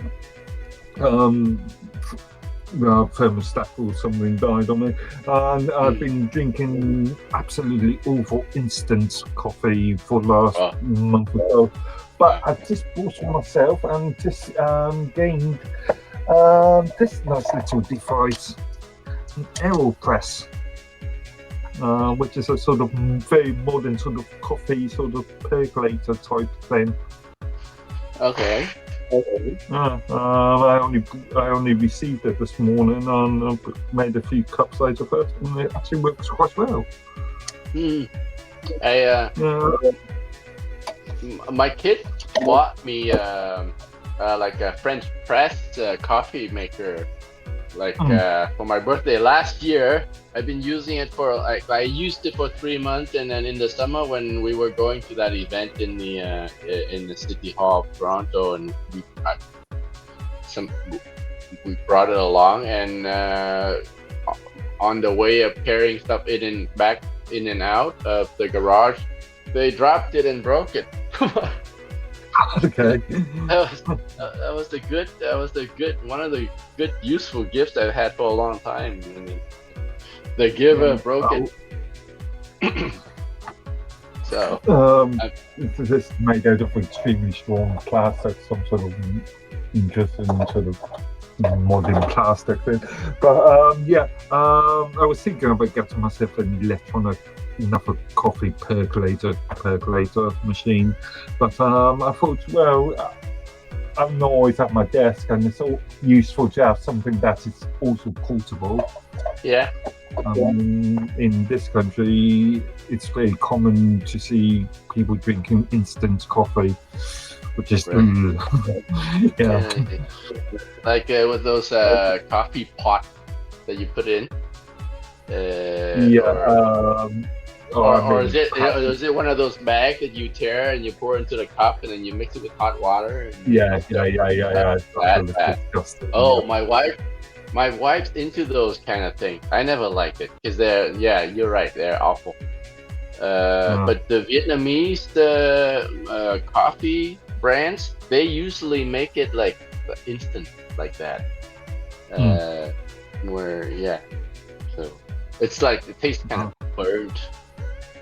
Just burnt. Unless they can grind my own beans and do all the hard work, what's the point? Yeah. I have a coffee grinder, so I tend to like buying coffee in whole bean, and then I grind like a few days worth of brown coffee to use, so I can get the fresh scent, fresh smell, and fresh taste. Because I'm like the ground coffee that I have in the container there. It tends to, I think it loses the flavor if you leave it too long. Yeah, coffee ages quite quickly. Yeah. Or once grounded, anyway. Yeah. In the office there, we have the coffee grinder, like the coffee maker that you pour in like a huge bag at a time, and it just grinds the beans as you make them. But that ideally that's good. I would like to have something like that in home, but in the office, like they rarely clean the machine, so over the year that's starting to get pretty nasty as well. So yeah. Good on one side, but on the other hand, it's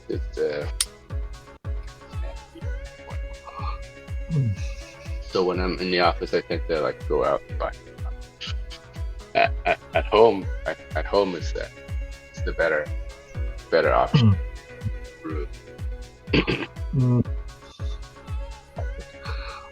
Also, I bought myself, I upgraded my laptop today.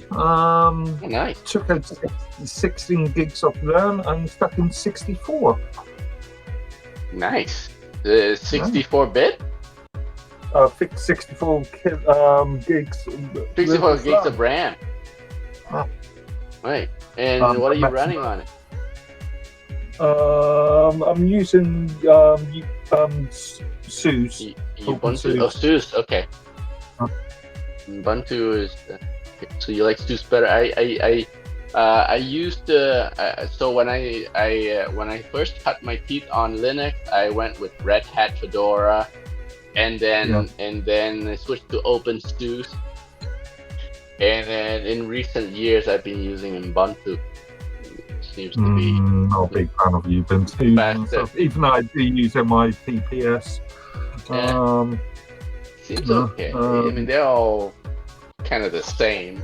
Ubuntu's got the nice update, auto update tools. I don't know if SUSE now has the same kind of facility.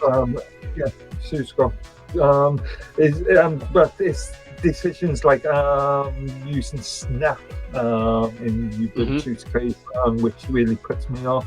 And there's that sort of Ubuntu is sort of conical, is very sort of top-down management, aren't they?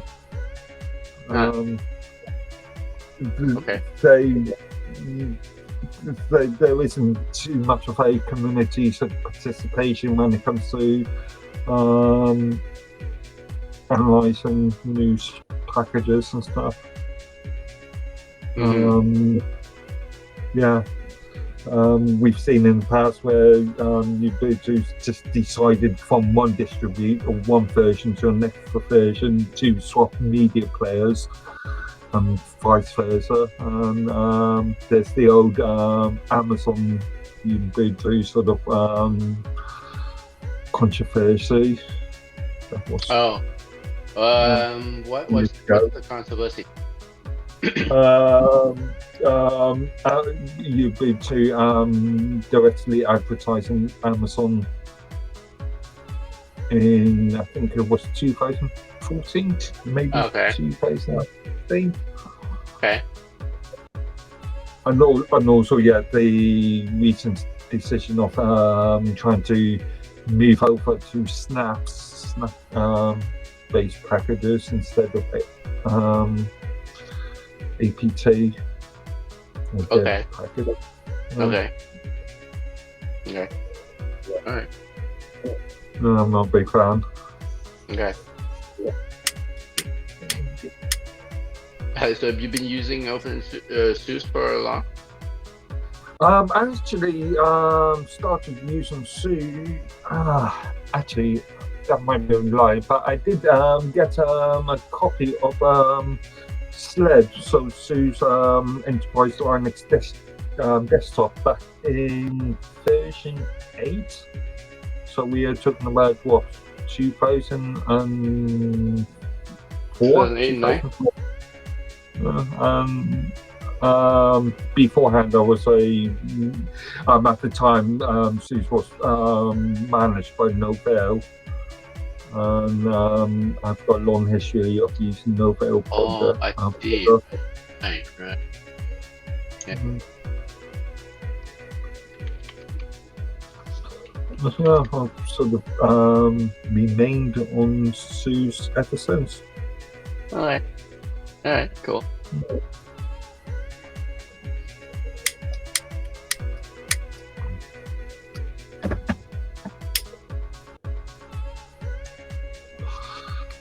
So 64 gigs worth of RAM, so I can create a few virtual machines on this machine now. But it's a laptop though, right? Yeah. But it's a HP ZBook, and the Z range is extremely upgradable. Like I said, 64 gigs maximum. 2 M.2 PCIe slots in it. But do you also have a desktop, or this is? I've got a couple. I've got 2 Lenovo Think Centers. Okay. Actually, I need to replace the power supply in one. The power supply's died. I've got actually a Dell Optrix in there. Yeah, Dell Optrix. Even though I've not used it for anything recently. Alright, I'm back. I have my mom. She wanted me to do a bunch of crazy stuff. So your mom and your dad are here? No, not with me on the thing, but. Oh, on the thing. Okay. On in the Skype other room. or something. She wanted me to pull up the back of her pants. Okay. So, What? it's like she comes out of her room. She looks over. You do me a favor, and I'm like, oh my god. Wait. So your mom and your dad are staying with you, right? Yeah. They're both in wheelchairs. That's why I said earlier I'm thinking about building a walkway through the front room. So that, okay. Like a railing. No, just a walkway like pedestrians can walk across the street on. Just kind of put it across the front room. So. In your house. Yes. Why do you need that? So that people who have wheelchairs will know to stop in like both directions. Before. Serious? The possible collision of wheelchairs in your house? Yeah. My dad's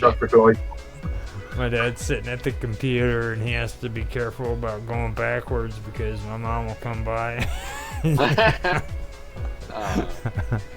So. Well, it's good that they're staying with you so you can keep an eye on them. Yeah. But okay.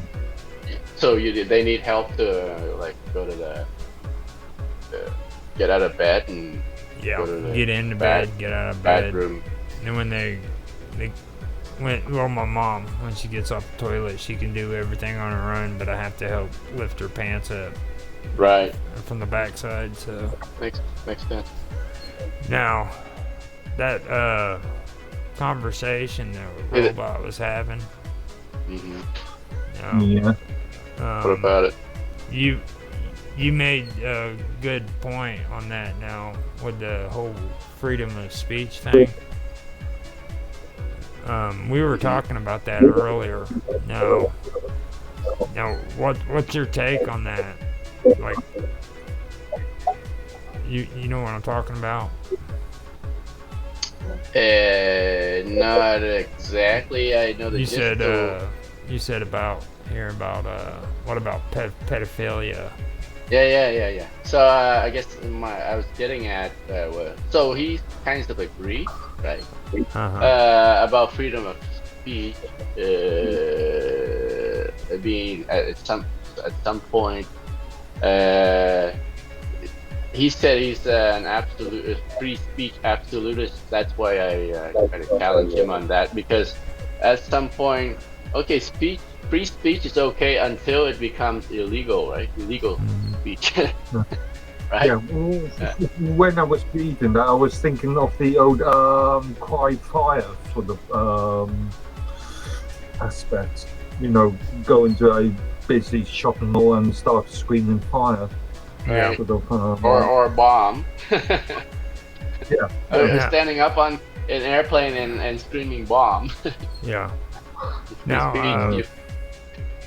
when you were talking about that, the thing I brought up is like, and Mark is here too, which is good. I brought back up what Mark was saying. I was making a copy of it. I was listening to what he was saying, but yeah, I have myself muted. But it's like the agreement, you know what I mean? When you go and you agree to this services, you know what I mean? When you first get the account, you know, I personally believe that if they're going to do these agreements, they need to set it up specifically like we don't want this kind of stuff on there, because it really it goes back to kind of like even outside of the internet, you know what I mean? Like, I remember once they had an argument with the Christmas tree being up on an airport because it represented Christmas, you know what I mean? For me personally, I think it's the property owner's right to say if he wants a Christmas tree up or if he doesn't want a Christmas tree up, even though there's an airport on it, you know what I mean? So that's the way I see it. Like, even with the internet, you know what I mean? If that platform doesn't want that kind of discussion going on, then it should be in the service agreement. You know. Which generally is, even if it is a bit convoluted wording. Even though in the UK there is a law to state that all contracts should be written in the sort of plain speak way. But yeah, again, like I keep on saying, always read the terms of services. No matter what, if you're going to agree to a news to register with a new platform or with a new registration, always make sure that you are fully aware of the terms of services. I'm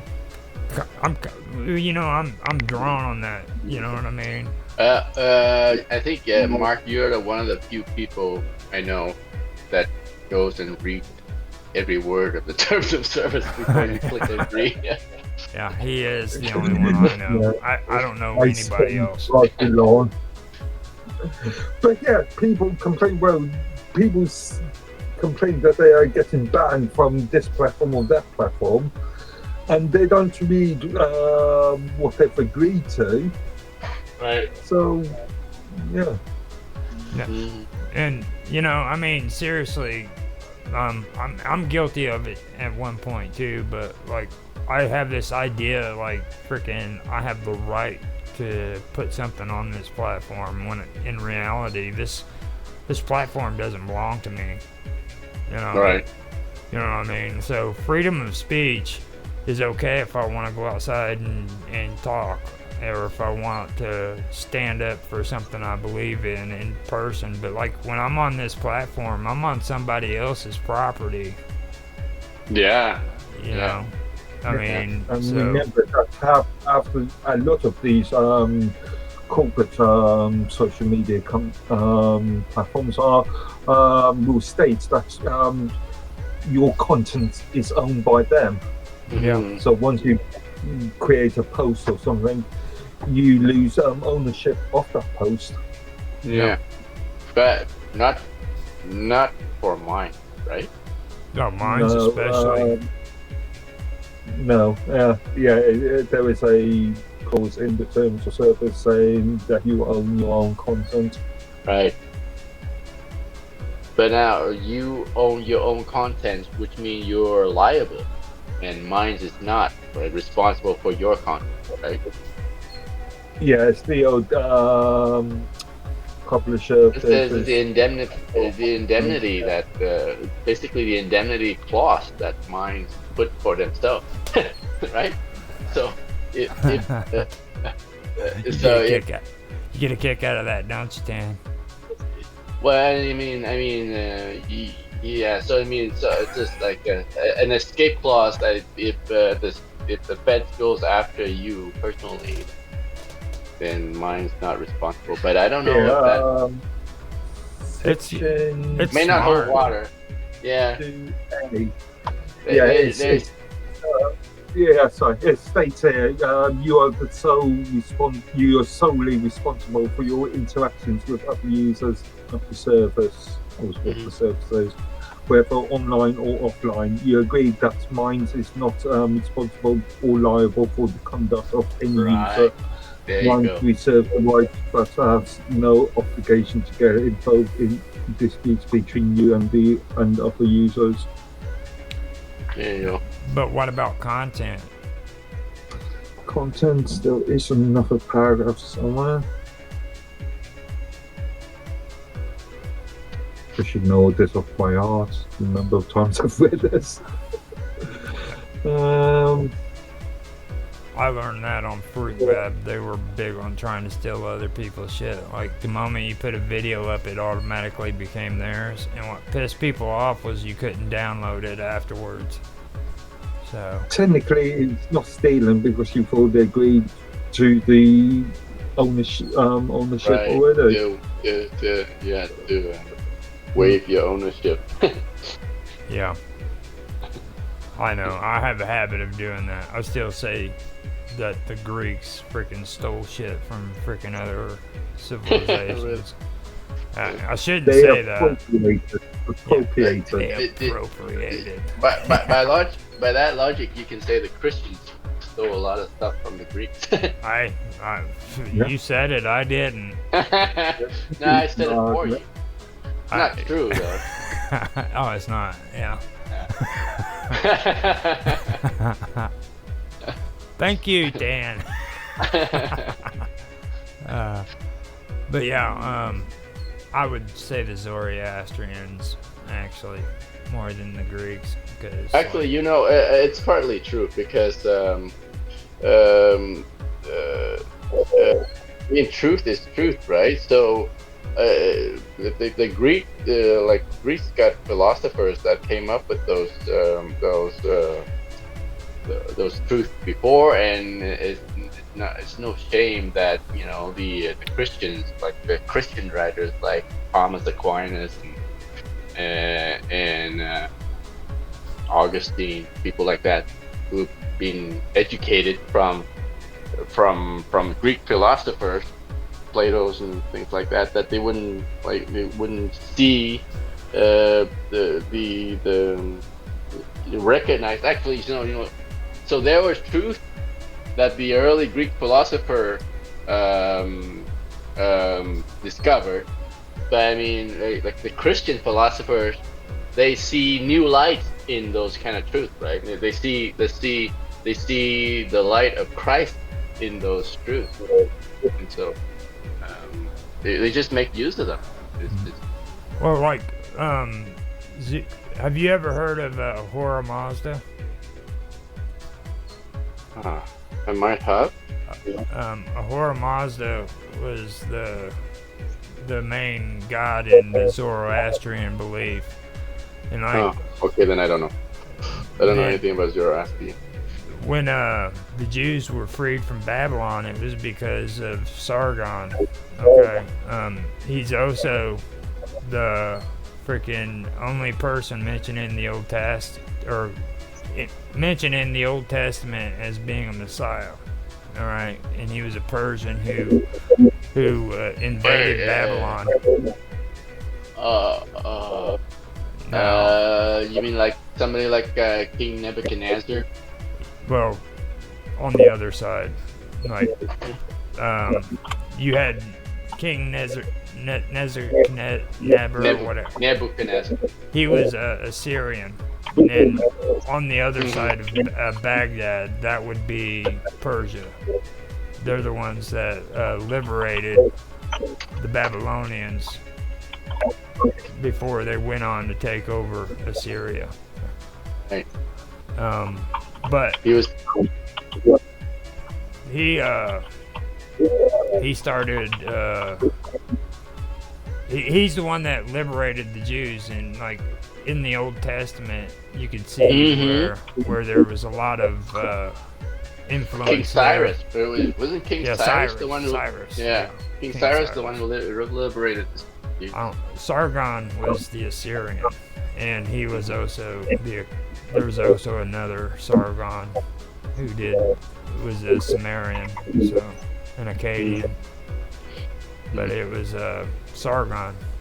Yeah, King Sargon was I think he influenced the Jews a lot too, because he allowed them to return. I don't think Sargon Cyrus was in the Bible. I don't know. What was it? It was, you said Sargon? No, Cyrus. Cyrus. Yeah, Cyrus is in there. Yeah. Cyrus of Persia. Yeah. Sargon, I don't know. Oh, in the Sargon's Bible. In the Bible too? Yeah. What's that? Yep. Sarukin. King of, what is it? Legitimate. The name was absolutely chosen in reminiscence of two former kings. Sargon of Akkad. Alright. Now, Sargon of Akkad was Bible gateway. Yeah. You got a whole big thing. Isaiah chapter 20 mentions Sargon the second. Yeah. I see you're. I'm automatically one hit. All right. Now, Cyrus, the one that you were talking about, he was the one that was the Persian. He's the one who liberated the Jews from Babylon. He allowed them to go home and rebuild their temples, gave them the money. Isn't that amazing? Yeah, so in Christian philosophy, I think when they're talking about Christian philosophers, when they're discussing Aquinas and people like that, they're kind of linked to Plato, Socrates. Well, Plato is Plato's a fake. You know that, right? Oh. I gotta stop muting this. You didn't hear a word I said, did you? Didn't hear a word you were saying, and I was just babbling on just to fill in the silence. Oh, okay. I was like, well, you know Plato was a fraud, right? Oh, he was? Yeah, most of his work. Yeah. Most of you his mentioned work. Thing. Carry on. Sorry. Most of his work was taken from the Egyptians. Like he had a lot of Egyptian influence in his work. So really? Yeah. Wow, you should talk about that in your next show. We're actually getting finished with the Phoenicians, getting ready to go into the Canaanites. And I was actually wrong about Thoth. I thought Thoth came from Egypt up into Greece. Come to find out, Thoth started with the Phoenicians and was incorporated into the Egyptian pantheon. His real name was Tuatus. Okay. It's pretty interesting. And Canaanite is what the Jews really were. They were Canaanites on the frickin', I keep forgetting the name of it. It's that little strip where Israel is now. The Levant. They ran all the way from Lebanon down into Gaza. That was the Levant.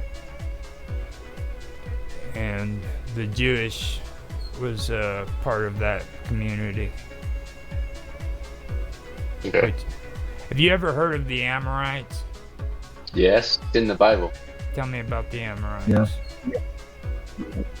Well, they're the people that the Jews fought against. The Amorites, the Jebusites, the Hittites. Those are the enemies of the Jews. So they were against the Amorites? Yeah. See, that's interesting. That is interesting because the Phoenicians learned their beliefs off of the Amorites, and the Amorites, I don't know if they contributed to the Sumerians or the Sumerians contributed to their beliefs. You know what I mean? I don't know. That is pretty. The only thing I heard before we started doing this was that the Assyrians literally demolished the Amorites. They destroyed everything. So I knew that much, but I didn't know the other stuff that we're learning now. You remember I told you we were using what's his face from Caesarea? We were using his book. Bishop you were using his Eusebius. He wrote the whole work of early Christian church history. Yeah. And yeah. He did the argument on the pagans. So we went through and we started looking at these pagan beliefs. And believe it or not, freaking, he's got his book is really good. I've only made it through to the 6th page. And Really? and researching it, and the stuff I found out just from this first 6 pages, it would blow your mind, dude. You don't learn this stuff in school. Yeah.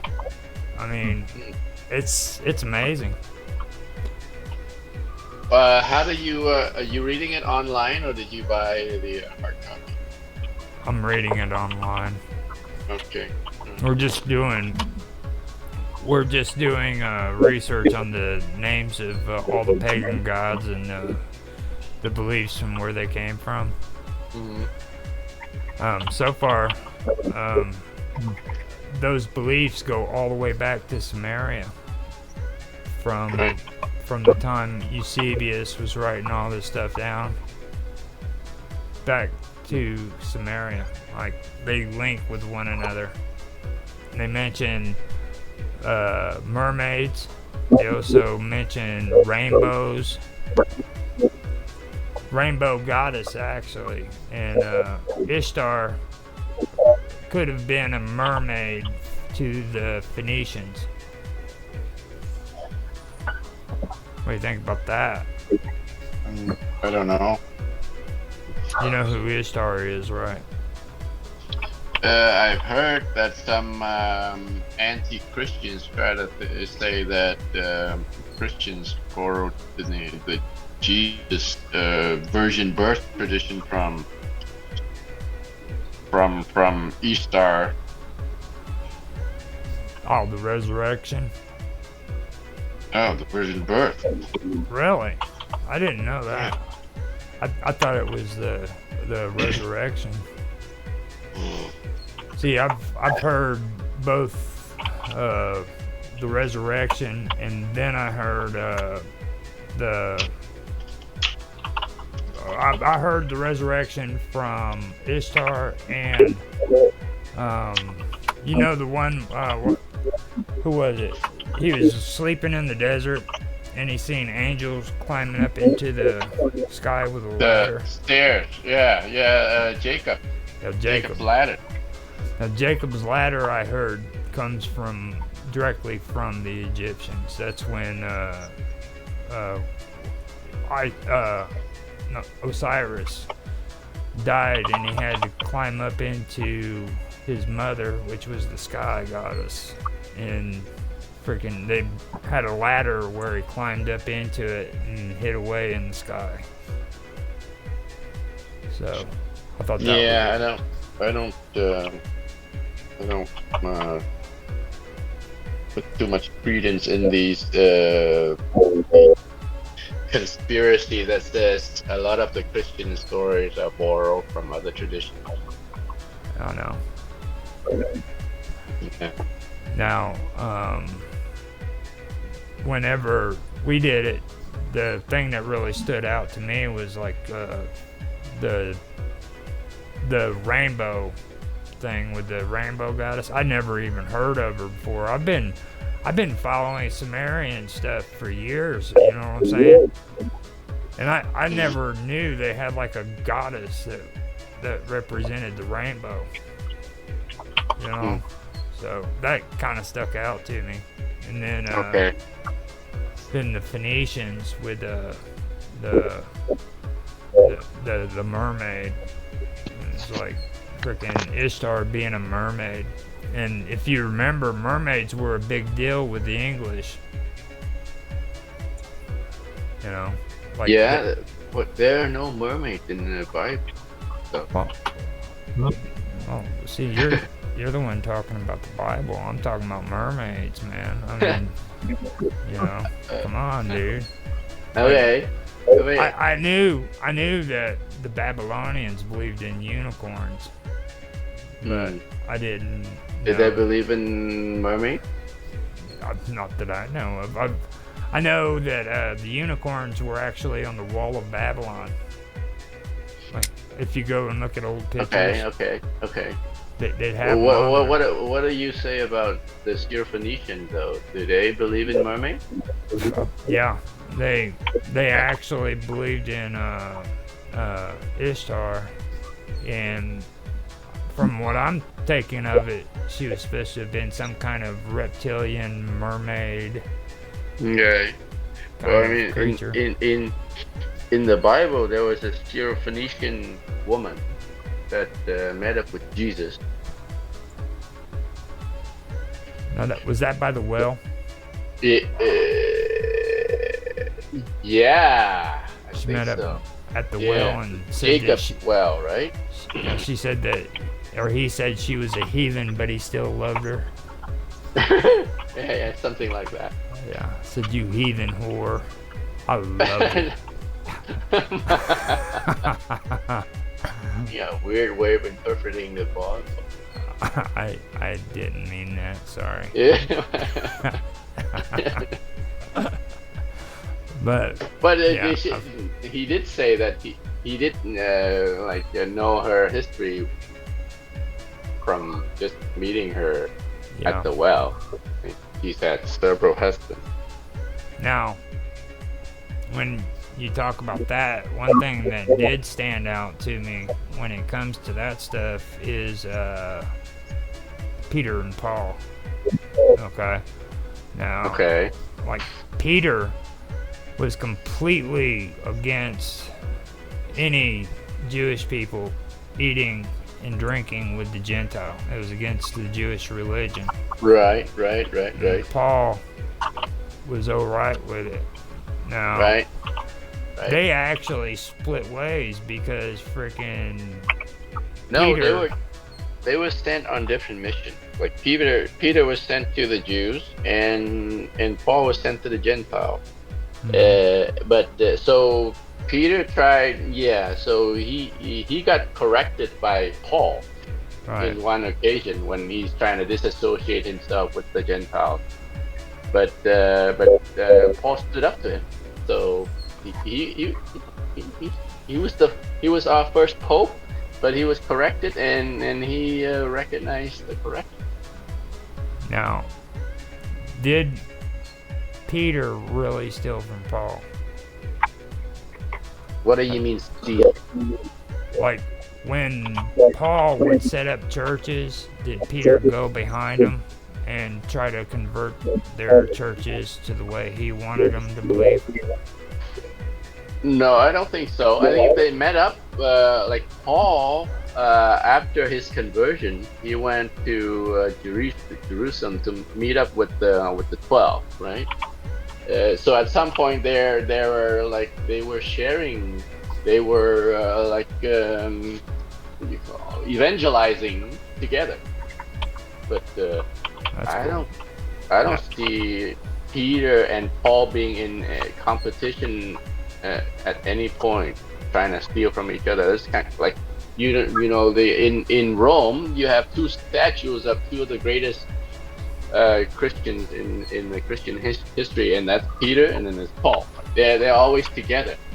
So well, now you're drawing us into a story. You're gonna have to tell us about how they both died.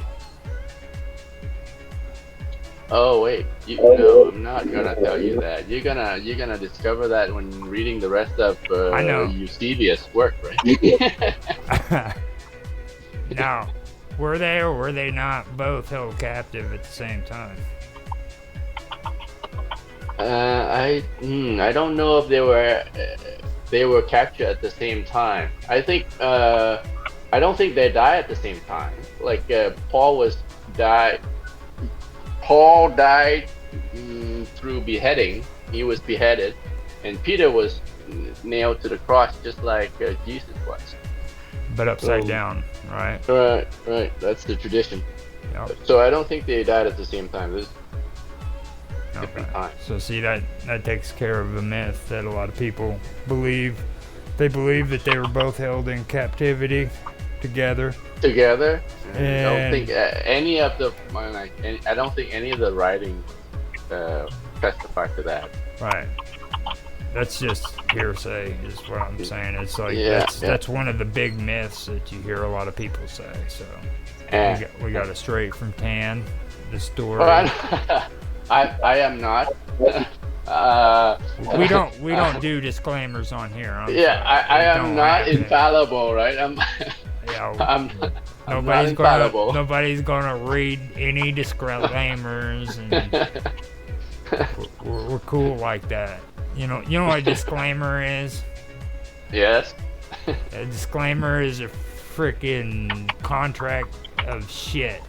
All right, that means I'm offering you shit. So it's kind of like on Tommy Boy, you know. Well, but like there's gotta be when we're talking about, even when we're talking about tech stuff, right? There's gotta be some unspoken disclaimers that we might be talking out of our ass, right? You know, most people can tell that if they're understanding what's being said. You know what I mean? That's right. Like, listen to us. I mean, shit. That's right. Oh my God. Yeah, unspoken disclaimer right there. There's people laughing at us for when they watch our tech talk. No, actually, you guys do good. You're probably one of the only people that actually don't talk a bunch of dumb shit. Actually, I want to apologise for yesterday. I was planning to join you in the evening, but yeah, something else popped up. It's fine. It's no fine. way. There's no way else, and there's no way I could have joined. Yeah, I know. Well, I did deep in work. I did the reading on that stuff, and it wasn't really all that long anyhow. It was just I was wanting to do the beginning part, and then I scrolled it down so that if people wanted to slow the video down and look at the coding, they could. Well, so. And when I watched that thing that you did, I kind of regretted not joining you, because there's some point in time when you're reading and I felt so much like jumping in. Yeah, it was a good topic. I know you guys would have loved it. I knew. How did you come up with that? I mean, is anybody pick interest? I'm the shit, dude. That's what it's about. I'm hardcore. All of a sudden, you like tech talk. He just comes up with like pseudo random generators and crap like that. But the stuff that you are talking about is more like mathematics than technical, technical computer stuff. Right? Well, I don't know about all that. Now, like we were talking before you got in here, what about freaking erasing hard drives? Yeah. I was saying I know somebody, or knew somebody. I know ex-colleague of mine that used to use pseudo random number generators to actually overwrite formatted sectors on the hard drives, on refurbished hard drives, to fully get them clear. Mm-hmm. No, how does that work? Randomizers. Well, you know, in in most partition formats, even if you format the data, that just removes the file allocation tables. Right. So and data still in effect remains, even though it looks like it's been deleted. Right. That's what the quick format does. Yeah. But yeah. there's So as a security precaution, when we used to have refurbished computers come to us, we would just format the hard drive, and he would just run a random number generator just to fill up the hard drive, and then format it again afterwards. Oh, I see. So you use a random generator to randomly generated bits that will fill up override the hard drive with like junk. Yeah. I see. Yeah. Okay. All right. Oh, okay. Okay. That's a good use of random generator. But there's no such thing as randomness when it comes to a computer program, right? That's why it's called pseudo. It's not really random. Yeah, that's why I said pseudo. That's why they call it pseudo numeric. Right. But you see, some of the pseudo random generator creates beautiful art, like the fractal like the Mandelbrot. Oh, don't get me started on right, fractal. right. I love Like, fractal. So it's like it simulates the randomness in nature, right? There's a formula that generates the what is the equivalent of the snowflake, right? So you have these snowflakes that falls down from the skies and it falls on the ground and it forms various different shapes that looks like it's randomness to us.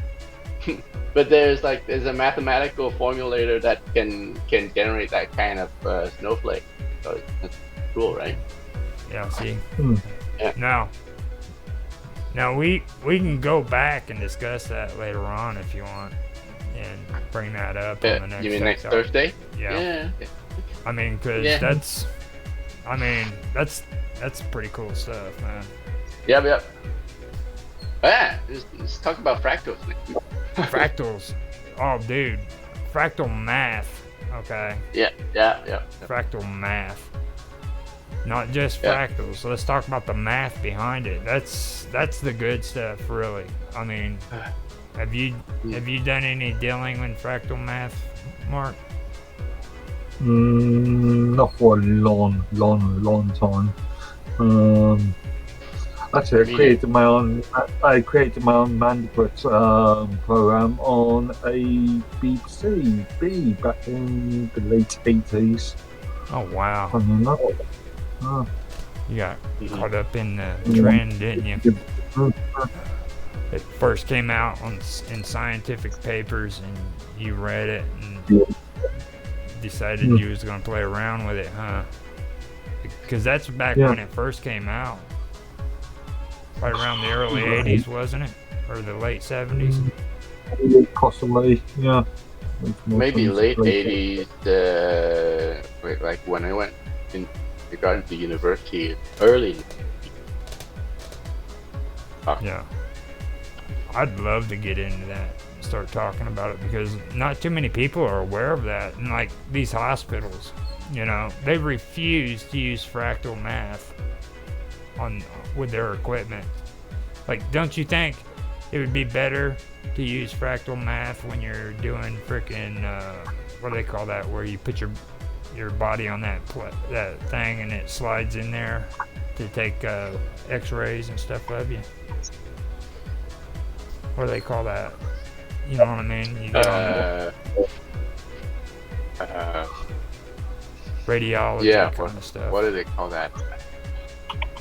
But when they're doing stuff like that, they don't want to use fractal math. They're against it. Like those sonar or not sonar, but some sort of imaging, right? Why? Right. How does that? What does that have to do with using fractal? Well, you understand. Like, you can go into a middle of a forest, choose one tree that's in the center of the forest, cut it down, measure the trunk and every branch, put the math in freaking your computer with fractal math, and it can tell you how much carbon monoxide is being emitted from that freaking area just by measuring one tree. I don't know. I mean, I don't know about that application of fractal. They do that with fractal math. I mean, it's pretty intense. It gets really, really deep. We've got to talk science. We can do research. Yeah, I'll pull that stuff up. It took me a while, or it's been a while since. But wouldn't you, for a tech talk? I mean, why are you digging deep into those like theoretical stuff like that? Wouldn't it be easier or more practical if you look into like technical stuff, like how do you set up your home network to prevent your children from watching porn? There you go. See, I was thinking more practical ideas. Like stuff like that will be of interest to Karma. Stuff that you're delving into. Well, see, like how would you set up a porn filter, do it yourself filtering in your home network so that your kids don't accidentally bump into like those kind of sites. Let's see, like I think it was 2-3 days ago. I said we need to have you and Mark. Right, Roger, where are you? Run some ideas. See, so. You're muted, Roger. Are you talking muted again? Oh, yeah, I am. Oh, God. See, this goes back to what I said like 2 days ago, man. Like you and Mark, okay, are really. I said you guys need to like come up with some good ideas and stuff, and we should do it. Yeah. Cause I'm into cool stuff, right? You see, so like I need to have like all that boring stuff that you guys do. So yeah, right. Yeah. Like practical. You guys keep me centered. If it was up to me, I would go off into left field and start talking about fractal math. Yeah, you're up in the clouds there, where you're up in cloud nine. I've come up with some good shit. Now you can't tell me, you cannot tell me that you haven't thought of trying to set up a freaking network on your own. Just thinking about it is intriguing. With satellites. Oh, that. No. You never even thought about that? Setting up a mobile network on our own. Why would we do that? Just because it's cool, man. Because it's cool. It's like in programming, where people are trying to build useful features for an application. Meanwhile, the techie guys are trying to build a cool flaming logo. Yeah. You're like the guy that tried to build the flaming logo. Okay, let me ask you this, all right? And this is seriously something to think about. Like, if a guy was to sit back and freaking learn how to create his own game engine, all right, on his own, and then he tried to get a job, and on his resume he freaking put down, I was able to create my own game engine. Do you think the person that was the employer would be impressed by that? No, because that's the kind of stuff you learn to do in university. Like I learned to build an OS while. No, but I mean, if he's capable of building a game engine, do you think he'd be impressed that he was able to do it? I mean, just the fact that he was able to do it. No. On his own. Well, okay, so he's able to do it without assistance. Do it. He's able to do it is cool, but he needs to be able to articulate the challenges that he's facing and how he came up with the solution. That's more important. Okay. But the fact that he did it wouldn't be impressive. Yeah, I guess so. It depends on what kind of job you're applying to. If you are applying to a gaming developer, yeah. Well, I don't know. The game, especially the AAA industry at the moment is full of long hours, employee abuse. I would argue. Like they're not beating them, are they? I'm thinking of certain companies. I'm not gonna mention, but the AAA gaming industry at the moment is it's pretty shady. Not a pretty place to be in, that's to say. It is pretty shady though. You're right about that. I've heard some stuff too. Like it's pretty bad.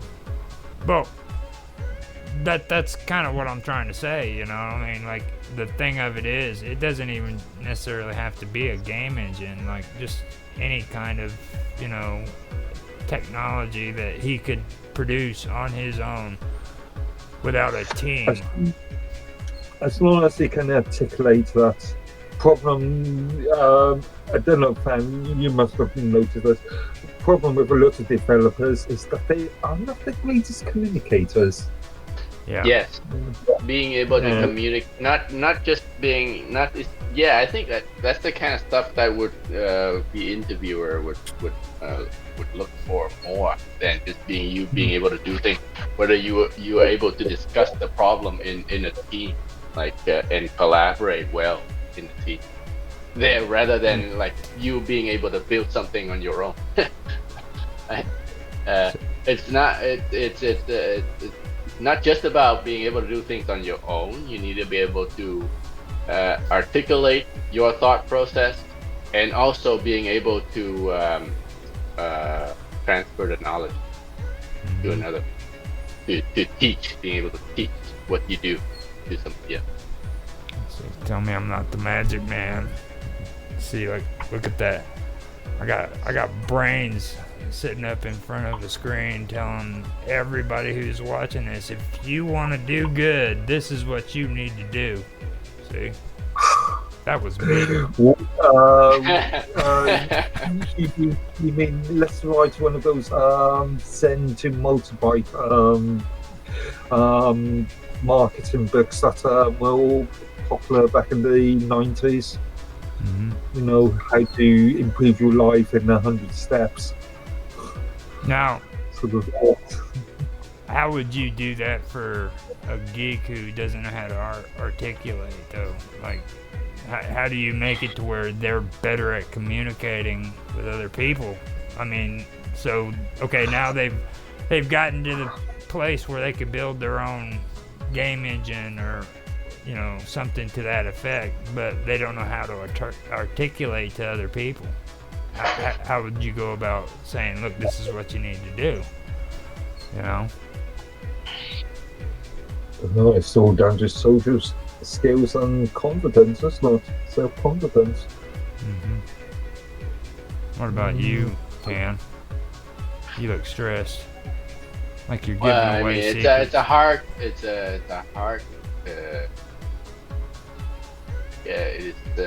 something that you can't easily teach. You can teach, but then they'll need to practice it on an everyday basis. If you want to hire somebody for an entry-level position, you might be willing to put up with the effort of training somebody to get them to that level of communication. Like he's like a rock star coder, right? But he can't explain himself. This is some trade-off. No. When you say explain himself, you're talking about he can't explain his work, right? Right. Okay. Right. I mean, okay. So he's like a super genius. He comes into the company. He writes the whole game engine from scratch all by himself, but nobody else can understand his code. Yeah, the old documentation. So he's gonna have to explain that. He writes like super optimized code, right? Like it's like people can write the same kind of thing in 100 lines. He can write it in 3 lines.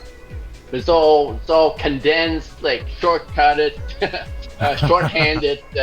shorthanded syntax, and it's all jumbled and that kind of thing. He's gonna have to explain that. It's then because you know if something should happen to him, then the company's in trouble, right? Because nobody can understand his code. Yeah.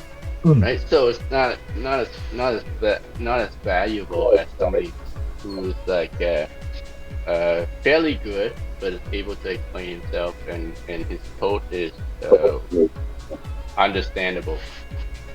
So he's readable. He's not a hot dogger. Also, developers, I found that developers aren't the greatest when it comes to documentation as well. Yeah, that's right. And why you've got support people actually writing most of the documentation. Well, yeah, no, in a decent company, you have a documentation department. But technical writers who are writing the documentation is not leave it to the developers. Maybe I think the open source project, a lot of the developers are doing the documentation. That's why. well, a lot of open source projects are what a team of 1 to 5 people. Yeah. So yeah. I wonder if Mind has documentation people. They probably They do. are. Nick and Bashi are in the middle of working on the Right. FAQ. Bashi's not a writer, right? He's a. Not But she's overly. she's doing the documentation, right? Yeah, I presume there would, people like Jack and Ryan will be overseeing it because up till the influx of the staff within the last 2 years, Jack was doing most of the sort of blog articles. There you go. But yeah, Sounds like they don't have a professional technical writer. Well, it's really sort of putting documentation so it's easily understandable by the end user. It's not really technical writing per se. It's more click here and guess what happens. So, Like user guides, manuals, help docs, those are the kind of stuff that. no, are you sure they're not using like Unity to? Yeah, maybe they're just using Chat GPT. Before they didn't, but they probably should be using it now. I guess. Especially on a tight resource constraint. No, see, I'm supposed to be the griefer here, guys. Yeah, you're supposed to be the Minds basher, right, bro? I'm the griefer. I'm the people just turned the Minecraft griefer. Yeah, so, right. So who's griefing on Minds now? I think that's me. Okay. Well, I mean, like yesterday, I flipped out. I couldn't believe that. Like every single Minds Plus video on my thing was like black screen and frozen. None of it would play. And today, finally, I woke up and it started working. But on your app or on the web? On the web. Like I don't use the phone at all. You don't use the phone app, okay. Yeah, I don't agree with phones. Yeah, I've seen it sometimes, but I've never seen like all of the plus stuff. The blackout. It was weird. It's back to normal today, but it was doing it last night, and I was like, that's just weird. So and I'm not talking the live stream or anything. I'm talking about like the plus videos, right? Mine's plus video. Actually, it started doing it again. I can actually screen share. Like. Okay. Here, let me. Is it the video? Yes. Or the photos too. It's just the video itself. Like here, if I can see it. Go ahead and pull it up. I'll show you what it's talking about. All right. So Minds. All right, we have to look at your stream now to be able to see it. Give me a second. And like right here, I'll go in and I'll click on that. Nothing. See, come up here. Pokemon. Nothing. Get a block right in the dead center of it. Oh, I see. You click on the play button and nothing happens? Yeah, and I've got mine to automatic, so they should automatically be playing. Oh. Yeah, no. I've created some like free GitLab tickets in relating. Oh, that one comes up. Yeah, that one comes up. And this is when live you click stream. on it, it's supposed to pop up with the play. Now this is YouTube. This is YouTube.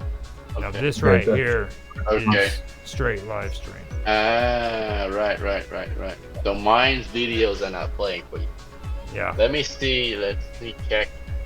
This is on your channel. Yeah. All right. Let me see. Yeah, I know in the last month I've created something like 3, maybe 4 tickets in relation to autoplay. For you, Yeah. it's not playing, but for me, the videos comes up playing right away. Oh, I see. This one. This It's is gotta what? be Minds Plus. Just Minds Plus.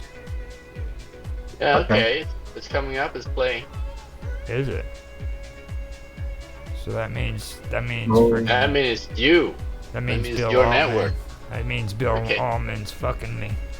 Oh, right. No, He knows. Okay, here's another reason. one. Control Party Extension. 24. Here, How's share extension your screen. something? There you go. Yep, there you go. See, it's working with him. Yeah, it's working for me. I have absolutely no problem with my stuff at all, like other than my Minds Plus, and I think Right, so when you click on the play button, it doesn't play right away, but it pops up on it pull up with the full screen, right? that's Then you click it only again. that's only on my regular Minds with like YouTube. No, this is the Minds Plus post that I'm one of your Minds Plus posts. Well, I mean, that I'm for me, when I go to click on it, I just get that square in the middle. And this one is what yours is. You see, like you can click on that. But now. yours is all black. Okay, I see. Yeah. It looks like it's not loading properly. Like if Yeah. you bring up the Chrome DevTool window, Yeah, you need red area. I've done that. I can do it again so you can see. Task Manager. Wait, no, not Task Manager. No, not Task. DevTools. DevTools. Yeah. Alright, here. DevTools. Bam! So look at all that. All the reds? I'm not seeing them. You can't see No, I'm the not seeing it. It's off Yeah, the pop screen. it to the same window. Dock it to the side of your actually. There, no. there. I see it now. You do? What are all those No. reds? I'm not able to read them, but No, I still can't see it. Personally. Hold on a minute. oh, I see. I'm looking at his stream. Well, Is it on my stream? it's on your stream, but it's not on the. Yeah. Here, let me. That is strange. Yeah. There. Okay. Yeah. Okay. Yeah. See, on the stream you see. You see that? Yeah. Uh, Can't read it though. It's too small. Now, if I go over here and I hit empty cache and hard reload, it just comes back and does the same shit. Error What is- in, it says error in event handler. Really? And See. you're accessing Windows Web 3 current provider request provider JS2. This property is deprecated. Oh, that's my wallet. So it's Yeah. Your wallet. But and, there's the API. Wait, what are those? Yeah, asset not found. yeah. It's a real issue. Yeah. Yeah, but maybe only happening on your. Error. specifically. Error uncaught in premise L headers. What? That's pretty fucked up. Why don't you report it on Canary? I don't want to talk to those guys anymore. Fuck them. Besides, it's only me and you guys. Fuck them. I'm Well, sick that's of them. unfair. Raise your hands to Fuck the chat everybody and has been very Fuck 'em. busy. I just You know, I mean, I'm not using their service anymore, really. I mean, I'm just streaming like mine's Roundtable right now, so. So I mean, I'm not gonna freaking deal with their asses anymore. Last time I went crazy over the cryptocurrency. Right. I don't wanna. You top there, man. I don't wanna freaking. You don't have to do that again. Yeah. Yeah. I mean, come on, like. It's like a bunch of overgrown children who freaking have this huge playground and freaking video, like, you know, a platform, and like they want to go play golf and shit, and just let their shit go to freaking hell. And then when they freaking make all their crazy ass changes, everybody else gets pissed off, and they just like get some kind of kick out of it. Who plays golf? Bill? Yeah. Bill and Jack. like seriously. It's conspiracy. No, seriously, not conspiracy. I'd love to say this is a conspiracy, dude, but like, you wanna see what my freaking activity says in my settings? What? Look at this. Alright, I need to go to settings and then analytics. That's it. Okay. Oh right. Ever since they cut over, this is the Euro engagement. Engagement is shit. One more day until earnings is over, by the way. And the only thing worth anything is trending now. Alright. This isn't worth shit. I don't need that no more. Don't need to know how many people are liking my videos or how many page views I've got. Don't need none of that, because that's all. It's useful for other people. Well, I mean, the facility is useful. You know, just so I can tell, you know, how many people actually looked at my page and impressions. But like this is what it's reduced to, you know. So I don't see no use in it anymore. They just really need to just get rid of analytics. It wasn't like it was good. Well, yeah, I can see your point, but I can also see it being useful for other members. Well, what for? I mean, that's the thing. You know, I mean, what was it useful for? Like, there's supposed to be some kind of motivation to even look at analytics. I mean, I just... I don't look at analytics. Yeah, I know. It's like... Actually, I use I look at the wallets on a daily basis, because I've got spreadsheets that I sort of maintain and that's what I wanted to do too. I agree. I wanted to do that with mines, but they keep changing their mind and shit. Like, all of a sudden, like, you're supposed to get like a certain amount of money within a day, and then you go back the next day and they take 15 coins off of it. I'm like, what the hell is that shit all about? Like, all of a sudden, it's just, it got so complicated. I decided not to use spreadsheets with mines. I do it with YouTube, but I don't mess around with mines. That shit gets complicated. My spreadsheet goes right back to the beginning of when tokens were introduced. Damn. 28. Wow. Yeah. That's some hardcore. That's some data. Like a few tables, yeah. So what's the difference? How much separate from your numbers is it from mine's actual numbers? Just being curious. You don't have to say. Generally speaking, there is a rounding issue on the third decimal point occasionally, once every couple of days, but although plus or minus 0.001, But that's because how the tokens are calculated. Technically, the tokens have got 8 decimal places, but mine only displays 3 decimal places. So yeah, occasionally go around an issue. But apart from all that sort of those days, what was it, last year that and earlier this year that we saw tokens not reward in your engagement rewards not being it was November. provided on those days.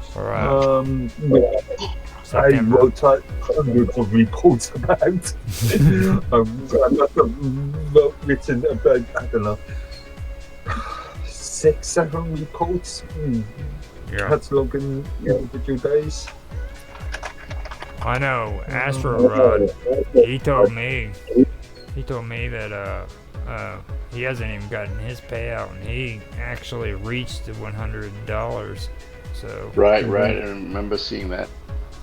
I'm wondering what that's all about. Thankfully, we haven't seen that engagement reward era for a couple of months now. Well, they were doing it all the way up until tomorrow for me. So what happens tomorrow? That's the end of it. There is no more engagement for me. Like my analytics says that it's earnings. I should say earning. It's done tomorrow. 30 days without any kind of earnings whatsoever. So, well, I think I got a penny or two. Oh, we've got a few there. Yeah, 2 pennies, two tokens. So engagement, it's dropped down. Nobody's interacting anymore. The party's over. It's time for you, like I said in the past, it's time for you to start promoting your material a bit stronger. Yeah, I create groups, create a separate channel for these talks, and I'm promoting them. I've got 4 groups on mine, but I mean, they really don't.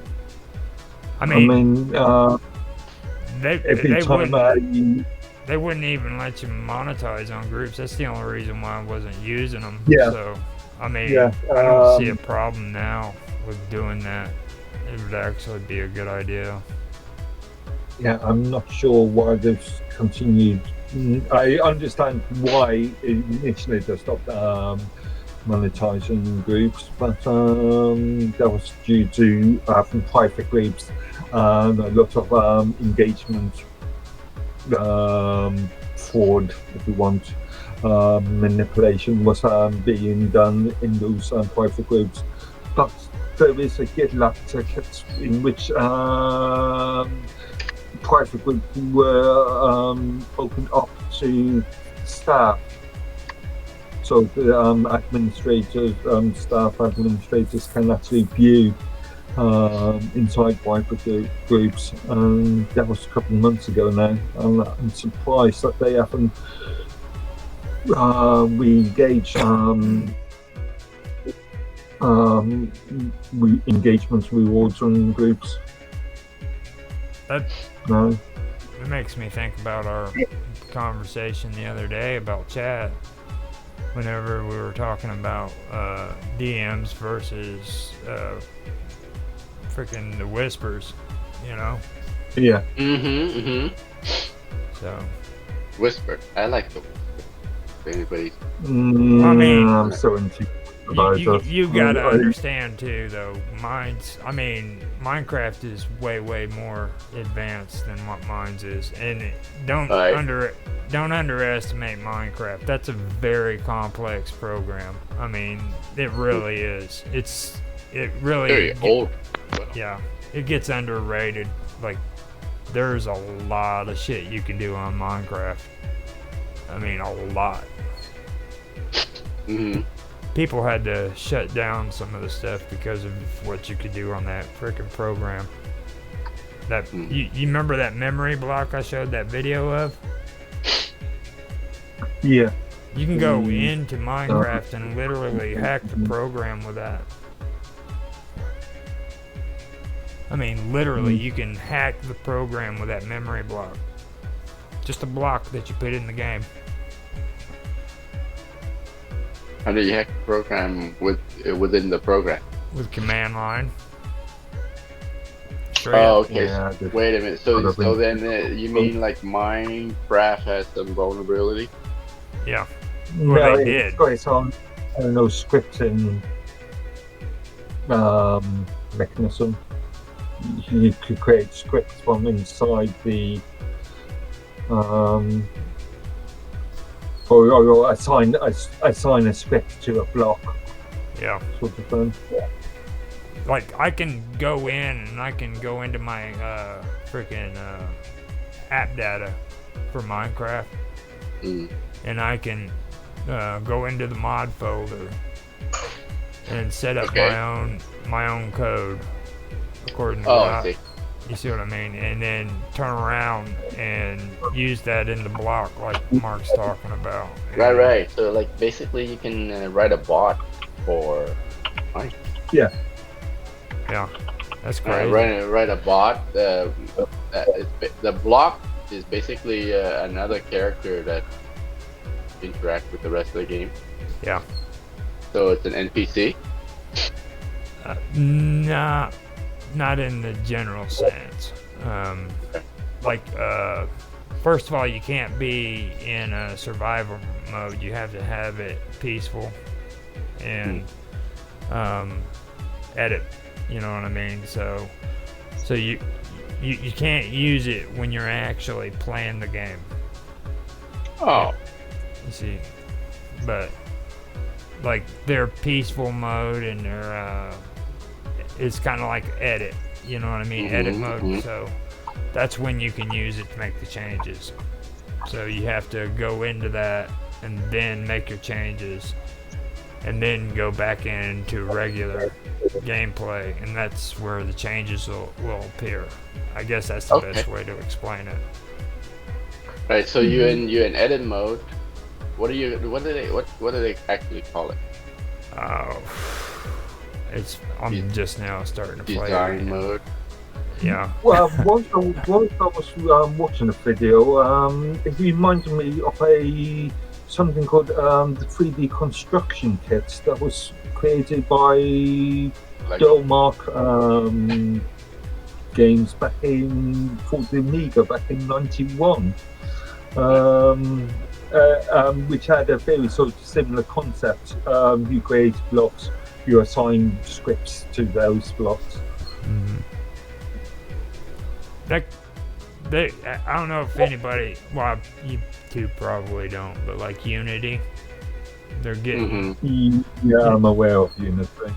You know how they have the system set up to where they can show you how to make games? Yeah.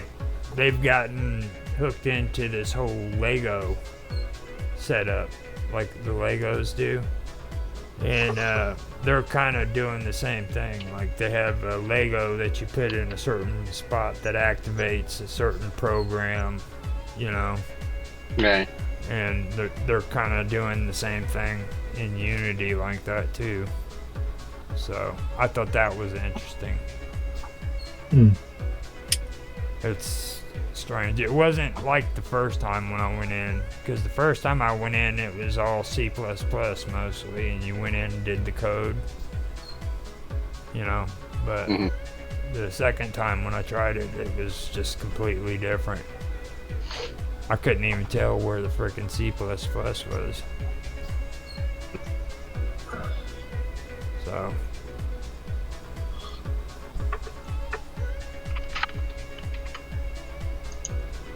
now what are you guys doing?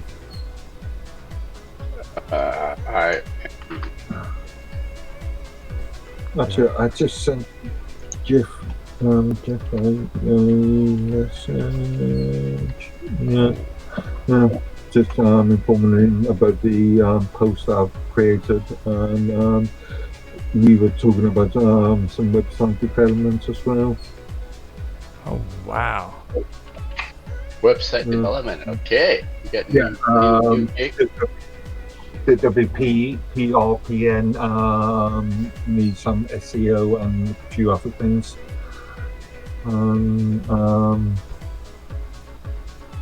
Just needs tidying up, actually. Sending Nowana, she's ambushing me with her. Yeah, yep. She's ambushing you with more music. She just gets so upset with me. Like, you know what I mean? I love it. She's something else. So you're the only one that she can talk to.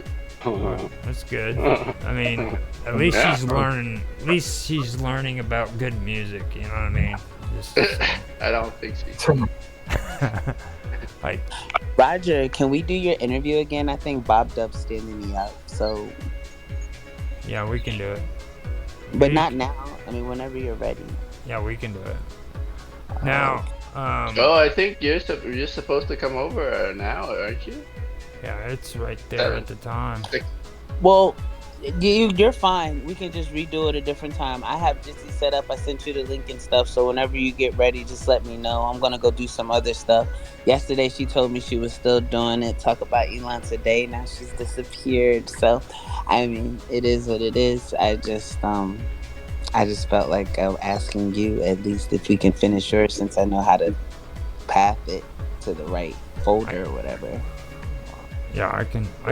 What's going on there? You're interviewing Roger, Connor? Yeah. Well, I interviewed him yesterday, but I did it to that MKV thing that we were talking about earlier. And so we set it up for me to make sure that I could do it correctly with Bob Dub. And like I said, I checked with her to make sure that we were still doing it. And she said, yeah. I texted her after I got off of the show with you guys, and she didn't respond. I still set it up, but I kind of already had that feeling that she wasn't going to pull up. That's just because, like, of the connection. I don't know. I guess I see stuff more than I'm supposed to or whatever. But I kind of already had that feeling.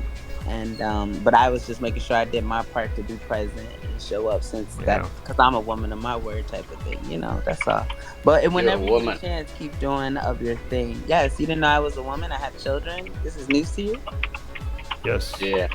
It is news to you. No. That's. I know. No. That was rude. That was rude as fuck. Like, it's not new. It's like it's an affirmation. Like, no, I said I'm a woman of my word, though. I had to stop and think, because I was like, hold up, did I just say no? Yes, I think I said the wrong thing. No, you said yes. No, you said yes. And he said, because he was like, you're a woman. I'm and just like, as yeah. I'm just like, as amazed. Like, you sounded like me answering it, like, yeah, like what you said. You didn't know that. No, I mean, type of thing. I look at this Nazi myself. symbol. Look at this. That's not a Nazi symbol. That's my picture. How did you get that? That's not a Nazi symbol, is it? I don't know. Jimmy did it itself. It looks to me like you on your handstand. Yeah, it's your avatar. How the hell did that happen? I never did that before. I don't know. That's not even that's not a Nazi symbol. It looks I can't remember what they call that. They assigned just a random pattern to. Is this Jitsy's doing? Okay. Yeah. And matter of fact, I don't think I want to do it. Roger, we can wait, and then we can do your interview at a different time. I'm probably just going to chill out with the kids for a bit, because I'm going to do Joffrey's show tonight, and that way I can make sure I'm ready for that, because we know he's actually going to do his show. So yeah, we can do it. Chill out. Why don't you chill out and check with us? I'll talk to you. No, I'm not going to stay online, because I want to chill with the boys. I've been on here for a long time. All right. And I can practice some Minecraft and stuff like that. Send that video that we can convert for you. I can't have access to it. I'll see if I can find, like, if I can get it to send. I told you it's grayed out. It just says this document. Just what you do, go to Google. You got Google Drive? No. Okay. I do have Google Drive, just not on my iPad. I mean, not on my laptop. Oh. But yeah. He's got iCloud. If you go in there. Yeah, it's on the cloud. If you go in there and you upload it on there, then you can send a link, and one of us can just go in, click the link, and download it. Okay, I'm gonna work on that, and I'll send it to you, and then like, yeah, I'll work on that. I'm gonna stay on here until 7:30, and then I'm going to just stay on here, and just in case, because like I said, I sent her the link and stuff, so if she pops in or whatever. Excuse me, but after that, I'm going to I'm just gonna go ahead and chill out with the boys. It's only about 8 minutes, so. Sounds good. Alrighty, then I'll see you in a bit. You have fun. Mark had to go get some coffee. Now, late. I should go get a beer. You weren't here before, though. Did you notice the prices for Minds Pro? Oh, did they go down? They went up.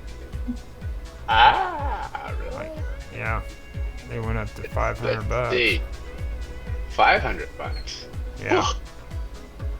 Well, I'm not getting that upgrade nag anymore. Yeah, I brought that up before it came in. I mean, I was going to. Oh, it's still 480 for me. Upgrade now. Pro. Wait, hold up. Oh, that's yours. Is it really saying? Okay, 50 a month. 50 a month, yeah. And then you go upgrade. 50 a month, but for a year it's 480. So if you pay per month, it's gonna be more than 5. Yeah, 5, 10, 15, 20, 25. Now that's $250 right there just for 5 months. So 500 for freaking 10 months. And then $600. Wait a minute, they don't do a year anymore? Oh, they want me to freaking... Yeah, they're not even... Your annual subscription is a 40 per month. Annual subscription then is 40. If you pay monthly, it's 50. Or if you've got enough tokens, a lifetime. If you do 20, if you do annually, you save 20%. So that's how much is it? It was showing me before. Hold on, I think it's in the settings. You should have taken a screen snack. Yeah, Pro,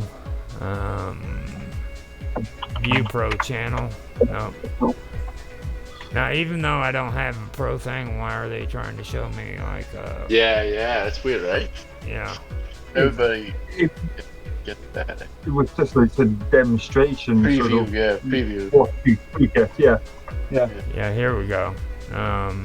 It's $480 billed annually. Okay, so this here is I don't get Pro. Oh, here we go on the pop-up. Annually 480. Yeah, 480. So it's US. Man, oh shit.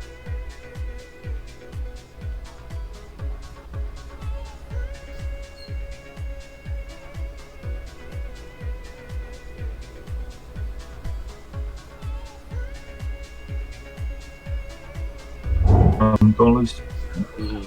Yeah, I'm back. So. But look, if you have the token, if you have enough token, you can get a lifetime membership with 20,000 mines. Yeah, 20,000 mines is 20,000 mines. Isn't that like Isn't it like $500? Yeah. So if you buy like 20,000 mines of on chain and you transfer it to off chain, you can use it to buy a lifetime membership, right? Do you want to pay that you much can, for? Remember, you can transfer on chain to off chain, but you can actually buy using. You can buy using on chain tokens, right? Yeah. So you've got a wallet. So how much would it cost to buy 20,000 on chain? Can you check that including out? gas fees? Not including the gas fee. You buy the tokens on chain, don't you? You don't have to pay any. Yeah, no. So, Yeah. when they say get paid for your traffic, what exactly are they referring to? Maybe this is old. Maybe this is There old. is a blog article in relation to this. I'm saying this is the text they had before they shut off the program. They still have the old. Technically, it's not shut down. It's still there, but I've got a question. How many users are using Pro compared to Plus?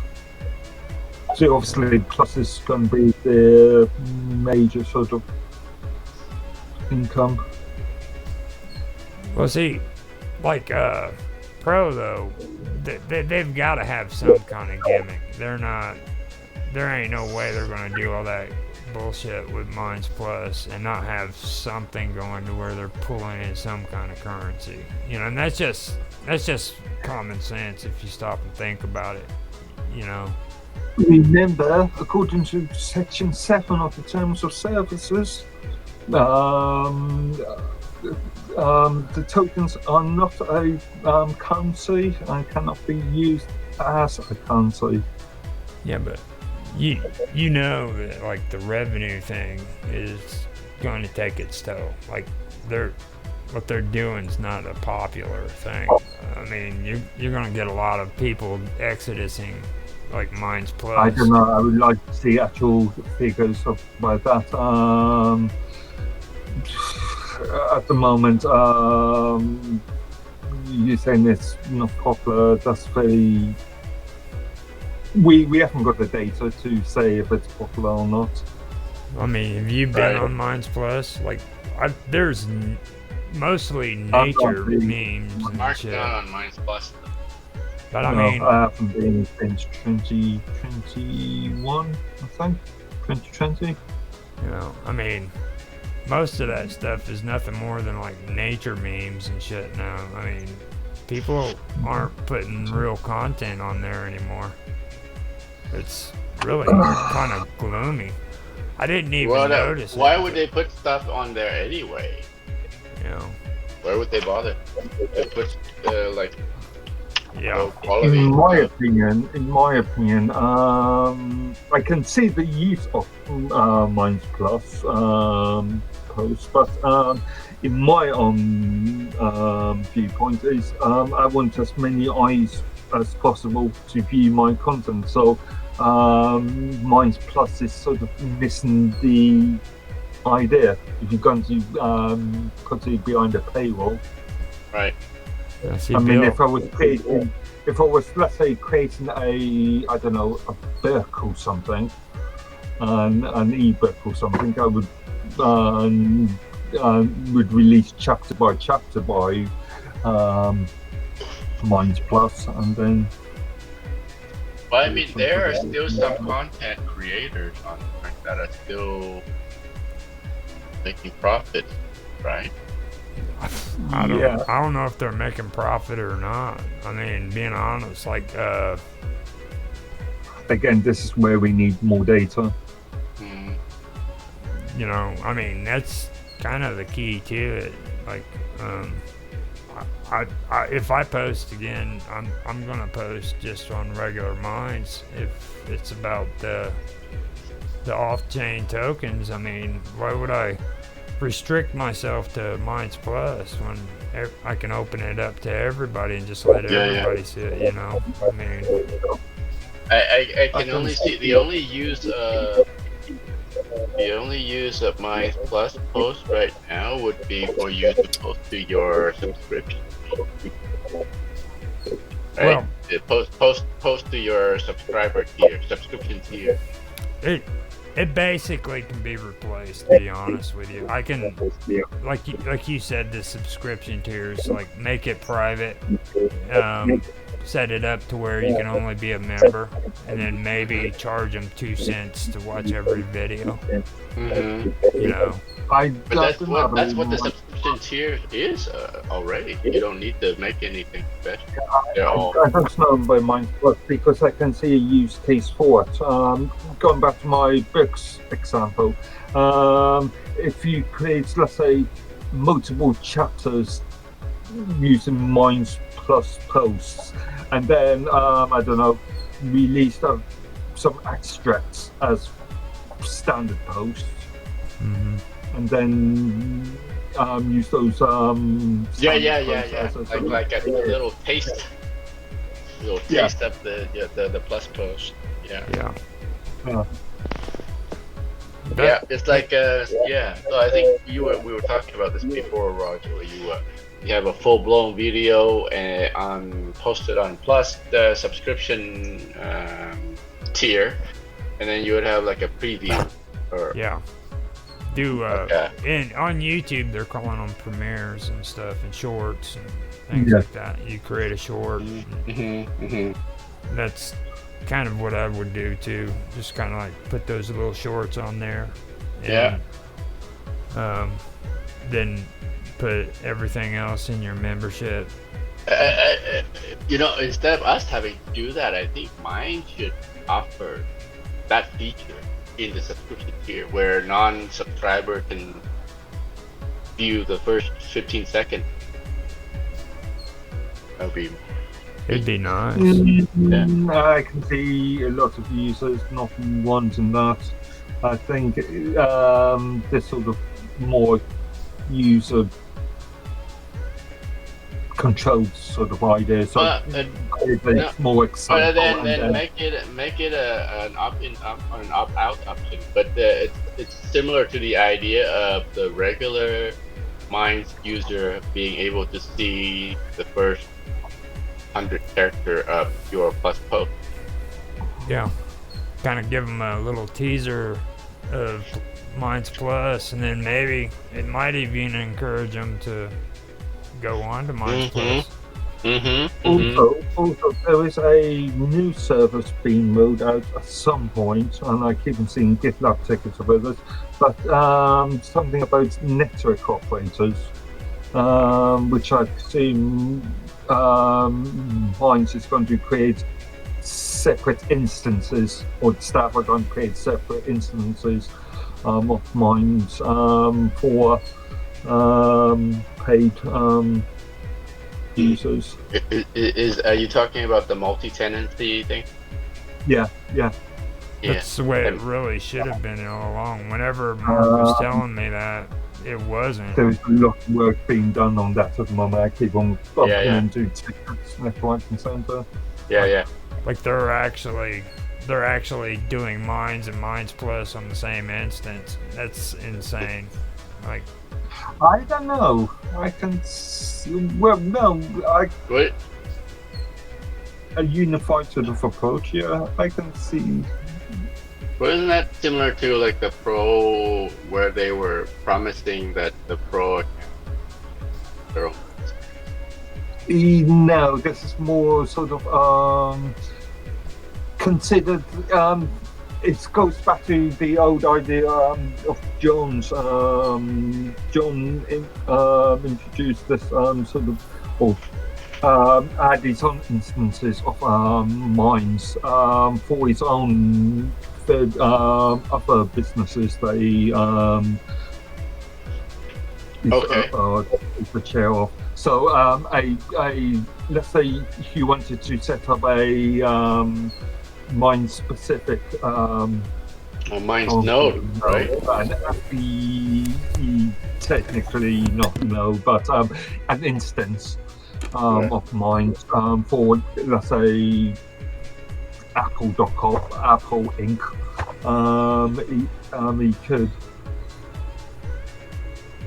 So a sort of more corporate sort of approach to like a black white label version of mine that somebody else would have.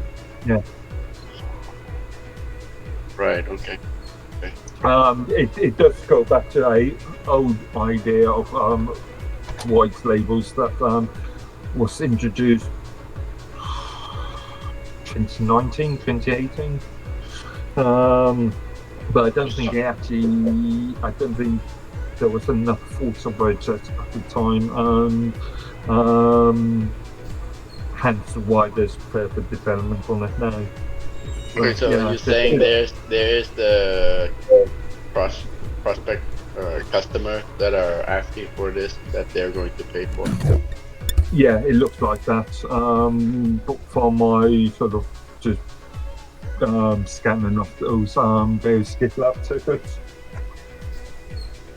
It's interesting, like whenever I Might be a nick. it's interesting when I look at that though, because like that's I don't know. I think that might actually be an improvement if they did more than one instance. I think that actually would be a good idea. Yeah, I can see a market for that. Definitely. Well, plus, like I've been saying, they need to wipe regular mines. It just needs to be wiped and let people come in. If they come in on a regular basis, then they'll come in, they'll sign in, and then freaking go on with it. You know what I'm saying? But if they don't come in, then that means that's a dead account that isn't going to be added back onto the platform. Yeah, funny enough, several years ago there was an idea of deleting accounts after a year's worth of non-activity. Inactivity. Okay.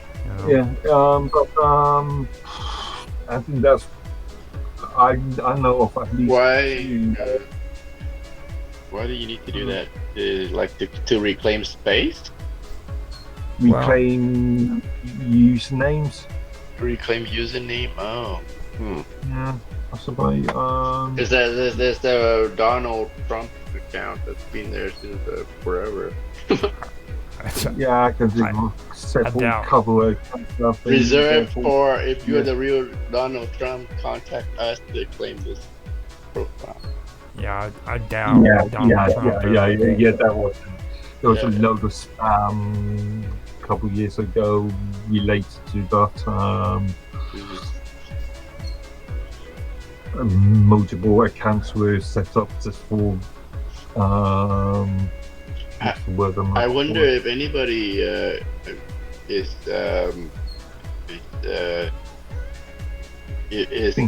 wanting certain channel name so badly that they would pay some. Yeah, I think actually, if I remember right now, I can't remember whereabouts, but in the terms of service, there's a clause in there about setting. Okay. That's interesting. It's not called account setting, it's called something else. But yeah, there is a section in the terms of service saying accounts names can't be sold. Or I put that in twice. I didn't realize I already done it on that thing. I had to delete it because I thought I didn't remember putting in Mark's plug on that. The reason why I wanted to put that on there too, I know I posted it yesterday, but that's on your group. We really need to start promoting the stuff you're putting out, because like you've got that fund that you're trying to do, that community thing. You know what I mean, Mark? Yeah, the MCISI sort of died. They really died in 2021. I know that we've got things like better communication. It was created because of poor communication between the user base and the staff at the time. Did it die because Lucilant left? No, it died because I was creating all the blog articles. I was organising the majority of the meetings, and it just got too much work. But now that we've got things like the town hall meetings and better communication with the staff, I think it's served its purpose, really. It's still good information though. Like you're still using it today. Yeah, I'm still using it to promote things like the Tamil meetings and stuff. You know, and you got information on there too that you've been referring people to. Mine's community open source initiative. Yeah. MCR. The rooms of the usernames MCRSI, and there is a group as well, but there's a.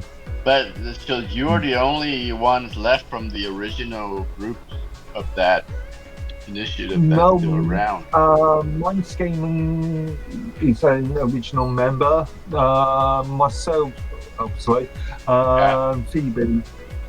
Phoebe is also Phoebe is there, but where's she gone? She's even disappeared from general. Yeah, she's been fairly quiet recently. Yeah. I've been calling her Phobe. I think Phobe is just a better name. Why do you call it Phobe? Instead of Phoebe. I don't know. I have no idea. Is that how you Americans spell it? Phobe. Like Phoebe it reminds me of Charmed. You know what I mean? Like Phoebe. Well, Phoebe reminds me of Friends. Well, yeah, Phoebe too. Charmed is better though, because the girls on Charmed is sexy. Except for what's her name, the Canadian chick. You just gotta jab that one. But yeah. Which one was which one's Canadian chick? Shannon Dorothy? That was yeah, I think so. I think no, she played on 90210 when she was a teenager. Well, yeah. Shannon Dorothy. She's Canadian? I didn't know that. Wasn't she the one, the oldest sister? Shannon Doherty? I don't know. No. It's been so long that I remember. She was the now you're gonna have me freaking Googling just so I can find out. Googling. The one good thing Google is good for is Googling. Yeah, instance and all that. Charmed. Swing that search engine name's been a verb. Was there a search engine named Phobe? No, since when has search engine names become a verb? Yeah. Like Google something. Google is responsible for that. Okay. Holly Marie Combs, Elisa Milano, and Brian Cross. I'm sure there's more than that. That's IMBD is so messed up. Like IMDb, they end up like just showing IMDb. 3 of them. Yeah. Oh, this is directors. You're looking for a charmed Canadian actress? Yeah, Elisa Milano, she was Phoebe. Piper Hollowell was Holly Marie Combs. And Rose McGowan was Paige. Then Shannon Doherty. Yep, it was Prue. And she's Canadian? I don't know if she's Canadian. I can click on her and find out. She probably is. I don't think she is. Shannon Doherty was born Memphis, Tennessee. She's a Memphis girl. Mm-hmm. Tennessee. I don't think there's any Canadian in that Charms.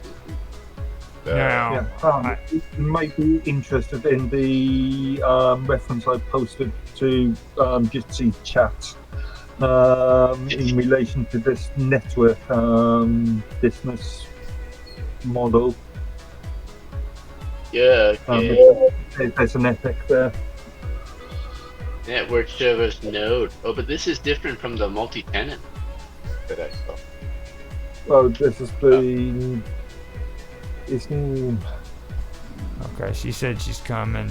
Yeah, this is related to the idea of the well, they call it nodes, but technically not a node because a node shares between instance, yeah. But I mean, if I take mine and I run my own instance, that's my own instance. But would I be able to make it participate in the Minds Federation to become a node? Right? It's sort of like Activity Pub. Yeah, this is why I don't like calling it a node, because there's no direct connection to other nodes. Yeah, but this is before Activity Pub. They already called Minds node. They already had that terminology before. Yeah. If you scroll down to the "Want to Have This Time" section, the epic, the first thing that comes in is option to disable federation. So presumably they will have some sort of Hello. later. Hey. I know she's supposed to be here. She said she wanted to know if I wanted to come in. So. Okay, we can wrap this up and you can join. Yeah. I'm so sorry I messed the time up. I feel like such an idiot.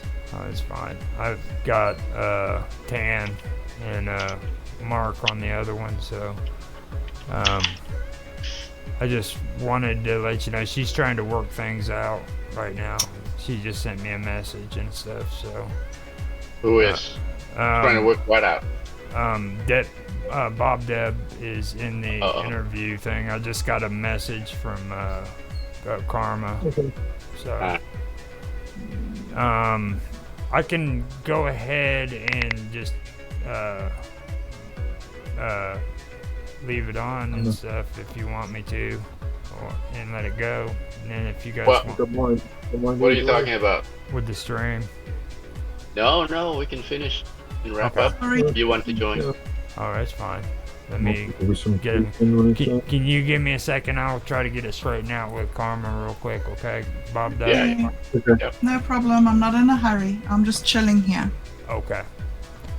And let me go ahead and mute this because Tan has to do his cool ending.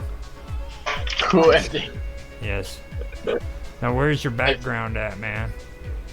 Oh, right. The background is fine. I'm there. I've got Cat. Can you see me?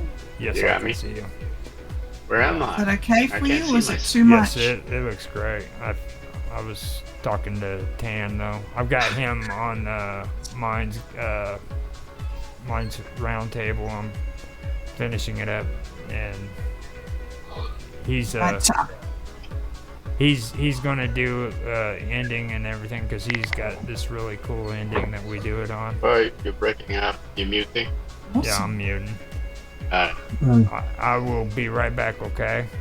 Mm-hmm. I'm just here to listen with you and Karma, Bob Dub, okay? Okay, cool. All right. Cool. It's really awesome. All right. I'm gonna mute and let you do your ending on here. No, don't mute. Let's just stay on for a few more seconds. I'll Okay. wrap up. Go for it. All right. So, Mark, ready? Hey, turn your camera back on. Okay. Can you put everybody's face on the screen? Yeah. Is it on already? There you go. Good. Okay. So, thank you everybody thank you everyone who's joined us to watch the live stream, or anybody who's viewing it later on. This has been Roger Hansen's weekly Minds Roundtable, episode 12 on November 3rd, 2003, and including the live stream and signing off. So thank you everybody for joining, and see Roger and Mark next week. Thank you. You guys have a good one. Bye. Have a good weekend, everyone.